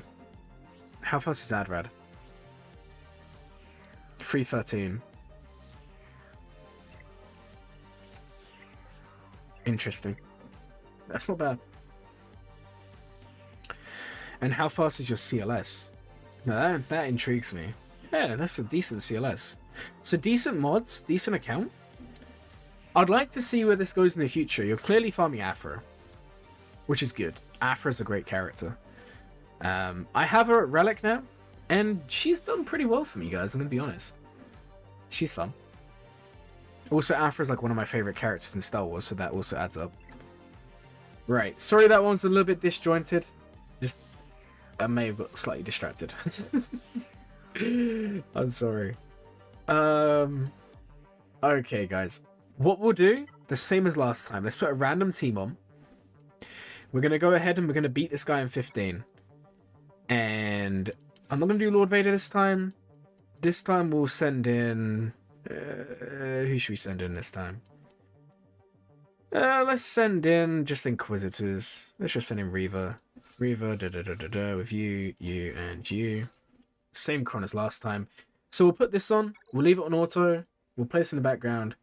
And then we'll get another person. So if you want to have a review, remember that if you do gift memberships or anything like that, you do get a review regardless. But if you do want a free review, guys, today, you do need to fill in this form. It's the easiest way for us to do it. So I'll post the form. You guys know the drill here. The form is now in the chat. If you want one, fill it in, and there's a chance you guys can have a review. Okay, how quick are we going to kill them off? Probably really quick, right? Hooray for Reaver! Man, look at the defense. It's just insanely good. The sooner I can go in and try and practice against Leia, the better. Oh no, this isn't time. This is just passing. We're trying to get to Leia because people wanted to see Leia counters, and there's a couple of Leias we can test against.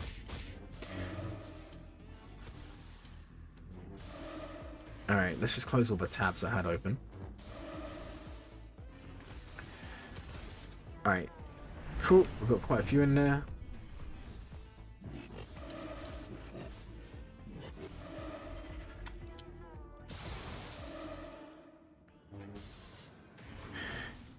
I hate how the AI just prioritizes JMK here. Like, why wouldn't you just go ahead and kill off Commander Ahsoka at this point? Like, that, to me, that's just wild. Like, just go and kill Cat. Like, why are you making this difficult for yourself? Take her out.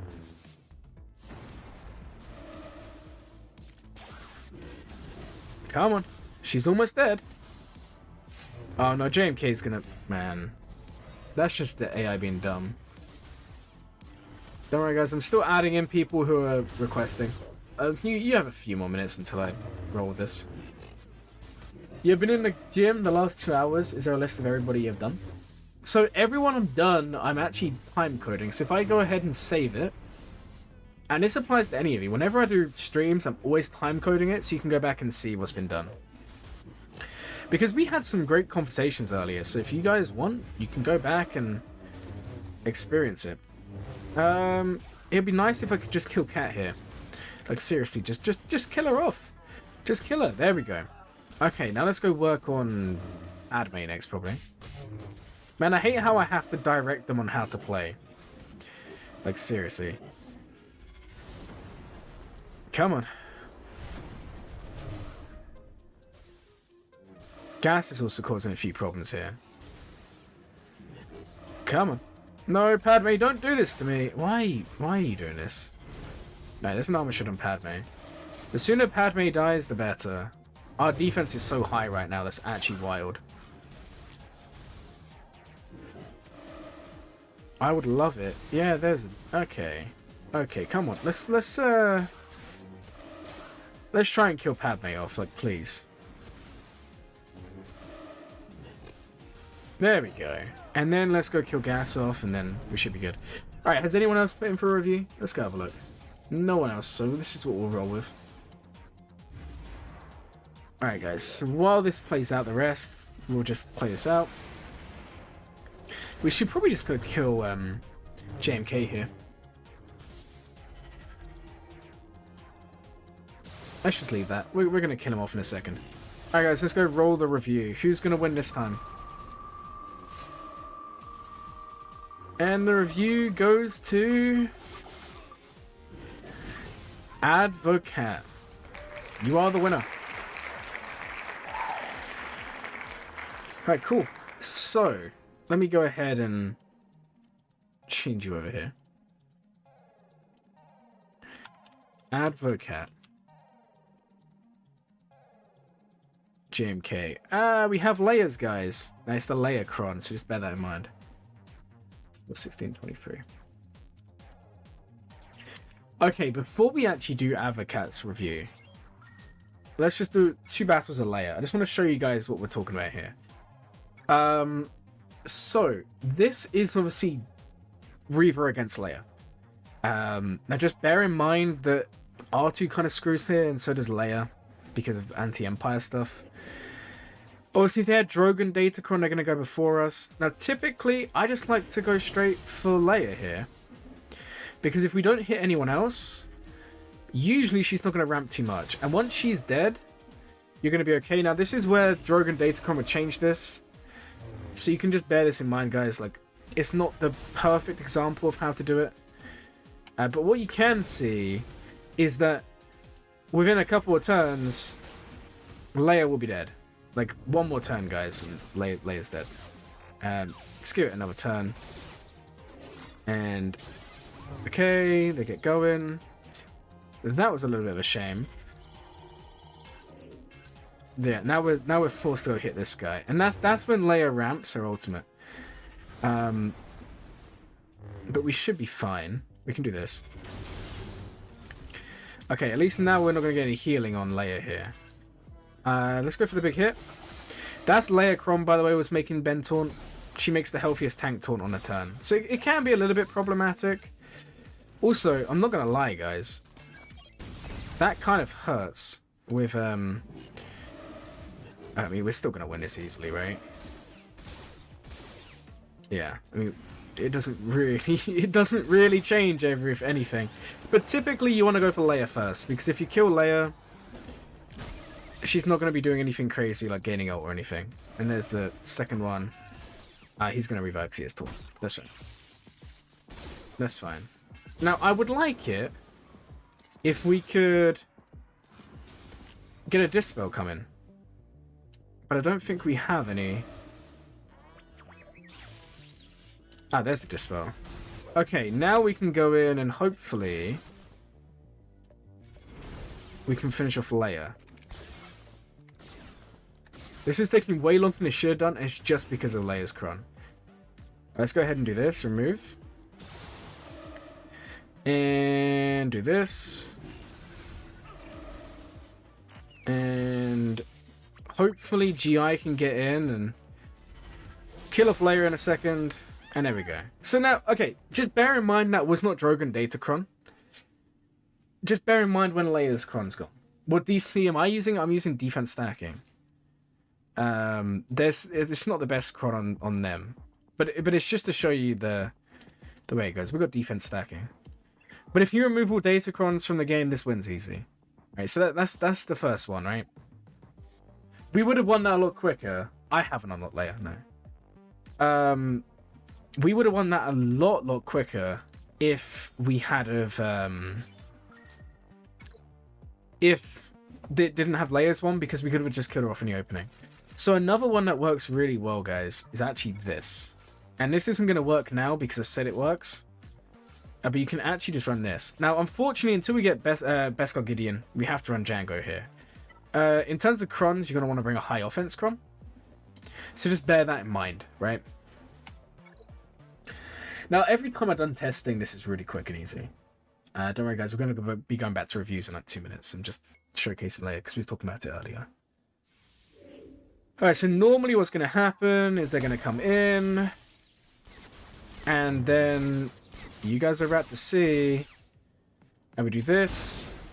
Now, this is the only real problem. We have to do this because of the taunts, right? And then what you're going to see is we're in a little bit of a situation now where we don't have the 5 stacks to really hit on Leia. But normally you'll, as long as Maul survives here. Yeah, I think we actually lost this. See, this is the problem with the Crom. So if I back out, I'll do one more. I'll show you what I'm talking about. If we went in against this one instead, and that's the only problem with the Leia Cron. Oh, sorry guys, I just punched my mic. The second she takes a turn,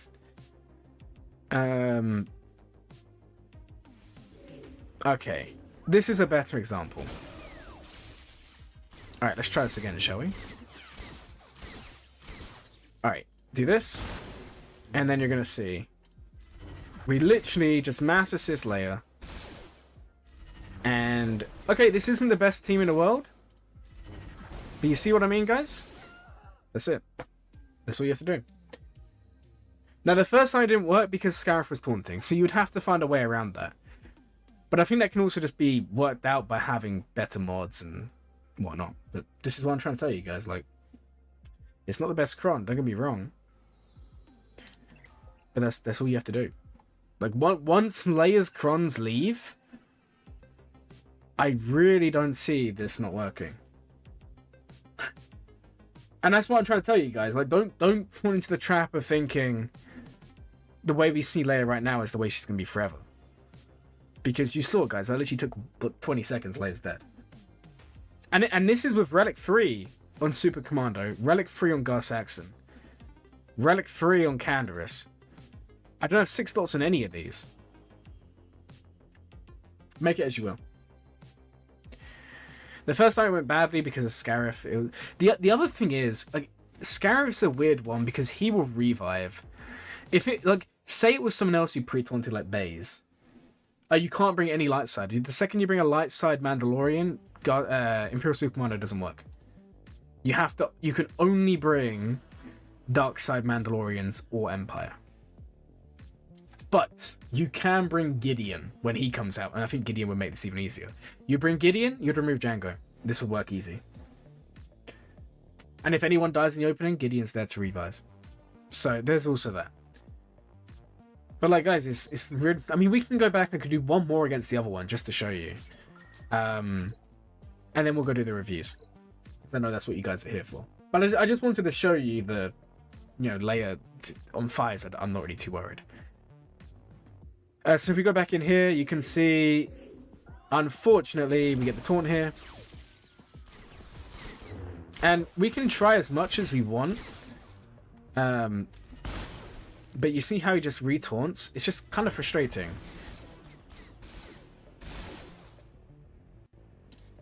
So we do all that. And now we can go for later. Now the question is, do we kill over 3 stacks? Wouldn't that just be amazing, guys? I think we do, you know. It's going to be close. Well, it doesn't even matter. It doesn't even matter. Oh, she got second wind. You've got to be kidding me. As if she actually got second wind there. We're now not going to kill her because of that. Yeah. Honestly, it's just Scarif being annoying. Oh, did we get any counter chance here? I would love if we got some counter chance here. Yeah. It's just Scarif and relics. Guys, just remember I'm using relic 3s. If we had relic 5s or whatnot, we win there. So, yeah, anyway, that's Leia. Cool. So, yeah, I think Leia will be fun to deal with in 5s going forward. Like, you can see my Mandalorians aren't fantastic. I mean, ideally, I would want them all like R7. And at R7, I mean, my Gar Saxon, he is almost all 6-dotted. I mean, he's got 6,900 offense. If he was Relic 7, which is where I would take him, he would be... also, the only problem, I don't really want to run Django. Like, there's potential that you could put in like Shore Trooper or something. You can run Empire, but I don't know. So if I was looking at my Gar Saxon, for example, it's not working. The bot's not working for me right now, so I can't do it. Anyway, we'll go have a look at the next review. What's my farming priority right now? I'm waiting to see if that was all of Bo-Katan stuff, and I'm just gonna go for Bo. So I'm doing Leia in the background because I've got Drogon being farmed, but he's got in my sword team. Jedi Knight Cal's being farmed right now up. Then I'm gonna do Malakos, and then once they're done, depending on if it's literally 4 characters or Bo, I'll finish Bo and then do Leia. Leviathan's just in the back burner. The R9s are just putting me off, so. And I really want the new Bo-Katan because she's one of my favorite characters in Star Wars, so. That's kind of my plan. I'm going to wait and see because I may even be 1 character done already, Mandalorian. He's already R8. Higher relics and dot mods, that would work. Yeah, of course. Of course. If I even had relic 5 on everyone, we would have just one-shotted Leia. And that was against, you know, okay, it wasn't Drogon Crom, you have to appreciate that. But I don't think it makes any difference. It makes no difference at all. And that's what I'm trying to tell you guys. Like, also, just bear in mind, guys, we probably would have benefited more from taking a Kron. Actually, you know, we'll do one more and then we'll do the roster reviews because I know some people aren't going to want to watch this. So I'll do one more and then we'll move on. So if I go back to the same one, of course it's not the best Datacron in the world. And if we just change this and instead we picked a dark side one, this one here, with the offense up on basic, let's just try this. Because that may even give us better results because everyone's going to have offense up, meaning they do 25% more damage, which is probably going to be better off than the other bonuses. Let's just see. So this comes in. This time they have Ben in there. Alright, let's just see. Alright, it's turning out to be very similar to last time. So we come ahead and we do all of this. Do this one. Okay, they're dead. And then you come in here and let's start hitting Leia. Thing is, she has the second wind. Oh, maybe, guys. No, because we dispel it. You really, like, we needed one more stack. Yeah, I think if relics were fine. I think if relics were fine. Sounds like next year projects. I would rather get it done sooner rather than later. Yeah, I think with higher relics we can make it work. I mean, we did it against this one. I mean, it's a bad lineup, but it can definitely work, guys. Anyway, next review is Advocat. So let's go ahead and get theirs up on the screen. 420, 428, 35. The Mandalorians is next year. I'm not going to do them this year. But it is on my list of things to do. Or, you know, we can just run Reaver. We did that just now. And Reaver will be even easier in GAC because of Deathmark. And even easier in TW because, hey, you can insta-kill whoever Jedi tank you bring. Old Ben... whatever Jedi you bring gets insta-killed. And they can't be revived. It's amazing. Yeah, Nick, I was just showing you can rewind like 10 seconds. You know, I don't want to keep on showing because no, I don't think people want to see it, but it's a bad lineup. But just this is what I was just showcasing. You would want like high offense or something like that. The offense is basically compensating for me not having the high relics, and then you go in, and basically you're just looking at Layne just getting wrecked. Now this isn't a good lineup, and against Scarif he was losing, but that's literally because I had terrible relics on my team. Don't worry about it not being on ult, it doesn't change anything. We go in and just get ready because she's about to just get wrecked, basically, is all it comes down to. 1, 2, and it should be 1 more and she's dead. And that's kind of it. There you go. Hey Cameron, welcome to the stream. There you go, Nick. That's all I was showcasing. So cool. Alright, anyway. On to the next one. We are actually doing the roster review this time, so don't panic, guys. I just wanted to showcase a little bit of that, because we was talking about it earlier. I think it's an important discussion to have. Okay.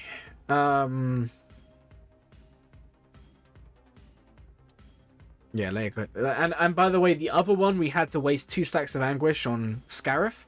Also note that Leia gave herself, because Leia's Cron, it gives herself second wind. And then when we dispelled that, it basically healed her. Now, if she didn't have her Cron, it was Drogon Cron, we actually would have killed Leia. It's confusing, but it is what it is. I'm not too worried going into Grand Arena against Leia and Faz. Freeze is another story, because you can't do that. I tried it, it just doesn't work. In Fives, though, like, she doesn't have the thing is, Leia's designed for you to hit everyone but her. That's how she gains ultimate charge, that's how she stacks offense. The second you go for her, she doesn't do anything. It's crazy. And obviously, if everyone was higher Relic, like Relic 7, Relic 8, it would be even easier. Like, Leia would probably die in 2 stacks of Anguish. Alright, so guys, so the next roster review is going to be Advocat.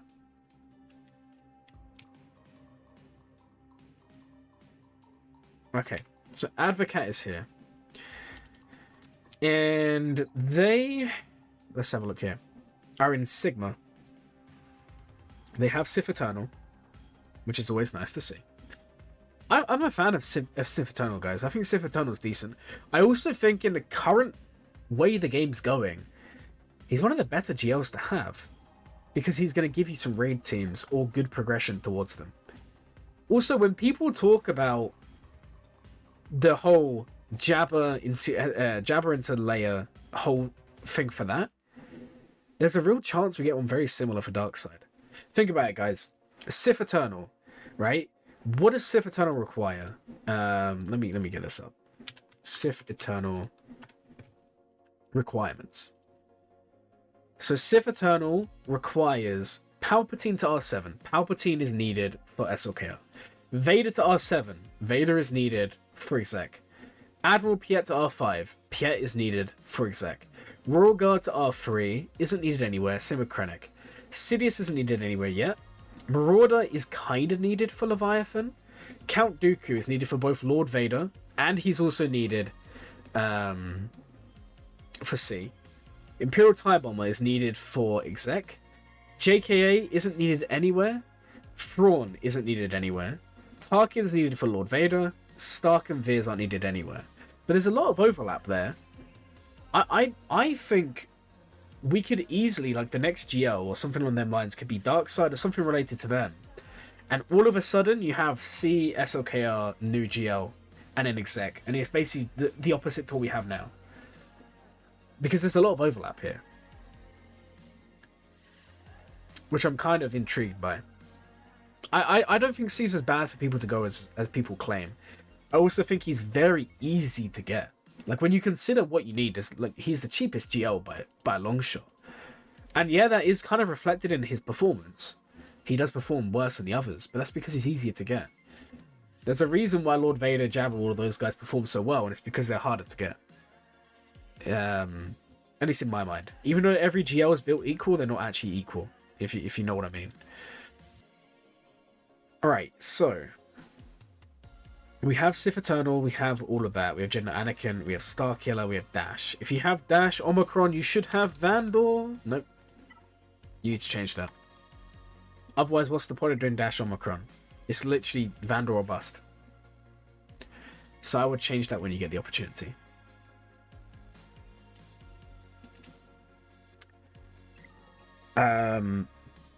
Clearly, they've just bought the Lightspeed bundles.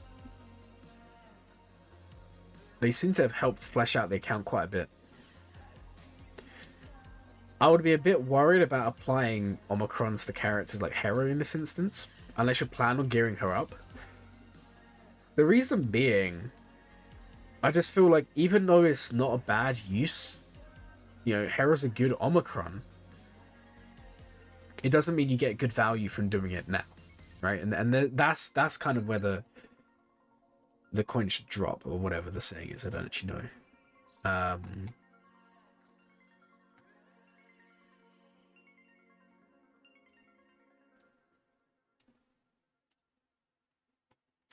But yeah, I'm liking the account. I'm just not sure the direction. Because you just got Starkiller, you took a detour, you got Dash. If you do Dash, you got to take Smugglers up. Because now this is the thing that's going to upset some of you.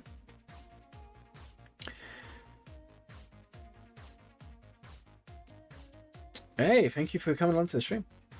Yeah, I mean, I've been doing roster reviews for quite a while. It's just I don't do them all the time. It's because it's very time consuming. So I normally do them like once a week or something. But I'm going to try and add them in once or twice a week on GAC off weeks. So yeah, anyway, thank you for coming along. I appreciate it, man. So with the Dash Omicron, I'm going to be real. And this is where, if you guys watch GA Chat, me and Still Plays talk about Grand Arena, we both disagree. I think Dash Rendar's Omicron is like amazing. I think it's one of the best Omicrons in the game. He thinks otherwise. He thinks it's useless. And it all comes down to having Vandor Chewie. Because when you read Dash's Omicron, what does it do? It gives allies prepared if they lose prepared. So today we're trialing something different. I'm trying to make it as fair as possible. So you do have the option of gifting memberships or gaining membership, whatever, any of that. But you don't have to do that, so don't worry. If you want one for free, there's a form. I'll link it for you now. You just sign up to the form, and I just spin the wheel, and if you're lucky, you get picked, and that's basically how it is. We used to have like a queue system, but when there's like hundreds of people on the queue, which at one point there was, it's just too time consuming. I can't do everyone because we like to spend quite a while, like 20 minutes sometimes per roster, so it's not super quick. But hopefully it's detailed enough for what you need. So back to Dash. He gets prepared. Now, his prepared buff, if you're going to see, prepared allies gain additional roll bonus based on whatever this is, right? So attackers gain this, and this is only while they're prepared, because that's the way it's written, right? Now, prepared out, so you're going to be getting the crit damage up, the offense up. You're going to be getting these bonuses, but that isn't enough to warrant an Omicron. You need Vandor, because Vandor revives. And if you look at who's prepared, the only characters in the game who use the prepared function are the characters from the solo film. So L3 benefits from prepared. When she's prepared, she taunts, and when she's prepared, this ability is going to heal scoundrels and droids based on her max health. Yeah, they all can. Anything. There's no limit. It's whatever you want. I don't set like a price or anything. But I normally encourage people just to go for free ones. Like, in the end, it's your decision.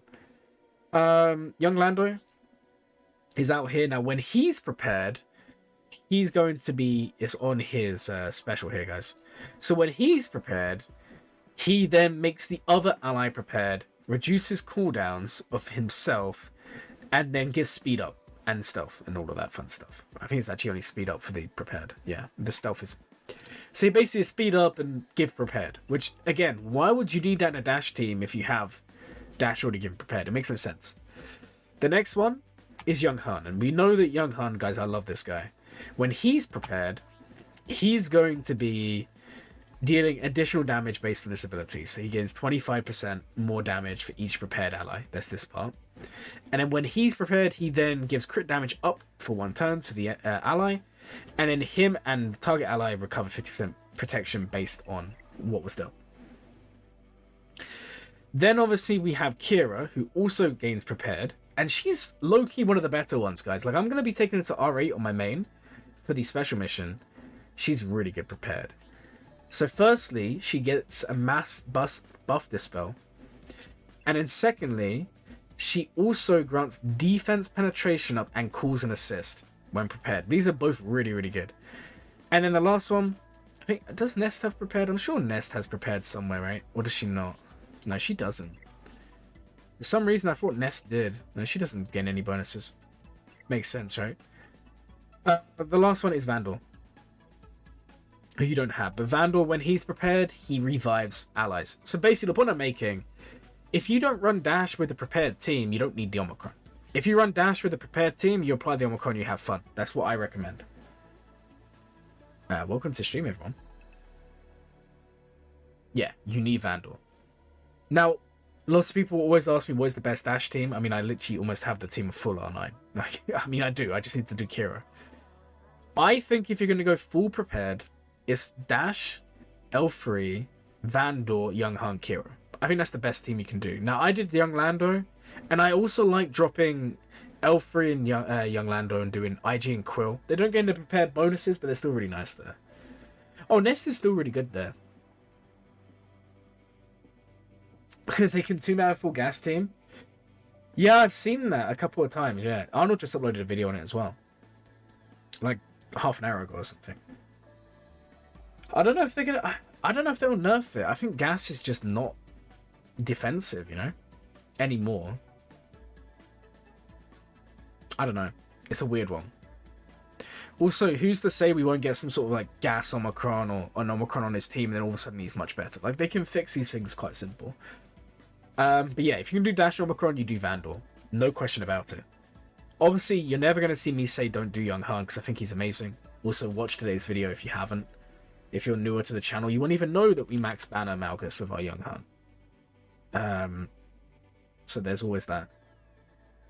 And the team is needed in other places. Since L3 plus Shorty as Ray exists, bring Quill and IG makes a lot more sense. That's why I do it. That's why I do it. Because Quill and IG are so good, but I don't have a team for them. So that's why I bring Quill and IG in. But if only Ray had like a designated tank, or like an unaligned force, she's a tank who could go in that team. That's kind of my worry. Because right now there's nothing. But yeah, I am a big fan of IG and Quill in this team. Because otherwise you need a tank in that team. Especially for 5s. In 3s you don't. You can just run Vandal, Young Han, Young Lando, or Dash. And I know some people bring Hondo. I think that's a waste. I don't agree with Hondo. Because the thing is, Hondo doesn't gain the bonuses. He's not light side. Or anything like that.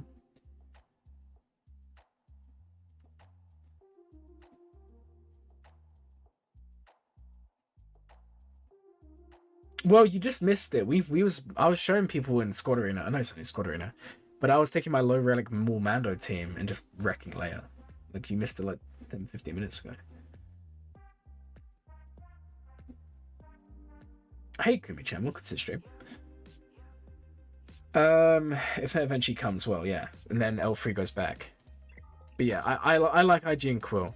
I think they're really good. And the benefit of IG and Quill is this Quill special. Here. He gives TM. And he also gives crit chance, crit damage, and defense penetration. Really, really good for the team. Quill and IG are amazing. I just need to relic them higher. But back to the account. Like I said, it's just, if you're going to do Omicrons, I feel like it's Omicron choice matters. You know, Qui-Gon's always good no matter what gear you do him. Hondo has the ability to work with dark side and light side more. Yeah. For me, I use Hondo just to solo clean up. Like, I beat such good teams on my Dash team. Without Hondo, it's just a waste bringing him. And on defense, you can just take Night Sisters, and Hondo just yonks himself out of the battle in like 1 second. Yeah, so Qui-Gon's always good, no matter what, because he enables Anakin to do the damage. Savage is always a good one, even low gear. Poggle's good at low gear. Hera, I would skip. I wouldn't do a gear 8. She's good, don't get me wrong, but not low gear good. And then obviously we have up here Dash. I'm not saying Dash is bad, but I'm saying, like, if you're going to do him, you invest more in the team. You get Vandal. Otherwise, it's a waste. And that's coming to someone who thinks Dash is like one of the best teams in this game. First Order TIE Pilot, pretty good Omicron. I've said many times is it's one of the ones I wish I didn't apply. That's not me saying it's bad, but I think it really does fall off late game. But again, not everyone is late game. That's the thing. If you apply First Order TIE Pilot Omicron when you're 2 million GP and you get value until you're 9 mil, that's fair enough. But for me, I just don't get any value from it right now. So that kind of shifts my opinion on it. Starkiller, always going to be good. Pretty good account. I'm going to be honest, I like it. Obviously, it's been inflated by the Lightspeed bundles. This would have been, what, like a 3 mil account, roughly? What is the 5-man team I use for Dash? So, personally, at the moment, I am using Dash, Vandor, IG, Quill, Young Han. Imagine taking Hera and Dashes, and he plays them on Starkiller's AoE and Phasma for Territory War. I wouldn't even do Starkiller's AoE. Like, okay, if I was to do 2 Omicrons here, right? Just 2 random Omicrons, what would I actually apply? And when you think about it that way, it's kind of tough. I think Phasma's a given. But then, is it? Because the problem with doing Phasma is to get full value, you have to have lots of Zetas on the team. In this current state of the account, I would have probably saved them. I can get behind TIE Pilot. I think that's a good one to do. But I would have just saved the other one. Because Starkiller's AoE is good, but you don't need it. It's not needed. It's nice, but you don't need it. Mara Jade would be good. But Mara Jade, again, I have a very specific thinking behind this, and that's if you make her fast, it doesn't matter. In this case, of course. But if you make her fast, she's going to be going anyway, right? So that's also something to bear in mind. Mara Jade would have been really good. And you're right, it probably would have been a better investment. But yeah, guys, don't worry. I'm not saying Mara Jade's bad. I'm just saying, like, you can kind of solve half the things that Mara does by giving good mods. Because unfortunately, when people realize that when you place her on defense, you just take in Phasma. Phasma will always go first. Because guess what, guys? Hux prevents turn meter gain. So Mara never gains turn meter. You go first, you just blitz them. It's as simple as that. But not everyone knows that, and that's where the value comes from. Oh, Mara is better than TIE Pilot. I don't think TIE Pilot's the best Omicron. But yeah, it is. In the end, I'm not here to judge the choices. I'm just saying, like, not even these ones. It's more the ones down here, you know, like Hera and all of those ones. And Dash. And that's not to say Hera's bad. You go and you start farming Phoenix. And you take up, you know, the Phoenix team. The best one I've found is Hera, Sabine, Rex, Chopper, Kanan. That's the team you're going to want to run. Starkiller just facilitates things so much, dispelling Hoda's stuff. Oh yeah, no, it's really good. It's just, talking from experience, I think I've only ever lost that battle like 4 or 5 times because I didn't have the AoE. And that's out of like hundreds of battles at this point. It's one I would do, but you guys have to remember that on a personal level, I don't like double or triple Omicronic characters. Because when you consider, without spending money, you're looking at minimum 2 weeks or 3 weeks for an Omicron. So let's say 1 a month, so you get 12 a year. Do I really want to put all of that into one character? And that's where I kind of go, I would rather put it somewhere else. Yeah. Phasma Omicron beats C, JML, Starkiller with Mara Jade, Mara Jade without Starkiller. Phasma is really, really good. I try to upload some TW content when I can. I haven't done anything on Phasma, not yet. I know last week I uploaded the Droidica Omicron. You can do it Padme. I also uploaded something someone in my guild showed me. Fulcrum Omicron soloing Geos with Poggle. Obviously, like, it didn't do very well. Because, unfortunately, what happened is I uploaded the video a day early. I was on holiday. And I realized I unlisted it. And it turned out that YouTube just didn't promote the video after. Wookiees can actually beat Ray in TW. Wookiees can also beat JMK in TW with Tarful Omicron. I don't know if you guys saw that one. I'll get it up here for you. It's terribly recorded because I wasn't at home and I just wanted to get it posted. I'll show this one to you guys. So I just sent in. Now, someone said, why did I take Grandmaster Yoda? It's just a safety net. Grandmaster Yoda is the priority target for all of these. So if they do get ult and they start targeting, they're going to go for Grandmaster Yoda first. And it's just super easy. Like, yeah, I just ran Wookiees. You could argue I got lucky because Zalbar didn't die, but Zalbar wasn't the one doing damage here, guys. It was Vet Chewy. I mean, look at this. It takes a while to ramp. This is Tarful Omicron. And the second I do ramp, watch this damage, guys. Once we start ramping, it's absolutely wild. Also, Grandmaster Yoda was quite nice with spreading buffs there, to be fair. Like the defense penetration, all of that stuff. Alright, they ult, they do all their stuff. We keep on going. We do this. And in a second, guys, everyone's going to die. And it's amazing. Also, remember, Tarful Omicron, whenever someone dies, they're refreshing cooldowns. It's only for Wookiees, obviously. Grandmaster Yoda doesn't count. In a second, the battle will be done, guys. It's actually wild. Like, when I did this, I was like, oh my god. I mean, I took it in just to trial. I wasn't even sure if it would even win. Alright, there's the first big hit. Don't worry, guys. 3 minutes left. This was super fun when I did this the other day. There we go. You know what? I'll speed up. So you guys can see what I'm talking about. So we carried on playing. It's just a ramping game. Every time I'm critted, I'm gaining 5% defense stacking. Defense converts to max max offense. But eventually we get through. And that's kind of the main thing. You can see that eventually we start getting through GK. Zalbar's ramping so much right now. Same with everyone else. There we go. First big hit. And there we go. GK's dead. And then we come over here. Ahsoka's dead. And then everyone else just kind of gets one tap. We've ramped so high at this point. I think we hit JMK for like 2 million damage there. So yeah, you can do some pretty fun stuff. TW Omicrons are amazing. And I definitely recommend people farm them. That's a suboptimal GMK TW team? Is it? What was even in it? I wasn't even sure. Because I don't think it would change. I think you could literally pick anyone you want. Mace may impact it a little bit with Shatterpoint, but I mean, it doesn't matter if it's suboptimal, it's still one. So it's JMK Cat. Yeah, okay, you would put Mace instead of Padme, but I don't think it changes anything.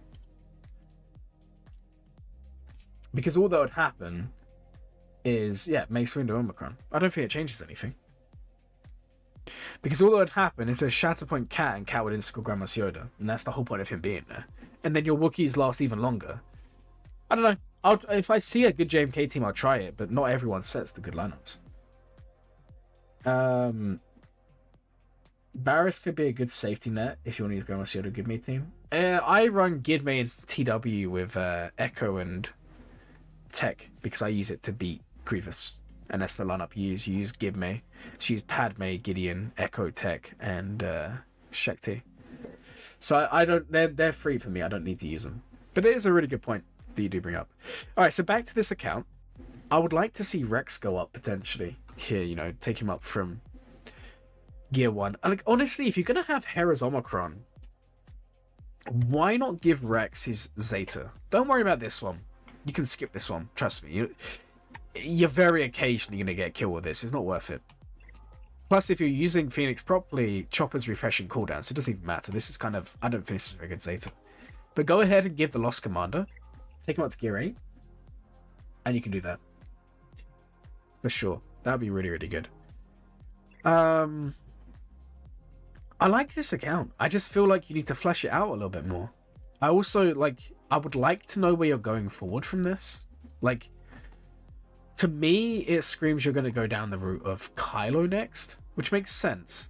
Do you have exec? Oh, you're going for exec because Boba's... Yeah, okay. So we're going for exec. I can see that now. Because you're literally waiting on Piet. But I think going for C exec Kylo could be really, really good for this account. Now, this is what I was talking about earlier. Do you remember, guys, when I was talking about Datacrons? And how you should go for loads of level 5s because it's cheaper? Look at this. Amazing. So we've got Dark Side, Defense, Protection, Crit Damage. Nice Cron. We've then got this one. And again, at this GP, guys, you're not aiming to have, 300% data crunch. You don't need it. We're looking at having, those 100% defenses or the 50% crit damage crons. Those are the ones we want lots of. Because this guy, they can place their defenses. And they're going to be... Okay, I'll be back in a second, guys. I need to sneeze. 1 second.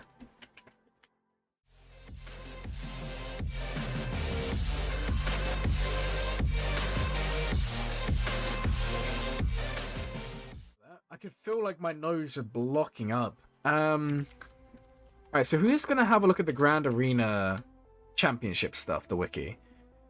In Bronzium, in 5v5, you have 5 teams to place, right? They have more than enough Datacrons to place a Datacron per team and still be fine. I think this is a really good approach to the game. Epic sneezing music? I'm glad you enjoyed it.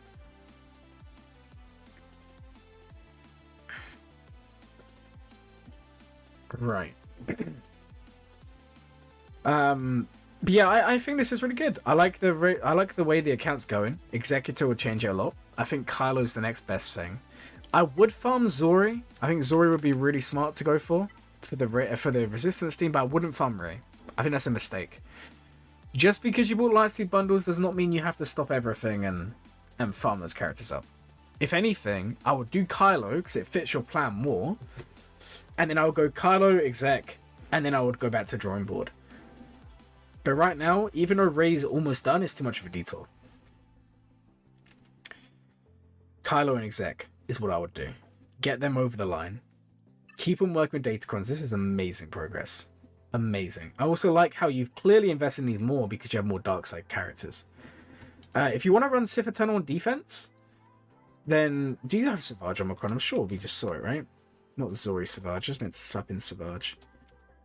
Yeah, we have Savage Omicron. If you want to take him up, run C Savage and put a defense cron on. Even if they take out Savage, which they will most likely, with like C. If you have high defense, they'll time out. That's what happened to me. Like, my last Grand Arenas, obviously I'm in Kyber 1 now, but this was Kyber 2.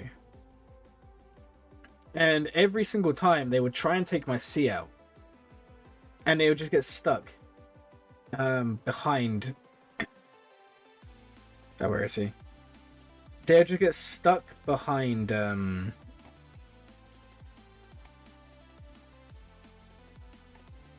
second, guys. I can't find where it is. So the only time my C got one-shotted was Kylo, which is pretty standard. But normally, they would take in like C, take out the sides, and then just get stuck. Why do these DCs have so much accuracy? They just do. For me, it's health still. I don't want health still. Like I said earlier, if I'm rolling a Datacron and I get accuracy, I sell it. If it's accuracy once, I'll keep on going, because if it's defense is okay. But it's just cheaper just to sell it. Right. Great account. But we do have to worry about the general length of... Well, actually, how long have we been doing your one for? So we started at 428. Yeah, okay, we should go to the next one. It's not because I don't want to talk about your roster, but unfortunately, we've got to try and fit everyone in, right? And 20 minutes is around about the sweet spot. Right, guys, let's go do the next one. So if you want a review, fill in the form and we'll get going. I'm wondering if there's anything else we could quickly throw against Leia while we wait. Oh, so yeah, you know what? While we're waiting, and because I need to wait for you guys to fill it in, let's do one more against Leia. We'll go up against the one with the Scarif with this one. And I just want to show you guys that you can just run JML. Like, it's perfectly fine. Like, you don't even need Cal. You can run JML, Gas, General Revan. And if you're someone like me, I don't run Gas in 5s because I use my clones to beat Jabba. But you can run this here. Bring a Cron that has high protection, just to add on. You don't need this, but it does help. So I rolled this beauty the other day. And then we'll go in with this. Right, guys, so make sure you're filling in the form, so I know how you have there. Ah, we've got some people from the guild watching, I can see now. I just saw you request there. That's awesome. Alright, and like last time, guys, you just basically go straight for Leia. Now, I like to kind of juice gas up a little bit here. He's the one dealing damage here. You can go for stuns, all of that stuff. Mark down Layne, because then you can go straight for her. Again, armor shred her. Do all of this before you start spamming the specials. And then we just start going over here. And we can switch this over. Unfortunately, there is like daisies and all that stuff, so you got to be a little bit careful on who you call. But typically, I'm going to be honest, guys, it's not really too bad. Let's get some more mastery going. You can see we're kind of already getting through Layne. It's taking a bit longer than I would like. But it's honestly not too bad. Like, you can... Obviously, Drogon Chrome will probably change a little bit. Now do this one. Okay. Yeah, this is where it gets a little bit annoying. Alright, let's go back for Layne.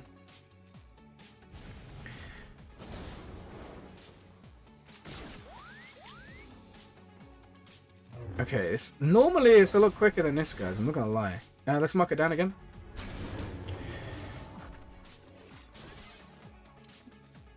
Let's call Revan. And then let's call JKL, get him some more mastery. I call him again. And now we're at ult as well, which is beautiful. So swap it here. Alright, the counterattacks are a bit nasty. Go ahead and do this. Guys, how many more of you have requested? Alright, let's keep the reviews coming in while I do this battle, and then we'll get rolling. Tenacity up really helps with stopping the burning as well, which is awesome. Yeah, let's put this here. Okay, Layne should die soon, guys. Do not panic. Let's go ahead and do another armor shred. This Layne's proven to be really annoying. But now we can ignore taunt. It's not too much of a problem. It's only R2 stealthing that can be an issue here. Go ahead and do this. Alright, come on, Layne, just die.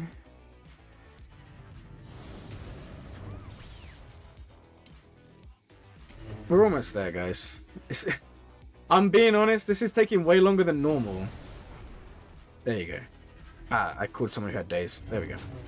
Okay, it took a little bit longer than normal, but we did it. And that works for Drogon Cron and not. And, you know, it's fine. It happens. You can also use JML. No cow needed. Okay, so there's 4 more people to add to the list. So let's go roll the thing now.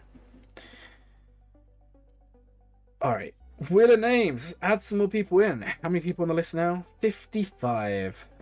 Oh boy, we're having fun today. Hey Tristan Kelly, welcome to the stream. Who's going to be the winner here? Cowdoff! Congratulations, man. We have the Cowdoff review. Let's go ahead and get Cowdoff in here. Can you post your ally code, please? That would really be helpful. And then we'll get going. Guys, I know some of you necessarily don't want to watch the Layne stuff. It's just I'm doing it in between while you guys submit the form. I need to set up so Hotbot posts it during these streams just automatically. Like, that would be really helpful. Let's do some mod refreshes while we wait. I think I'm actually working on Gus Saxon's mods right now. Trying to get these 6-dot. Even though this isn't good speed, I still want to slice it. It sounds crazy, I know. Okay. That should be the... Really? You're not going to give me the one that I need? Still waiting for Cowdoff's thing, so... We'll give it a few minutes. If Cowdoff isn't here, then I'll roll it for someone else. Offense, we like to see that. Okay. I don't know why it's saying not obtainable anywhere else, because I think that might be wrong. JKL basics to work on Layne to reduce crit damage? I'm not actually sure. I would assume Layne's immune, right? It might be in a kit. I'll go have a look in a second. Okay. I think we're actually fine. We're getting this to 6-dot, which is awesome. Because we need one of these. Just roll me. We're going to roll someone else. If Cowdoff doesn't reply, because it is late for them, we're going to roll someone else, and I'll just drop him a message and let him know. Okay, that sucks. Do I really... There's nowhere I can buy it. Okay, I'm not going to do them now, but... We basically have this one 6 dot when we get around to it. We can also slice these. I don't really want to slice these. None of these really appeal to me. I mean, this could roll offense, but it's not really worth it. This one, maybe. Offense, I don't know. You can stand in for them, don't worry. Let me drop them a message.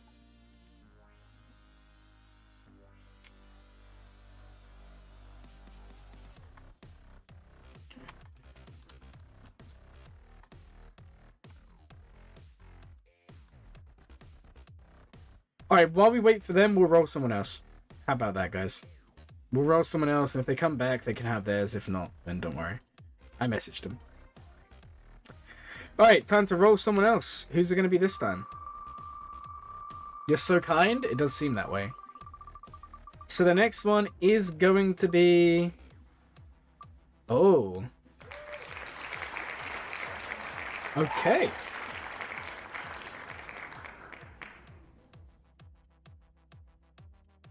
I just realized, guys, we can still do count off because I have everyone's ally code. So we'll do count off after.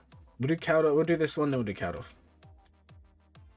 Alright, don't worry, guys. We've still got like 3 hours left of the stream. It's going to be a long one. I tried to warn you guys. It would be a long one today. Alright, so this one is here. Oh, didn't mean to freeze that one. I meant to do this one. You was next? It's unlucky, I know. Look, I don't have any power over the wheel. It just kind of happens, okay? Just kind of happens. The longer you watch, the more chance you have of winning, right? Alright, so... Let me just go timecode this real quick, and then we can get rolling.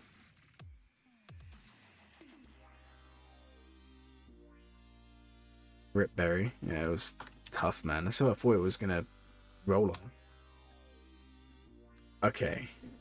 5:05:31. I can't believe we can go 5 hours already, guys. The latest I'm going to stream to is 2 AM, so it's like 3 hours from now.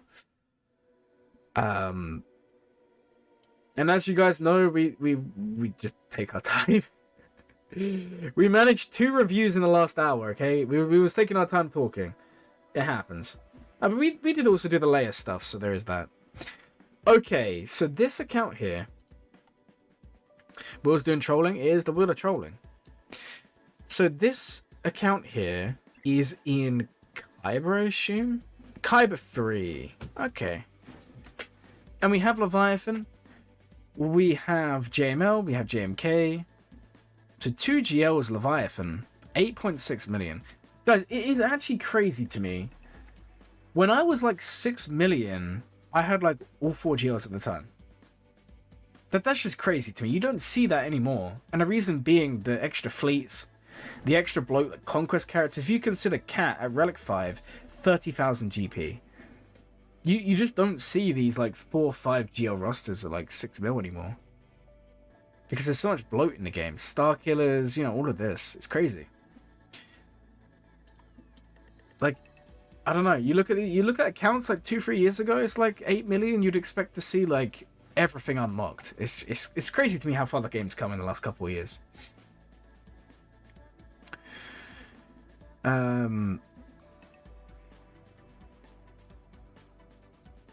Right, so what are we looking at here?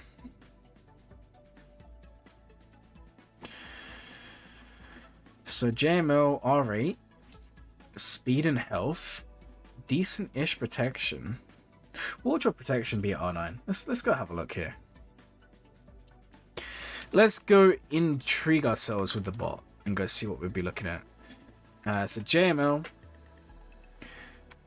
Why is the bot not working for me? It's weird. I don't know. Jedi Master Luke. And then we're going to go ally code. And I think I have your ally code here. I do. So let's go ahead and copy that over. Ally code. No. Hold on. Don't worry, guys. I'm going to show you what I'm doing in a second here. Relic and value 9. Let's just go see what your JML is like at Relic 9. So, if this person was to take their JML to Relic 9, this is the stats we're looking at. 159,000 protection. And that's around about where you want to be. 160k. Not bad at all. Not bad at all. And now, is there anywhere we could actually change this and make it a little bit better? If we just look at the mods, honestly, this is really critical. If you wanted to improve your JML, there's one thing you could do to take it to the next level. That's an insane mod. I'm going to be honest, slice this more. Don't stop. Don't stop. It's literally got a 2 in 3 chance you roll what you want. Calibrate it. Calibrate that offense. And if it rolls protection or protection, keep it. Calibrate the offense, though. I didn't realize it's an A mod. That sucks. Calibrate that for sure. You want to... Yeah, that's insane value. This one, again, I would calibrate the health. You don't need health from JML. I would calibrate this for protection or protection. So the only thing I would really change here... Hey, that's you! You was very bloated to start the account. Happy driving. No, it's fine. I should have said it was you who won, but... It is you, and your JML's amazing. If I was going to be really critical, this one here, I would maybe look into changing this. Only reason I say that is there's no protection secondary. You get a protection secondary that rolls 2,000 or 3,000, you're laughing. Because then you're 161, 62k. If this one recalibrated to like 10 or 12%, like it would go above 10. It would be like 12 or 13%. You could easily have like 165k, which is massive if you did R9 him. Really cool account. Alright, what else are we looking at here? Do you have Malgus? You must have Malgus, right? Because you have Leviathan. Alright, so you have Malgus. So I want to see your Darth Revan modding. 331, but what do we have here? Okay. You may be doing this for a specific reason. And if so, keep it. Actually, I feel like you are, right? You can tell you've specifically done the health modding here. To keep him alive, right? I can kind of get behind that. I'm not sure. See, for me, Darth Revan does so much. He is the damage dealer in a Malgus team. I get why you've done him for health, but I would like to see him modded offense. Because 12,000, you can easily get to 14. But I like it. The point I was going to make is I wouldn't mod Darth Revan purely speed in a Malgus lineup. I feel like it's a waste. But I do like what you've done here. I think this is really smart. Health. Keep him alive. Because if Darth Revan lives, gas won't work. How's your gas modded? Oh, yeah. And he's what? Relic 7? Yeah, this is a great gas. This is really good. Offense is a bit low, though. But offense... actually, no, it's not. I'm used to R8. That's 9,000, about 9,600. If he was R8. In fact, I can even test if I was right there. Because I think it's around about 9,600 offense if we was to take it up. So let me have a look here. What would your gas be at R8? General Skywalker. Alloy code. Babang. Value. Gear. Relic. If you're wondering what I'm using for this, it's called the C3PO bot, guys. And you literally just input all the data and it converts it to what it will be. We'll look at that. We'll calibrate and plan to remod Monday. So your General Skywalker, 9,600. I knew that's what it would be. Hooray. Okay, so yeah, you're going to be about 9,600 offense if you R-rated him. Amazing. Pretty cool. I'm honestly a big fan. Obviously, I'm not going to go and look at every mod because that would just be crazy. Ray's just unlocked. What Zeta did you skip?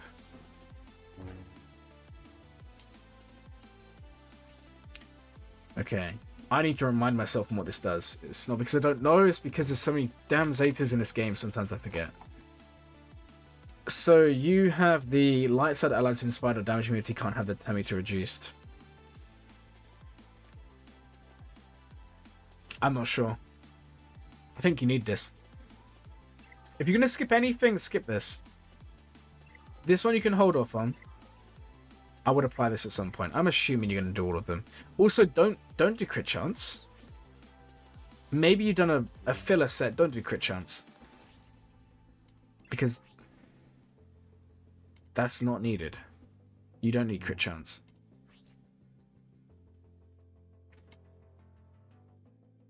Yeah, I wouldn't put crit chance on Ray. I think it's a complete waste. Now you might be asking why. It's to do with her ult when you get it. Her ult cannot crit.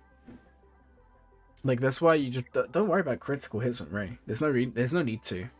I get you might be doing that for the set bonuses. I understand that. Also, you got her modded speed. For now, keep it as it is. Personally, and I spoke about this earlier, the best way in my mind to mod Ray, and she worked really well for me, and I'll bring up the stats so you guys can actually see what I'm talking about here.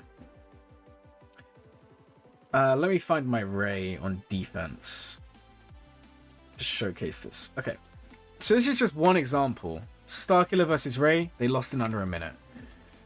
We then have the second round, and I think it was exactly the same outcome. Look at this, guys. Starkiller versus Ray, again, they lost in just under a minute. And if we go to the third round, Starkiller versus Ray, potentially. Look at that, they lost. Now this one is under a minute again. They almost killed Ray, that's kind of dumb. But they still lost. And if I went back to the first round, it was slammed by Layne in this one. Look at this, guys. Starkiller versus Ray, lost. And if we go to the... As you can see, I think I only got beaten by Starkiller once. Where is it? This one... No, there you go. Starkiller versus Ray, loss. There you go. It's kind of an ongoing theme. And I'll explain why that happens in a second. Now, this one, they didn't even attack. Right, round 2. What do we have here? Are you ready for it, guys? Because it's going to happen again. Look at that. Kylo versus Ray, lost. That's a terrible, terrible lineup to take. Did they go up against Ray again? No. So they just lost on Ray. Alright, round 2. Starkiller versus Ray, loss. And I mean, yeah, they're killing Ben, and that does change things, but it's still a loss. A loss is a loss. And then this one, they didn't even attack Ray. So as you can see there, guys, I didn't get beaten by Ray once. Starkiller once. I think there was one cleanup. Now, some of you will be saying, well, why does that happen? I remodded my Ray. That's all it comes down to. And I went as high offense as I could and as slow as I could while still being reasonable. 70 speed. 12,500 offense. I plan to get up to 13,000 if possible. And then when you add on datacrons and you add on all the extra stuff that happens in game, it benefits you way more.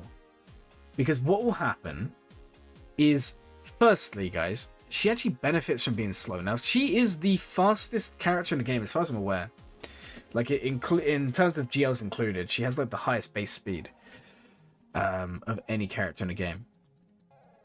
If I was to filter it by Galactic Legends, and I told you guys this, so Jabba is base 365, JMK is 385, JML is 376, Leia is 372, Ray's 398. She's the fastest by 5 speed. So she's really fast, and you would think, oh yeah, Ray needs to be super quick. There's 2 problems here. The first is her damage immunity will be gone before you know it. And I've had ground arenas where I go in, you start hitting with, hey Shush, welcome to the stream. You start hitting with Starkiller, right? And you get Ray below that threshold, she gets damage immunity. And you can go and hit Ben, and you can trigger Ben's damage immunity, and Ray will come out. And what will happen is Ray comes out of damage immunity, Ben comes out, and you kill Ben before Ray even goes into ult. I've had that happen a couple of times. Now, if you mod Ray to be slower, what happens is she stays in damage immunity longer, right? That's the first thing. And because she's in damage immunity longer, she will go from damage immunity to ultimate. Like that. Literally like a click of a finger.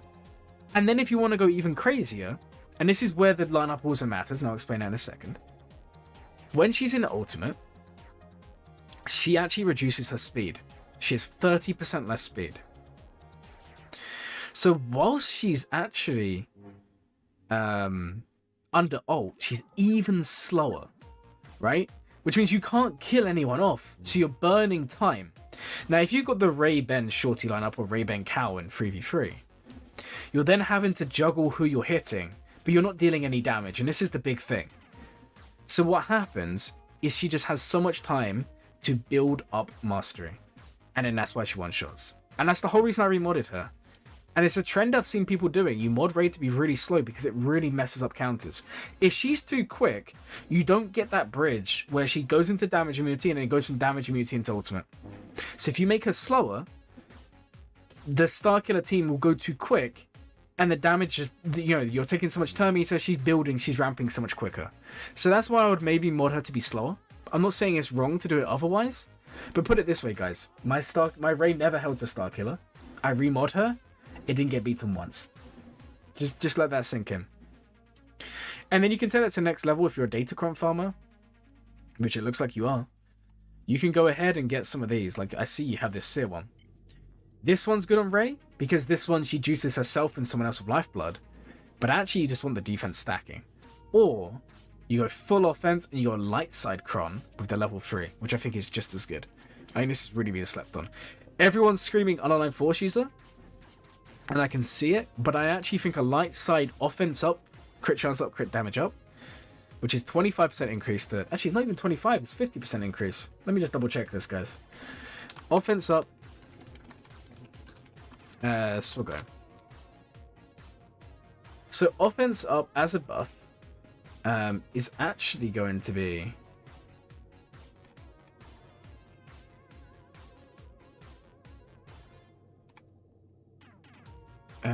one second, let me just have a look. Offense up buff, there we go. Oh, no, it's not here. I think it's 50% increase, which is even higher, right? And if that's the case, yeah, it's 50% crit damage, 50% offense. So your Ray goes from 12.5k to like almost 20k offense. Just like that. She'll one-shot anyone. And then you add in the ramping. Now, if you're going to have a Ray Kron, don't bother with crit damage. She doesn't crit. At least not on her ult. So go for like defense. Go for high defense.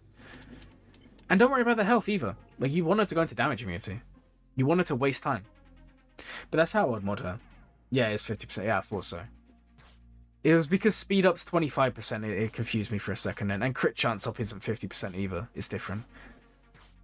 But yeah, I would maybe look in... Now you got Ray. I would maybe look into the differences there. Also, this is going to sound very bad, guys, because I know I just said, and I had a massive rant about how you shouldn't Omicron or triple Omicron characters. Ben, I'm going to do it one day. You should do it too. This one and this one. You will thank me later. Now, there is a very small argument, and Jack One Best, very good, smaller YouTuber, smaller streamer. I recommend you guys go check him out. They brought it up to me before. Really knowledgeable player. They were supposed to come on the channel, and then we had an issue with the recording bug, but I'll get them on another day. I'm going to get one for one of the podcasts so they can come talk about something there they specialize in. And they came on, and they was talking to me one day, and they were saying how this one here makes you ignore protection, and it makes Gas easier because Gas can't take non-protection based damage until he sits down. So until Gas sits down, none of your team's going to die. Ben ignores taunt, so he kind of messes around and he just doesn't really do a lot. But the problem is the second Gas sits down, everyone dies. And the second problem you have here is Gas doesn't beat all Ray lineups. So don't be afraid of applying this Omicron because it's really, really strong. And having had, I don't have this one yet, but I'm going to apply it probably next if I'm completely honest. Having had this one here, this one was to really reduce the chance of Lord Vader and C winning because the locked healing immunity is insane and it's for multiple turns. But having had this, I wish I had done this one instead. Because then with all the ramping, it's insane. The other thing I would possibly do is you've got Ben modded crit damage. I would maybe mod him for offense. Because he gains so much offense in his kit. You can also mod him health so he stays alive. There's lots of ways to do it. But yeah, really, really cool character. I'm glad you got Ray. I think that's really cool. Bring back the 250% health steal raise. That's something you could do. I mean, the current Datacron set does have health steal. It's just, I kind of think that's not as needed. Like, I think she's better off with defense in the current set or health. Health steal could be good as well, but yeah, Ray is really good. I'm glad you unlocked her. She's going to be a staple in your quest to Kyber 2 and Kyber 1. And like I said, don't ignore Ben's Omicrons. He's the only character in the game, other than Malakos. I think they're the only two where I'd say, yeah, go ahead and triple Omicron. Every other character, I don't know if it's good enough value. These two, it definitely is. And with saying that, I'm going to make Ben my next Omicron on my main. I'm going to listen to my own advice, guys. Could you imagine that? A streamer listening to their own advice. If only everyone did that, right? The world would be a better place, I guess. Yours is 170% and 90% defense. Yeah, that's hot. Don't worry, I'm going to come back to this review in a second. You've now got me curious. Do I have any Crons array here? Now, I actually want to be running the light side level 3. I think that's the best. Honestly, I think that's the one to go for. Sounds crazy, right? Lately, I've actually been running her over light side Dispel. Really nice as well. But if we was go to the offense one... See, this is the problem. I mean, I have this one here. Crit chance up, crit damage. So I need to reroll the crit damage. Health still, crit, yeah. I don't know. Crit damage is such a waste. I wouldn't want it. So I need to keep them rolling for a better one. Anyway, back to the review, guys, because that's what we're here for. So, what are we looking at here? And guys, I'm planning on doing... So tomorrow is Friday? Yeah, I think tomorrow's roster review. We've got so many roster reviews this week. Roster reviews tomorrow. And then we're not doing a stream Saturday. Oh no, I am. It's GA chat. Oops, I forgot. Sunday we'll do a long stream. Like this one. And then next Monday is no stream. Tuesday's back to podcast. And then GAC all next week. Hooray. I'm super excited for that. I'm hoping we match up against some content creators. There's some around my skill rating, so that would be really fun. Because if I match against one, I'm going to see if we can get them to come on and do like a joint gag. That'd be awesome. Or like a themed gag. You know like Arnold did? Where he did like all the rules and regulations. That'd be really fun. Okay. So, what else do we have here? We kind of spent a long time talking about Ray. We spent a long time talking about everything else. What am I seeing here that's interesting? We got Treya. Now, I'm actually going to go ahead and... guys, if I ever get up your .ggs and you don't feel comfortable, because you may not appreciate me just like exposing your Grand Arena stuff. Also, let me take a look at your win rate recently. Why is this not working? There we go. You're on a pretty good win streak. You had a bit of a loss streak, but you're doing pretty well now. If I went to your GAC history, I'm going to pop it up here so you guys can see. I want to know what you're placing, because that does obviously impact the results you get, right? So we have Geos on defense. I don't know if I'd set Geos, but if you have to, you have to. See, to me, you've got... Okay, this is a modding problem. And I think it was... Oh, who was it that spoke to me about this the other day? Oh, that's going to really, really annoy me. They've literally hit today's stream. I'm really sorry. It begins with H. I can't think of her name. But we was talking and we were saying you need Kyle with certain speed to basically shut down troopers. It's much harder in 3s because Kyle only gains 10% turn meter. But in 5s he gains 40%. Or 30%, sorry, because Muffin's not a rebel fighter. So yeah, you need Kyle faster. Much faster. If you want your rebel fighters to hold, you need them faster. Okay, you clearly just go full offense. That's fair enough. Also, this doesn't really do a lot. Like, I would just set Dooku there. Magna Guard won't help. Oh, you set your Ray-Ban. It still took them a minute. That's wild. Okay, so you're just going full defense. Or full offense. That's fair enough. I was going to make a point on your Treya there, but it doesn't really matter. He has to be well over 300 speed in 3s. Not worth it.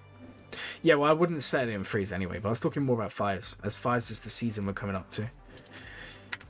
And anyway, in 3s, personally, I run Kyle with Saw. I don't run him with Mothma. I don't think Mothma's all that great in 3s. And personally, I wouldn't set Mothma anyway in defense anyway. I think it's a dead team to set. Clearly, you go for the full offense approach. That's fair enough. It can work for some. So yeah, don't worry about the point I was going to make. It doesn't really apply here. How are you modding Malik? Okay. You need to change this. Because this is not good. And now before anyone says why, let me explain. If you ever plan on running him with Darth Revan, you guys are going to know, what does Darth Revan do? And the same will apply to Malgus, I'll get there in a second. So if you run it with Darth Revan, you gain 5 stacks of ferocity. Each stack of ferocity, what is it going to do? It's on one of his abilities here. I don't actually know which one. Fear is there. Ferocity, minus 15% defense. You see where I'm going with this? It's 5 times 15. You're losing 75% defense. Why would you run a defense, sir? Now, okay, some of you will say, but Glurmit, what if we're running defense crunts? That's different because you basically out-ramp. It's similar to like, if you run SLKR against Jabba, even though SLKR takes reduced damage from thermals, because it's health-based damage, if SLKR ramps his crit damage enough, it bypasses the reduced damage and you take full damage, and it's crazy, and you can get one-shotted by thermals. It is possible. So it's the same with the defense crunts, right? But modding Malak for defense, that's a big no. If we was to go over to Malgus, now he also gives ferocity. I don't know how much, I can't remember. Where is his ferocity? I know it's somewhere in here. You know, there's an easier way for me to find this. I'll just search it. I use the search function. Now I know why people do these sorts of things, and if you run Malak as like a solo, maybe I can see it. But I mean, does Malak have ferocity in his kit as well? No, he doesn't. Sorry guys, that might have been really loud. I do apologize there. Alright, so Malgus ferocity. Am I not spelling this right? Or is it Darth Revan unique giving it? Who is giving ferocity here? Because I know you can get it because I saw it the other day. Darth Revan. Is he the one giving ferocity here? He is the one giving ferocity. It's not Malgus. Okay, when a Sith Empire ally is inflicted with ability block or stun, they gain ferocity for 2 turns. When Darth Revan uses an ability during his turn, if the selected target is already inflicted with death mark... Oh, that's fear. Don't worry about that one. Ah, there we go. Do a special damage to target enemy, shotgun for 2 turns. All Sith Empire allies gain ferocity for 2 turns. It's Darth Revan. It's not Malgus. It's Revan. I wasn't sure if Malgus actually gave it in his kit. So if you're going to run Malgus with Malak, then okay, I can see it. Without DR. But if you're going to run DR, you have to run non-defense. Non-defense. That's just crazy. It's not going to be in the level of Darth Revan lead. But yeah, I would change this ASAP. Don't run defense. I think that's a big mistake. Because the thing is, you're going to have 70... Well, not 75%. And also, remember the way defense is calculated is a little bit different. So you're going to have... Really, you're looking at like 5 stacks. Maybe sometimes you go up to... Okay, so you're going to maybe go up to like 6 or 7 stacks. So it's not as crazy. But it's still 15 times 5. You're still going to be at... Yeah, you're still at 75%. Yeah, it's just not worth it. I would change that. Obviously, I'm not going to sit here and say it's the worst thing ever. We've all made mistakes. But I would change that. You don't need tenacity anymore. So the tenacity is actually really for when you're using Malak to solo. That's the main reason you use tenacity. Because also if DR's there, whenever a Sith Emperor ally's ability block to stun, they dispel it anyway. And that's when they gain ferocity. So you don't really need Malak tenacity. I think the way to mod Malak, and it's the way I'm seeing it at the moment, is actually just to give him health primaries with protection. No, sorry, health sets with protection primaries. That's the best way to mod him. And then if you're worried about soloing, in 3v3 you then mod him tenacity. Now you can keep him tenacity modded in general. Maybe you still solo, maybe you're in lower GAC leagues. But typically, you don't really see the tenacity modding anymore on him. So that's just the way I would go. I mean, if I was going to show you guys the best mods, if you are interested, you can see health protection. This is in Kyber. And you can see like 8% of people do defense, 8% of people are making a mistake. I hate to say it, but it's true. Again, there's a very small argument if you mod in full defense and then go for like a 300% defense cron, the stacking would outweigh the negatives. But for 99% of us, health or protection. This is like one of the only times I'd actually agree with these guys on .gg. Normally, I don't think it's the best way to go. But it is what it is. You can see that as you go down the leagues, everyone goes tenacity. In Kyber, this is the way, guys. Health with protection. Again, it's not that it's wrong. It's just, it should be a little bit better. Because there's no point modding him defense. Now, okay, yeah, then there's the argument, yeah, but then Malik's gaining so much defense anyway. It's just not worth it. The ferocity is going to be hurting him negatively. I'll just mod in protection, primaries, health sets, and you're going to have fun. Unless you really need him to solo in GAC 5v5, which I don't think you will. Anyone else we can pick up on here? What's your Iden like? Not bad. Full defense sets lets them tank as many gas hits as possible. Yeah, but I mean, that's where the rest of the team comes in. If you have good data crons, if you have all of that stuff, gas won't win anyway. Actually, that's not true. Gas will win now anyway, regardless, because of the Jedi cron that's still in game. Jedi reduction cron will just make gas win no matter what. So I'm not really, but that's not really something to worry about. But you are right. It would make Malik taunt more or tank more, but typically all the gas counter comes down to is gas sitting down instantly, killing off Rex before he forms up, and as long as everyone's dead before gas stands up, if gas gets his cooldown stacked, he's not going to win. And that's basically what it comes down to. But you do make a really good point about the... Yeah, he does stack tenacity and defense, but it's not worth it. It's not worth running. There's a reason why no one runs defense sets of Malik, and it's because he's having his defense removed.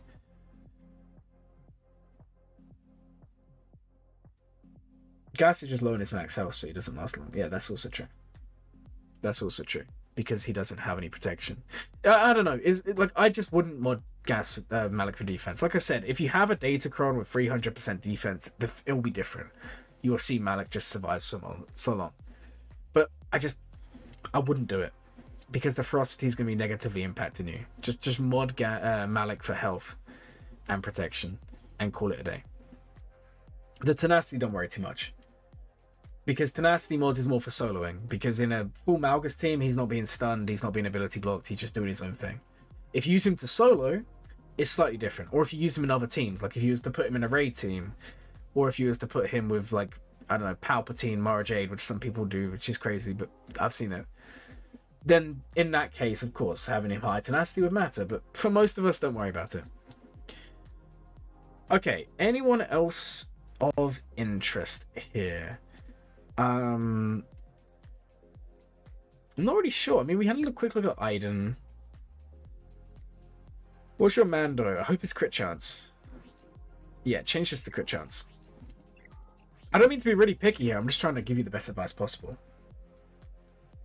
Oh yeah, if you see Padme, of course, like, and this is what I'm trying to say. If you use him to solo, of course, the tenacity's fine. I'm just saying, in general, the tenacity is kind of situational now. But it just really depends on where you're at in the game. I haven't seen Padme on defense for literal months, and that's not an exaggeration. Not my main anyway. Mando, you want crit chance, because whenever he crits, if you have his Zeta, which you do, he's going to be given turn meter. So each time Mando scores a critical hit, he gains 30% TM, and other bounty hunters gain half. So crit chance triangle is the way to go. You can also do crit chance on the set as well. The other thing to take into account, guys, is when we're talking about speed sets, and this comes back to what we were talking about earlier, and it's going to be my modding guide that I do release one day. We need to get out of the habit of just everyone having a speed set. What does a speed set actually do? It's 10% increase. Now, unfortunately, guys, let's take a look at Mando. The Mandalorian, 164 base speed set. Like, that's his base speed. So 164, and we times that by, I don't know, 0.1 to get the 10%. You're only gaining a 16 speed. Do you really need a speed set? And also, the speed set has no stuff on him. Like, you're not actually gaining a lot from having a speed set. So on slower characters who don't necessarily need speed, they're not quick characters, you're only losing 14 speed. Like, if you have a good crit damage set, go crit damage, crit chance. Like, don't feel like every character needs a speed set. How do I know so much? It's amazing how much you can learn in one stream. I don't even know that much, man. Like, I'm not up there with the, like, there's calibers above me. It's just playing the game a lot, doing a lot of research, watching a lot of other content creators, talking to a lot of people, and making a lot of mistakes along the way. Like, especially the last year or so when I started streaming, I would make a lot of mistakes in Grand Arenas. I make a lot of mistakes everywhere, and people would always point it out, and it's going back and going over them. Another thing that I used to do, I'm tempted to bring it back. So I tried it for like 2 or 3 weeks. I would basically record over my Grand Arena stream and break down every battle, what went wrong, what went right. The idea is, when you watch something back, you see so many flaws, you see so many things you're doing wrong. And that's kind of what it comes down to. But no, I don't know if I know that much, man. But I do appreciate it. I try to share the information with you guys. Sometimes it will be wrong, and I'm always happy. If you guys say, Glam, this is wrong, tell me. I will research, make sure what I'm saying is right. But yeah, in the case of whatever I was just talking about, which I've forgotten now. I've actually forgotten what I was saying. Who was it I was talking about just now? Man. Oh, Mando. There we go. Yeah. So in the case of slow characters, don't be afraid. Don't necessarily put speed sets. Now, if you guys are interested in how to find out half the information, go to this website, swaggo.gg. We're going to go to units or we're going to go to, it's swaggo.gg here. We're going to go to character stats, like this, right? And when it loads, it's not going to load, is it? There we go. And then you're actually going to sort by speed. You click this. These are all the slowest characters in the game. And one of them is actually a trick, and it's Droideka. Droideka needs a speed set. Now, before anyone says why, you don't necessarily do, but you benefit from it. And this is kind of like an old trick. Droideka actually gains 25% speed. You don't need it if you have the Omicron, but like for general play, it's quite nice. If you have a speed set on Droideka, it's 50%. So they have 50% speed and 25% evasion unless they have damage immunity. So if you was to give Droideka a 100 speed mod set, they'd go to 200 speed, and then they'll go from 200 to 250. Now, if you can get Droideka to 250 speed, which is a 150 mod set, they go from whatever to whatever, right? Yeah, I know I was talking about Mando. I refreshed my brain, don't worry, man. But if we go to these characters, like, do you need, like, 11 speed on L3, or 11 speed on Kanan, or 11 speed on Jedi Knight Luke? You don't. And this is kind of where we're going with this. You don't need the speed sets on a lot of these characters. Now, these characters over here, of course, the speed set is so important. Now, just to give you guys an example, because sometimes seeing it is very different to me saying it. If we took, say, Mando, normal Mando, he's 144 base speed. I know that because I got him modded 0 speed, guys, for a counter I use. He is down here. Where is Mando? Mandalorian Best God Mando, 144. So he's going to gain 14 speed. Now, if we was to compare that to, say, I don't know, someone who's a lot quicker, like Tarful, right? Tarful. He's going to get 18 speed, roughly. I think it's rounded down. I would have to double check that. I don't know. It's kind of, even then, it's not that big a difference. 14, 18. But I guess when you add it on, because you're yeah, okay, hold on. Let's just work this out again. Because the 14 is only being added on to 144. And this is being added on to 189. Yeah, you can see the difference. Okay, that's better. Like, when I looked at the other way, I was like, oh, okay, is it really worth it? But then you have to think, the base speed, and then you add on the 10%. This 10% is worth way more than this 10%. You see where I'm going with this, guys? Like, this one, you then only need, like, 8 speed or whatever. Like, if I did 8 plus 8 plus 8 plus 8 plus 8, and then you plus the 32. 279. Just from 8 speeds. And if you was to do the same here, plus 8 plus 8 plus 32 or whatever. I don't know if I did that properly. I don't know. Anyway, you guys see the point. Like, modding is complicated. Wouldn't it be 300 if it's 50%? Wait, no, because if he's 103 and you put 100 speed mod set on, he goes to 200 speed and he gains 50%. 50% of 200. Oh no, yeah, it is what? Yeah, you're right. It is 300. My bad. I'm actually really bad at maths. It's not my strong point, guys. I'll be honest. I know, I know very little about maths. Not out of choice. It's one of my struggles in life. Anyway, aside from that, the point I'm trying to make is when you're modding characters, if they're slower characters, don't be afraid of mod sets. Like, don't be afraid of putting on like an offense set or something like that. So if I was to go through your characters here, and we was to go, I wish I could sort by mods. If we was to look at, say, Grievous, what is your Grievous mods? Health sets, nice. Now, believe it or not, and this was actually Brosho. If you guys don't know who Brosho is, I used to be in a Sync guild. It's a really good guild, by the way.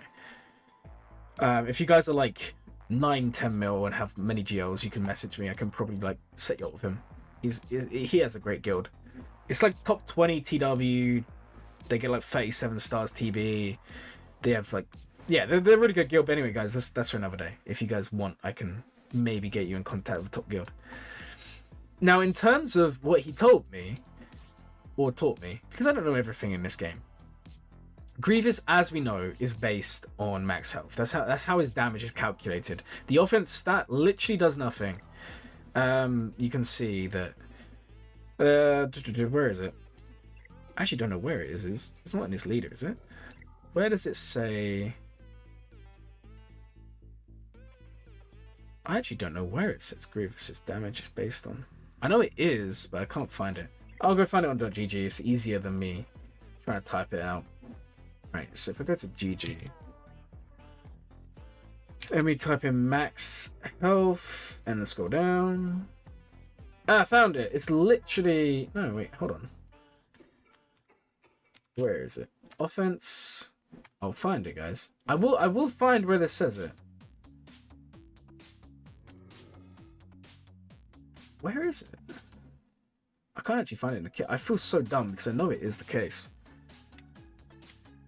But I can't find it I can't find the wording. That's all I was looking for. I know what it does, but I want to show you guys the wording so you know as well. Ah, guys, I found it. I found it. It's not on the kit. It's on all of the abilities. There we go. It's not on his unique. I knew it was there. I knew it was there. It's in all of them. So, who's texting me now? Alright. So we got his basic. Deal physical damage to target enemy, inflict hit immunity. This attack can't be evaded or countered. And this deals damage based on his max health instead of physical damage. This deals damage based on max health. Which also, if we look at this one, this is why Grievous ramps. A lot of people don't know this. If the target enemy is already debuffed, they lose 10% of their max health. Exclude raids, legend, raids and whatever. Raids and galactic legends. And Grievous gains 10% max health stacking. And this one, again, is based on max health. And then what you can actually do is he can still crit. And that's all I was going towards, guys. That's all I was going towards. It took me ages. And it took me too long because, hey, I'm kind of really bad at wording stuff. I knew it was in his kit. I just wasn't sure where. So because he can still crit, if you take him up the relic levels... and you put health primaries on him, but put a crit damage set on him, right? This sounds really crazy, and I don't do it by myself, but it's something you can try. He can still crit. So the crit damage isn't wasted. That's why a lot of the time, you'll actually see people run a crit damage triangle on him. Because he still crits. And then the crit is based on max health, and that's when you get the insane damage that some of you may see. So if I was to go and pull up a player from the top of the game, in, I don't know, GAC leaderboard or whatever. Let's go have a look at the top person, go see their Grievous. Grievous, and they have actually got modded, and you can see here. They've gone for the health sets with the crit damage triangle. 135k health. This is a Relic 8 Grievous. But the point I'm making is just, when you're modding characters, do a little bit of research. That's all that really matters. I'm just looking at my reviews, don't worry. You sent me a DM. What's the DM? Can you see the guild info? Okay, I'll send it after. Alright guys, I'm gonna go grab another drink and then we'll do the next review in a second. Sorry that that one was so winded out. I just wanted to spend some time explaining some basic stuff. Alright, anyways guys, I'll be back in like 2 minutes.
Guys, this stream's back. I'm back, guys.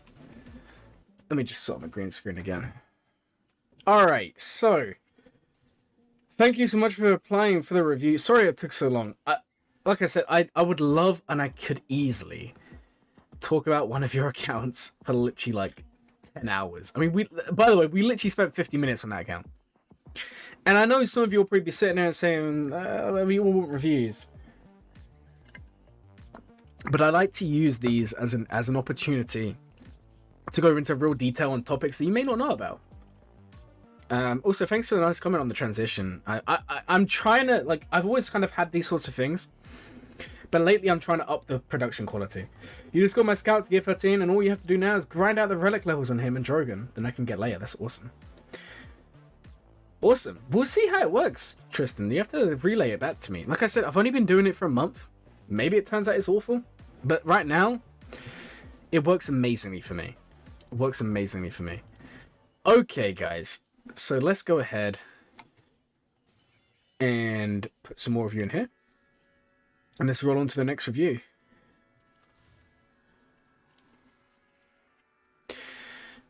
Okay. Alright, guys. Who's going to be the next lucky person? Oh, God. Why did some of you have a B on your name? That's not right. No. 1 second. I'm just sorting out the names here. My keyboard's so broken, man.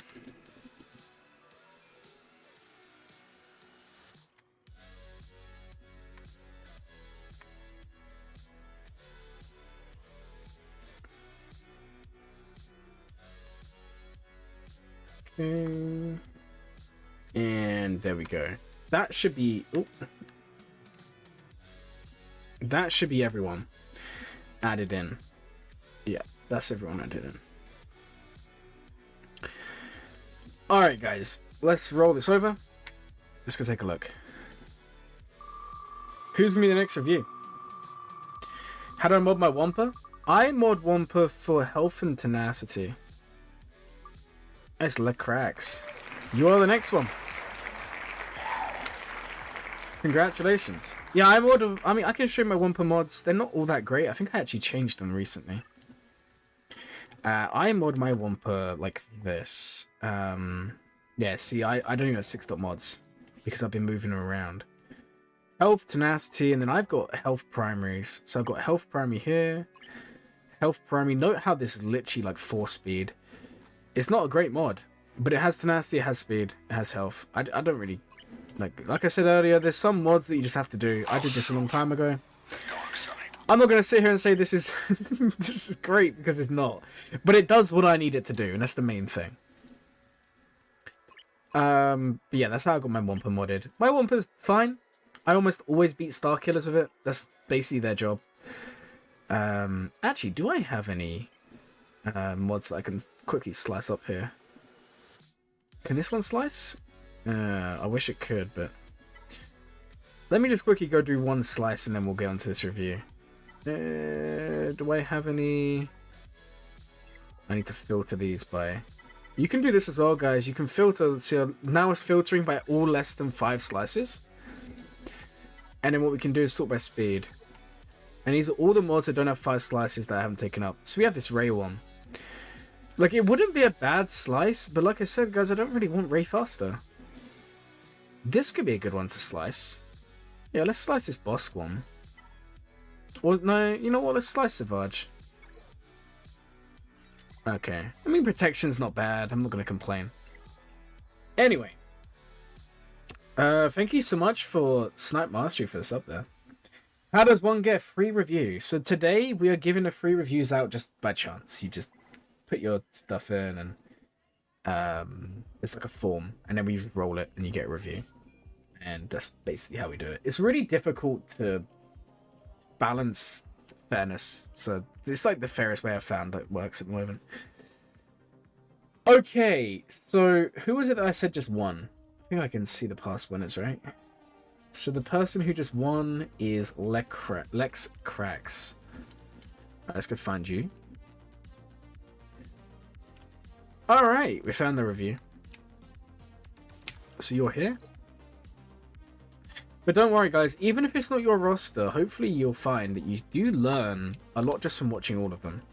Because I try to make it relate to everyone. Like, if I see an opportunity to talk about something that you'll probably find interesting, I do try my best. Okay.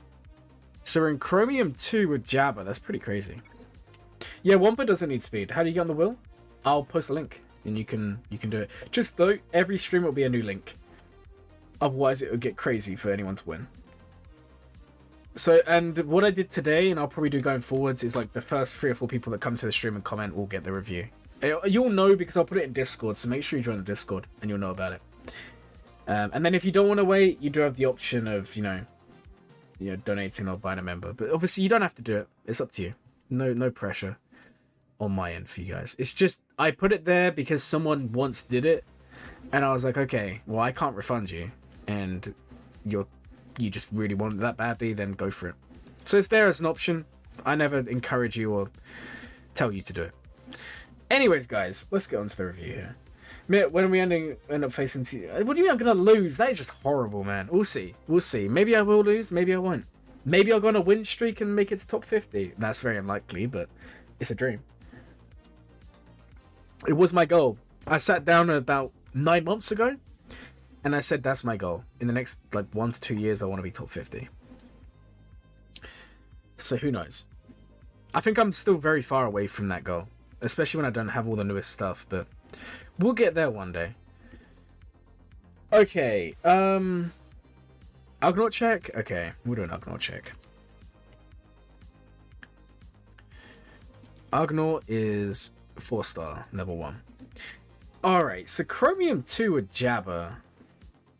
I don't know how I feel about this. I don't know if you just don't play GAC, or did you just unlock Jabba? Like, what's going on here? This one's interesting to me.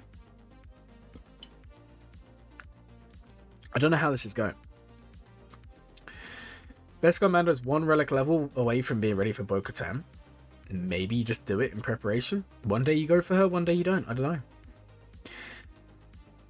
Jabba's very nice. How is he modded? Speed and health.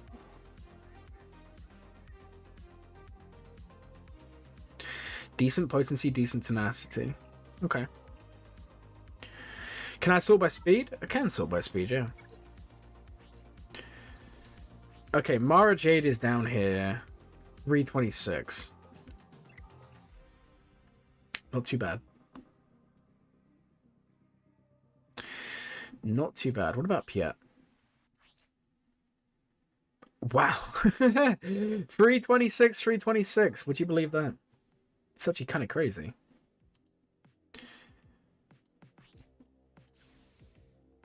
Average, I saw your message in Discord. Just drop me your allo code real quick so I don't forget. I'm going to send it over to the guy. You have a big relic line right now. It'll be a bit before I take him to R5. No, man, you got to R5 him now. When it comes to passions, they take, they go first. Those of you who have seen the channel for a while, you'll know, like, I'm all about like playing the game the way it should be played, but if you have a passion or a love, let's say you love Bo-Katan and Mandalorian Season 3 or Mandalorian Season 2, whatever, or say you love the Kenobi show, or say you love, I don't know, Rogue One, like for example, Dank loves Rogue One. Go ahead and farm those characters. I'm all for that. Personality over gameplay. That's how you end up playing this game for years. Because the thing is, if you play this game for 5, 6, 7 years, you're going to eventually catch up. Not necessarily with the whales, they're always going to be ahead. But in terms of the general population of the game, you're going to be at the top because you're going to have almost everything done. That's older, right? Because you're going to catch up. And by doing stuff you enjoy, you're more likely to stay playing than doing stuff that you feel like you have to do. Now, that's not saying you should just ignore the stuff you have to do, because we have to do it. Like, we have to go to work, or go to school, or go to college, whatever, right? But at least treat yourself. Have some fun in the game. If you enjoy Smoke... Like, for me, Solo is one of my favorite films, so obviously I invested in Solo Faction. Just do what you want to do, guys. That's the one piece of advice I want you guys to take from these streams. And now don't go and say, hey, Glove, it told me I can no my Ugnaught and my problems will be solved. That's not what I'm saying. I'm just saying, like, take it easy, guys. Take it easy. Have some fun. That's why I love Dank and his sword talk.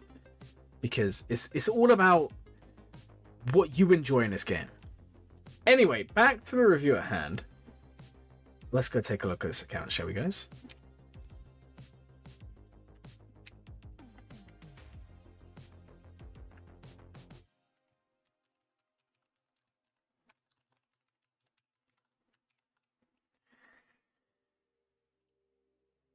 Okay.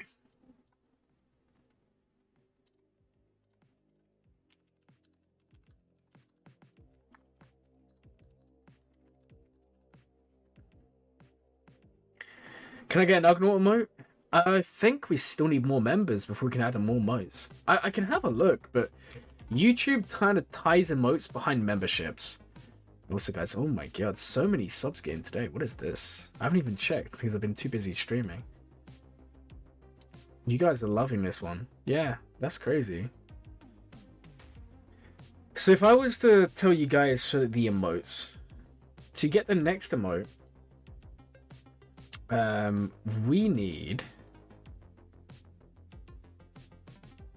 for the next set of emotes, I need 8 more members. So we can't do an Ugnaught emote for 8 more members, unfortunately. You can do what the late as a trying to suggest, farm a requirement, then farm something fun. That is a great idea. And that's, I actually made a video about a month or 2 ago where I basically said, in the end, you're going to be at about a 4 to 5 day rate for relicking. That's where you'll get. So you're looking at maybe 4 relics a month on average. Is a good relic average to have. Why not make 1 of them for fun, and 3 of them are needed? Because that way you engage more. Or I made a video last week on TB platoons. If TB platoons, if your guild, if you're in a lower end guild, someone did bring up the fact high end guilds is not the same, and I get that. But if you're in a earlier guild, and you're doing Rise of Empire, and your guilds say, look, these are the platoons we need, everyone take one up. Be the first to get on it, guys. And say to your guild, I want this one. Do it because you want it. For me, that was Vetchery, and I've not regretted it one bit. It's one of my favorite relics on my account. Okay, so in terms of this account here, Jabber and SOKR is amazing. It is... I don't know if it's Lightspeed bundles, guys. I think it was the Starkiller pack, but I don't know... I feel like we looked at your account a long time ago. I don't know if... Actually, you know what? I don't think you bought them. I think I saw you in Discord say you didn't buy them, right? If you're watching at the moment, I think it's LexCrakZ. Is that how you see your name? I think I saw you say in Discord General you didn't buy the packs. I think you stayed free to play. Which if you did, that is an achievement and a half.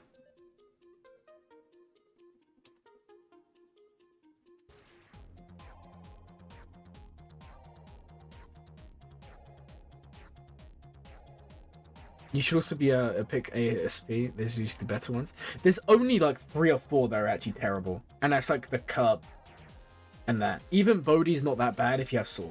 Like, he's usable. No, I don't think he did buy them.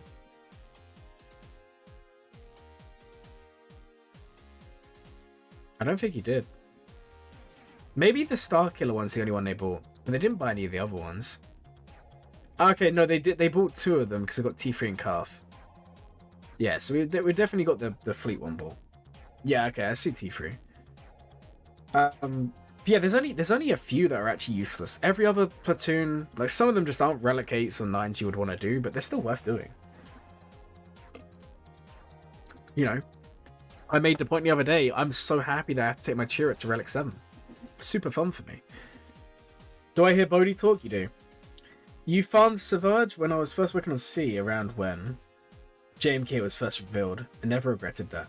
Especially now with the Omi. Same again, Visas, 3 months before Starkillers get revealed. Exactly. Go for what you want. Eventually, everything's going to be usable. That's the way they're going. And from a business point of view, it's crazy. Imagine if every character was usable, you wouldn't know who to farm. And no Dank, no Bodhi talk here. You can go back to sleep or something, yeah? And I sort by speed and have a look here. Your layers down here. Offense set. I can kind of get behind that.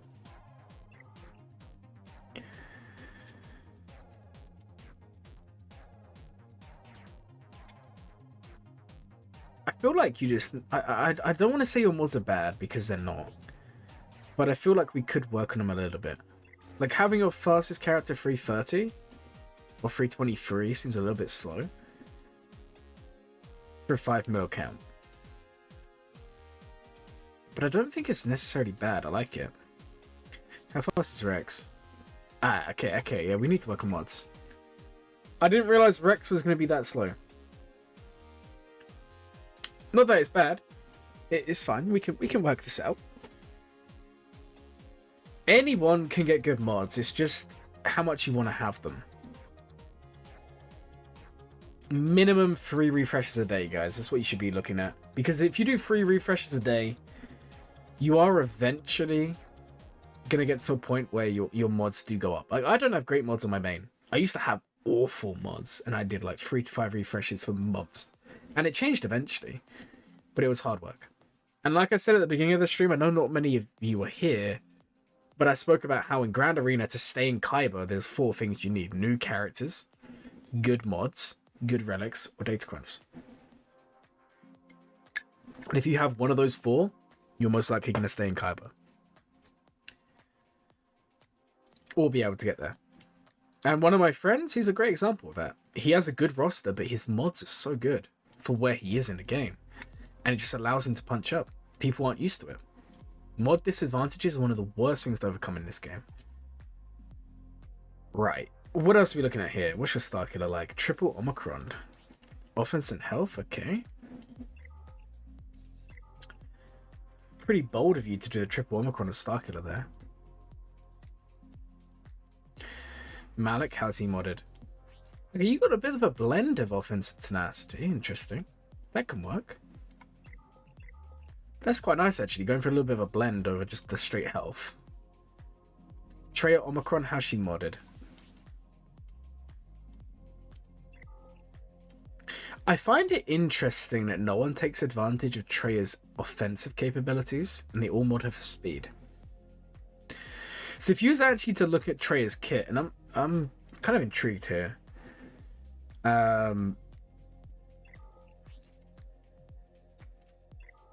Where is it? There's one of them. I'm sure it's a unique here. There you go.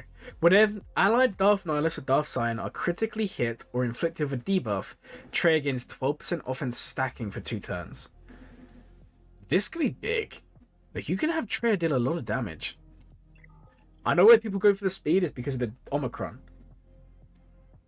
But I would say, don't be afraid of giving her an offense set. She can be really good. Now, saying that on my small account, my Erase the Kaiba, I am actually doing a speed set. Hey, thank you so much for the kind comment. So many people today coming and saying nice things in the comments. Guys, you are amazing. And I want you all to know that without all of you, these streams wouldn't happen. So thank you, man. So yeah, you can actually mod Treya for offense if you want.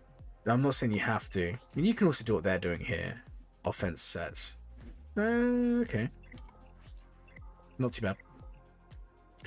Not too bad at all. Right, let's go have a look at the rest. Yeah, I feel like you just need to work on mods a little bit. There's too many characters down here who should have speed who don't. But that's okay. Oh yeah, you definitely bought the Lightspeed bundles. I don't know why I didn't think you did. Yeah, you definitely bought them. You go for speed on the Isolate, especially in Territory War? Yeah, of course. Now, I understand why you'd go for it.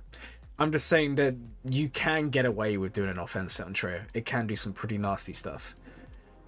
Also, she's just naturally a slow character. I think she's like 250 something speed.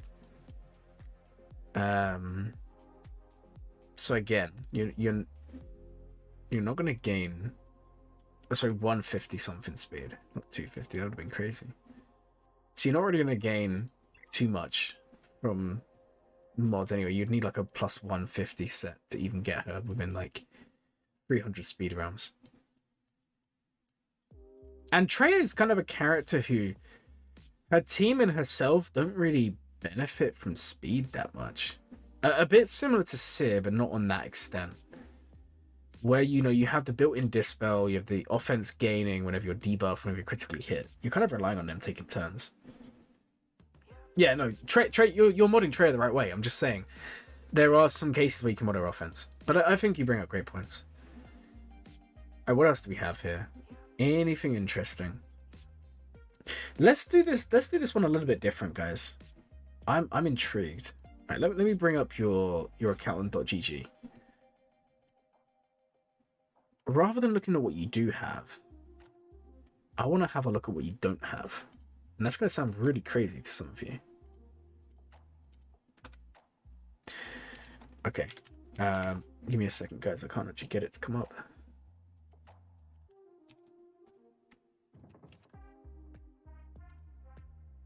Right, where is it? 1 second, I will find it. I think it's on here. Yeah, it's this one. Alright, let's just copy and paste this.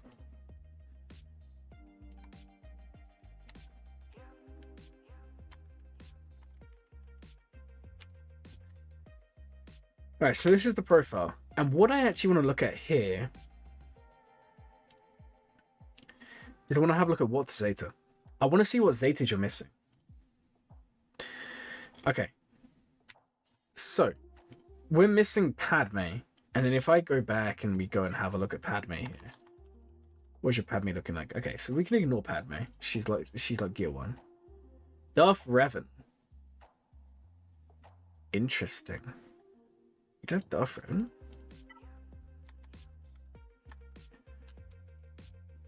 Yeah, I don't know why you don't have that one.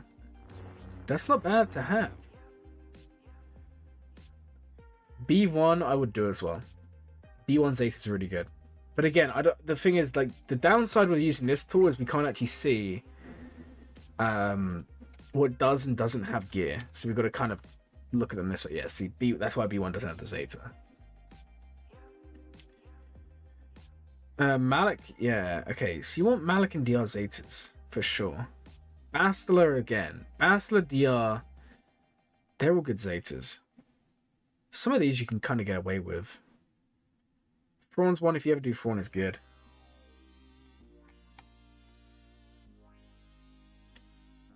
What is this? How you to Omicron?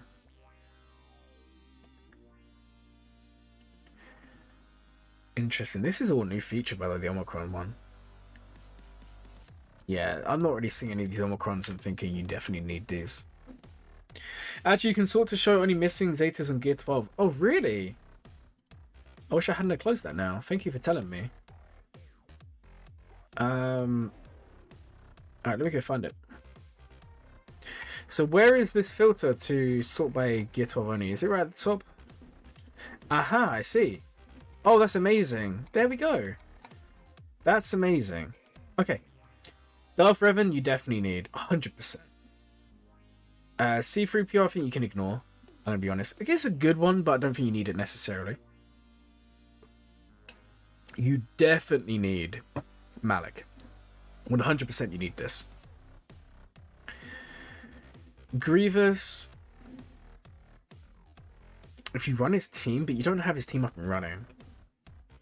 Bastila, yes. Grandmaster Yoda's a good one.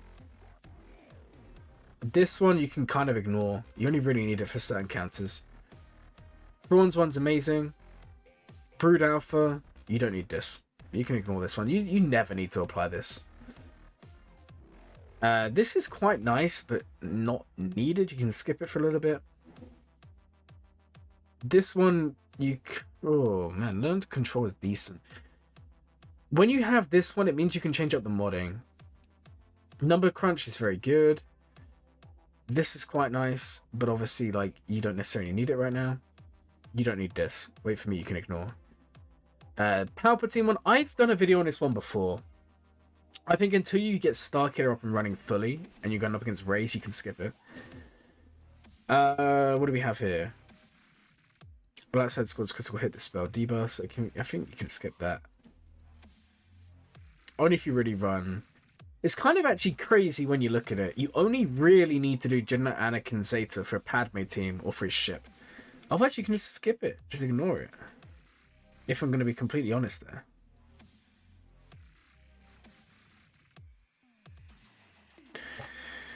Okay. What else do we have here?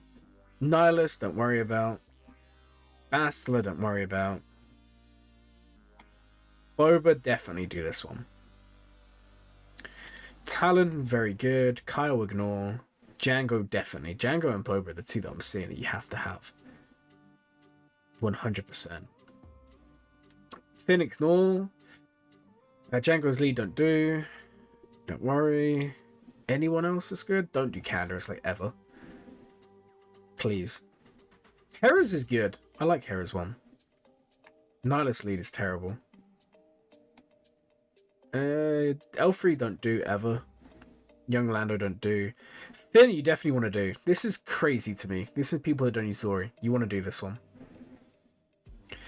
Okay, cool. I'm glad we did that. That was pretty interesting to me. Do you guys like Mario Kart Wii? Of course. It's like one of the best things ever. R7 and no Crusaders? Yeah, that's a bit weird, right? If it was me, Darth Revan needs that third Zeta. Talon's really nice. You can then start running some really cool teams. Like, Talon is really good with Savage. Like, if you take Savage in and you're trying to solo a team and you're worried he's not going to do it, just bring Talon as a sub. That's kind of the play to do. But yeah, it looks like you may have just done DR recently or something like that. This account just screams to me as still quite new. And the other thing we need to take into account is there's probably like 4.1, 4.2 million before the Lightspeed bundles. That would have made a big difference. Pretty cool though. I'm a fan of this account. Right, I know that one took a very different twist. I hope that was still useful. But I feel like otherwise we're going to fall into the problem of just doing the same style of review each time. That was still 20 minutes. Let's go spin the wheel and let's give someone else a chance for a review.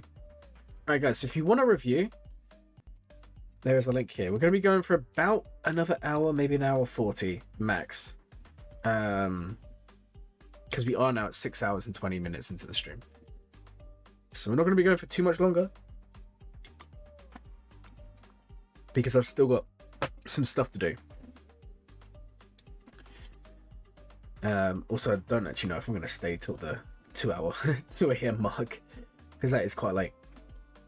So we'll probably do like an hour 40 minutes, maybe like 1 or 2 more reviews. So if you guys want one, then go ahead and fill in a form. And I'll add you guys in. And we can go from there.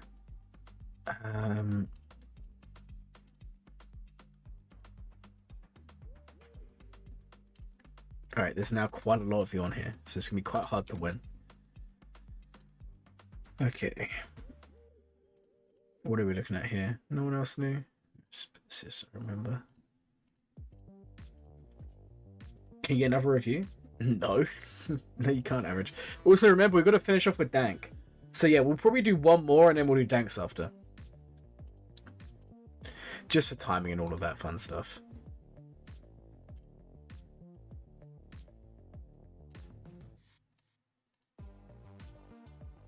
Maybe it was a bit too ambitious by saying we go till 2 a.m. Alright guys, let's go roll it. I don't think there's anyone else to add.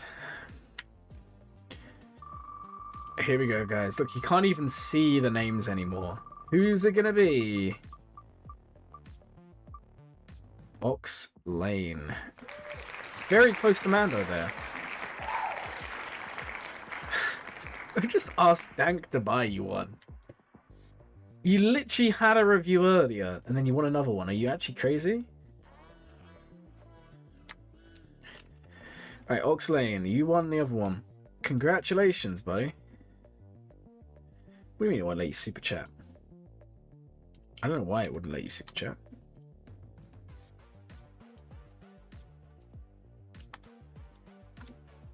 Alright, Layne. Let's go grab your ally code here and then we'll get rolling here. And have a look at your mods. I can literally do that in the members chat after. That is a perk of being a member, guys. Look. I can do that off stream, man. Alright. Let's go look at Layne. 622.59.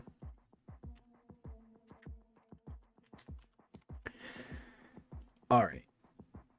So, 5.6 million.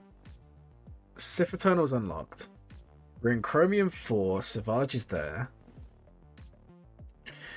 GBA's there. Mara Jade is there. Clearly, he bought Starkiller packs. He's Omicron, Relic 5, but no Zetas. This one's the one making him immune to fear, which can be quite useful. Yeah, better be there. I still got stuff to do. I still got to go cook some food when I'm done.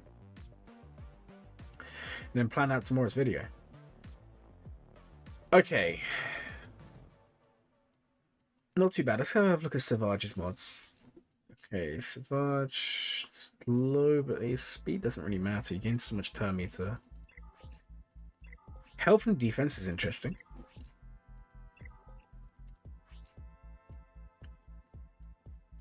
Defense is really interesting on him. I like that.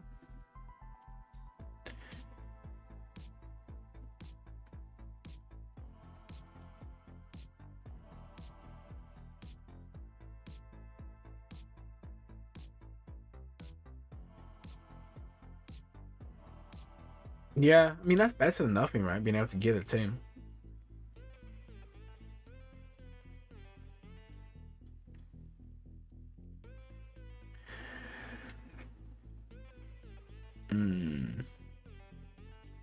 I'm struggling with where you take this. See, I feel like an account like this needs more data crunch than this. Remember the account from like an hour ago where they literally had like 10 data crons even though they couldn't even use them? That's what everyone should aspire to do. I'll be there. It's just I'll be cooking dinner, so I can join the VC with you average after we're done, but I will be cooking. Yeah, CLS definitely needs to be Relic. I was about to say that. So you got CLS Relic, but we need Chewie and Han Relic and Free Pure Chewie. Also, he needs Zeta. That's really important. No, wait, no, he doesn't. Yeah, I mean, yes, no. I was actually thinking of the wrong ability, guys. Man, that was awkward. Alright, Chupio, Zeta. Deal physical damage an additional time up to 5 times. For each enemy that's been defeated during the battle. Nah, I think you can skip it. For some reason, I was attributing that to the stat sharing, which would have been a big mistake. That's not what it is at all.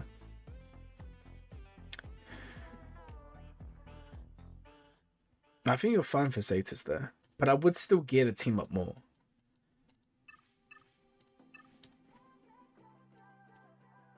I have to go now. Have fun for the rest of the stream. Well, thank you for stopping by. I appreciate it, man. It was cool having some other people in the chat today. It adds the damage. It does add the damage, but do you need it? That's kind of my argument here. Because if you've just bought all the packs, you're gonna have so many. So okay. Let's just sort this by gear tier. And let's just go through who's missing Zetas. And ones we need. Boba Fett. If he's Relic 8, use Zeta him. Not even a question. Bosk doesn't have his unique. That's important for shutting down some counters. Where's the best defensive comp for Gak Dash on defense? That's tough. That's tough. Dash for sure, obviously. L3, Vandor, Chewie. In defense, I'll probably put Hondo in there. I don't think Hondo's the best in the team, but I think Hondo's in that. And then the last slot, I think that's kind of up to you.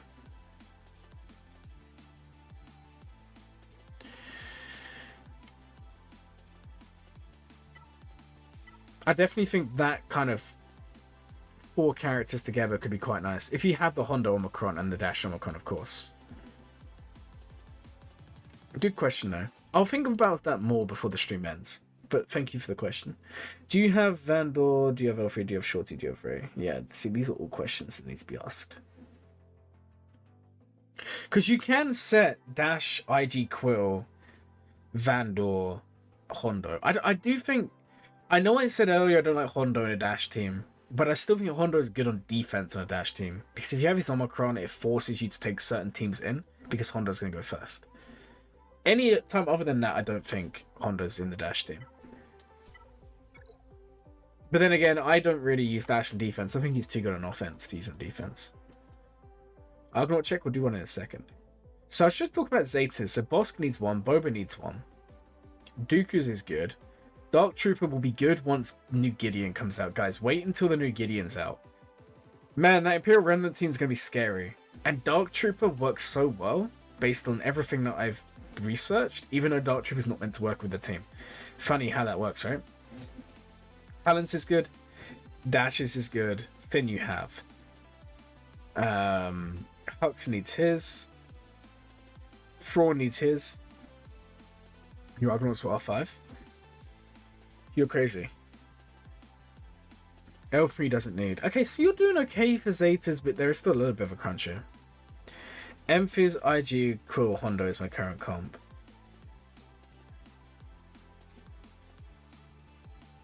That can work. I can see that working. I don't think that's bad. Look, here's the thing. I just think Dash is too good at offense. I'm not really sure. But what you're using now seems to be working okay. I would assume so. Like, you're not going to get troopered at least. For now, keep on running it, but like, do what it's something that I sometimes do. I'll go back in my GAC history and I'll review what's happened recently. So I'll review, like, in the last GAC, what held, what didn't hold. And if it didn't hold once, I'll change one thing. Vandal, yeah, okay, Vandal for Nest makes sense. That does make sense. I for some reason I thought I read Vandal there, but it's not. You got Emphys, IG, Quill, Hondo. No, because there's only 4 characters. You can just put Vandal in there. There's no one to remove. Yeah, just do all of those. Oh no, because Dash is the lead. Okay, I'm an idiot. Yeah, okay, I would remove Nest for Vandal. You have terrible mods on him.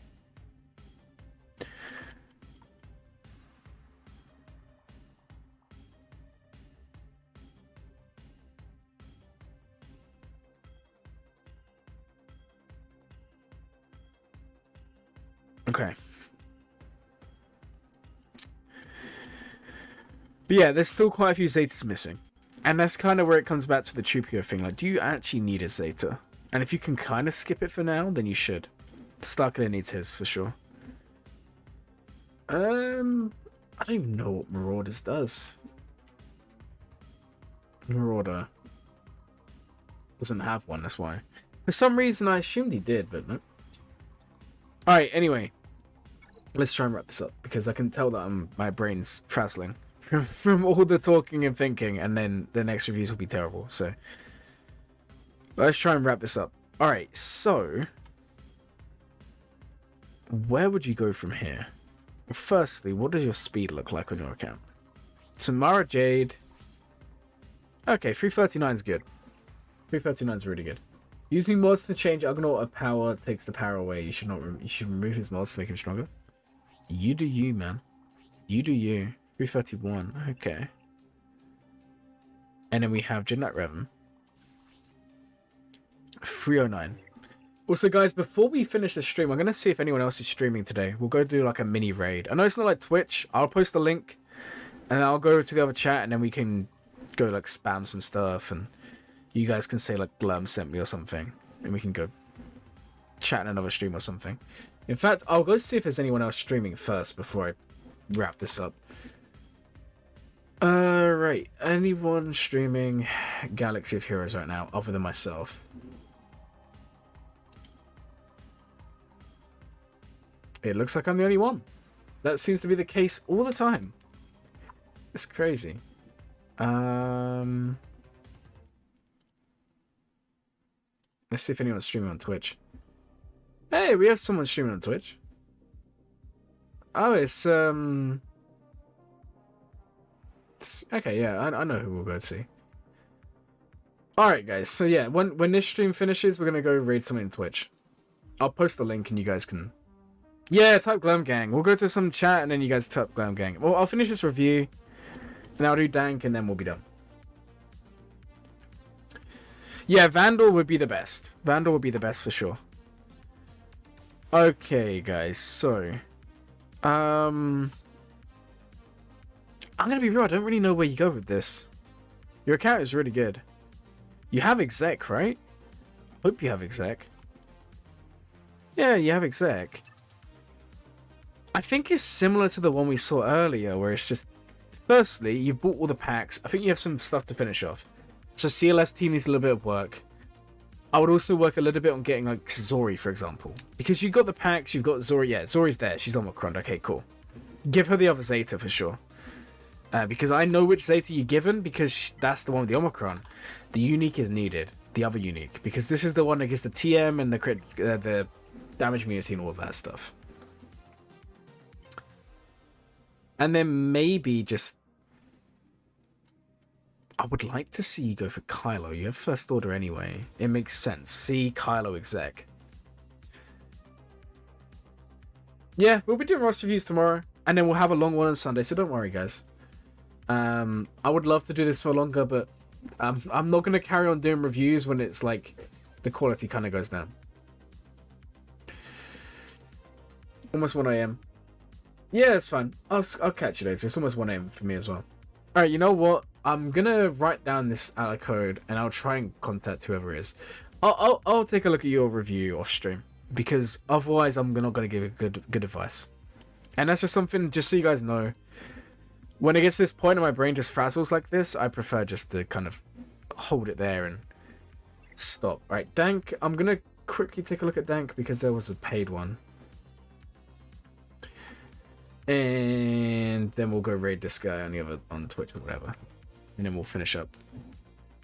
Hopefully today's stream's been fun for you guys. I know it's been very intensive. Alright, Dank, we have Jin like Cow. Bodhi's there. I'm like, how fast is your Bodhi? Is he still #1 speed in the world? Man, that's crazy. 323. Imagine giving Bodhi that good a mod set. What does your Jedi Knight Cow look like? Insane. I think I am gonna look at your account in more detail. Don't worry, I'll do it on Discord. You're in the members chat. I just wanted to have a look at your Jedi Knight Cow. I'll explain. Anyways, guys, that's gonna be it. So what I'm gonna do is I'm gonna link another stream, and just all go over there and just let them all know, guys. Just start Glam Gang or something if you did come from the stream, and then we'll go over there and I'll go hang out for a little bit. Okay. Anyways, guys, sorry for the abrupt end. I can just tell that my brain has just melted in the last 20 minutes. It's from all the talking and concentrating, and I don't want to give you guys a bad review. Dank, I was gonna message you on Discord. I was gonna do yours in Discord call, because otherwise I'm not gonna give a good review, and you guys know I don't like that. Anyways, guys, thank you all for watching, and as always, guys, have a glowing day.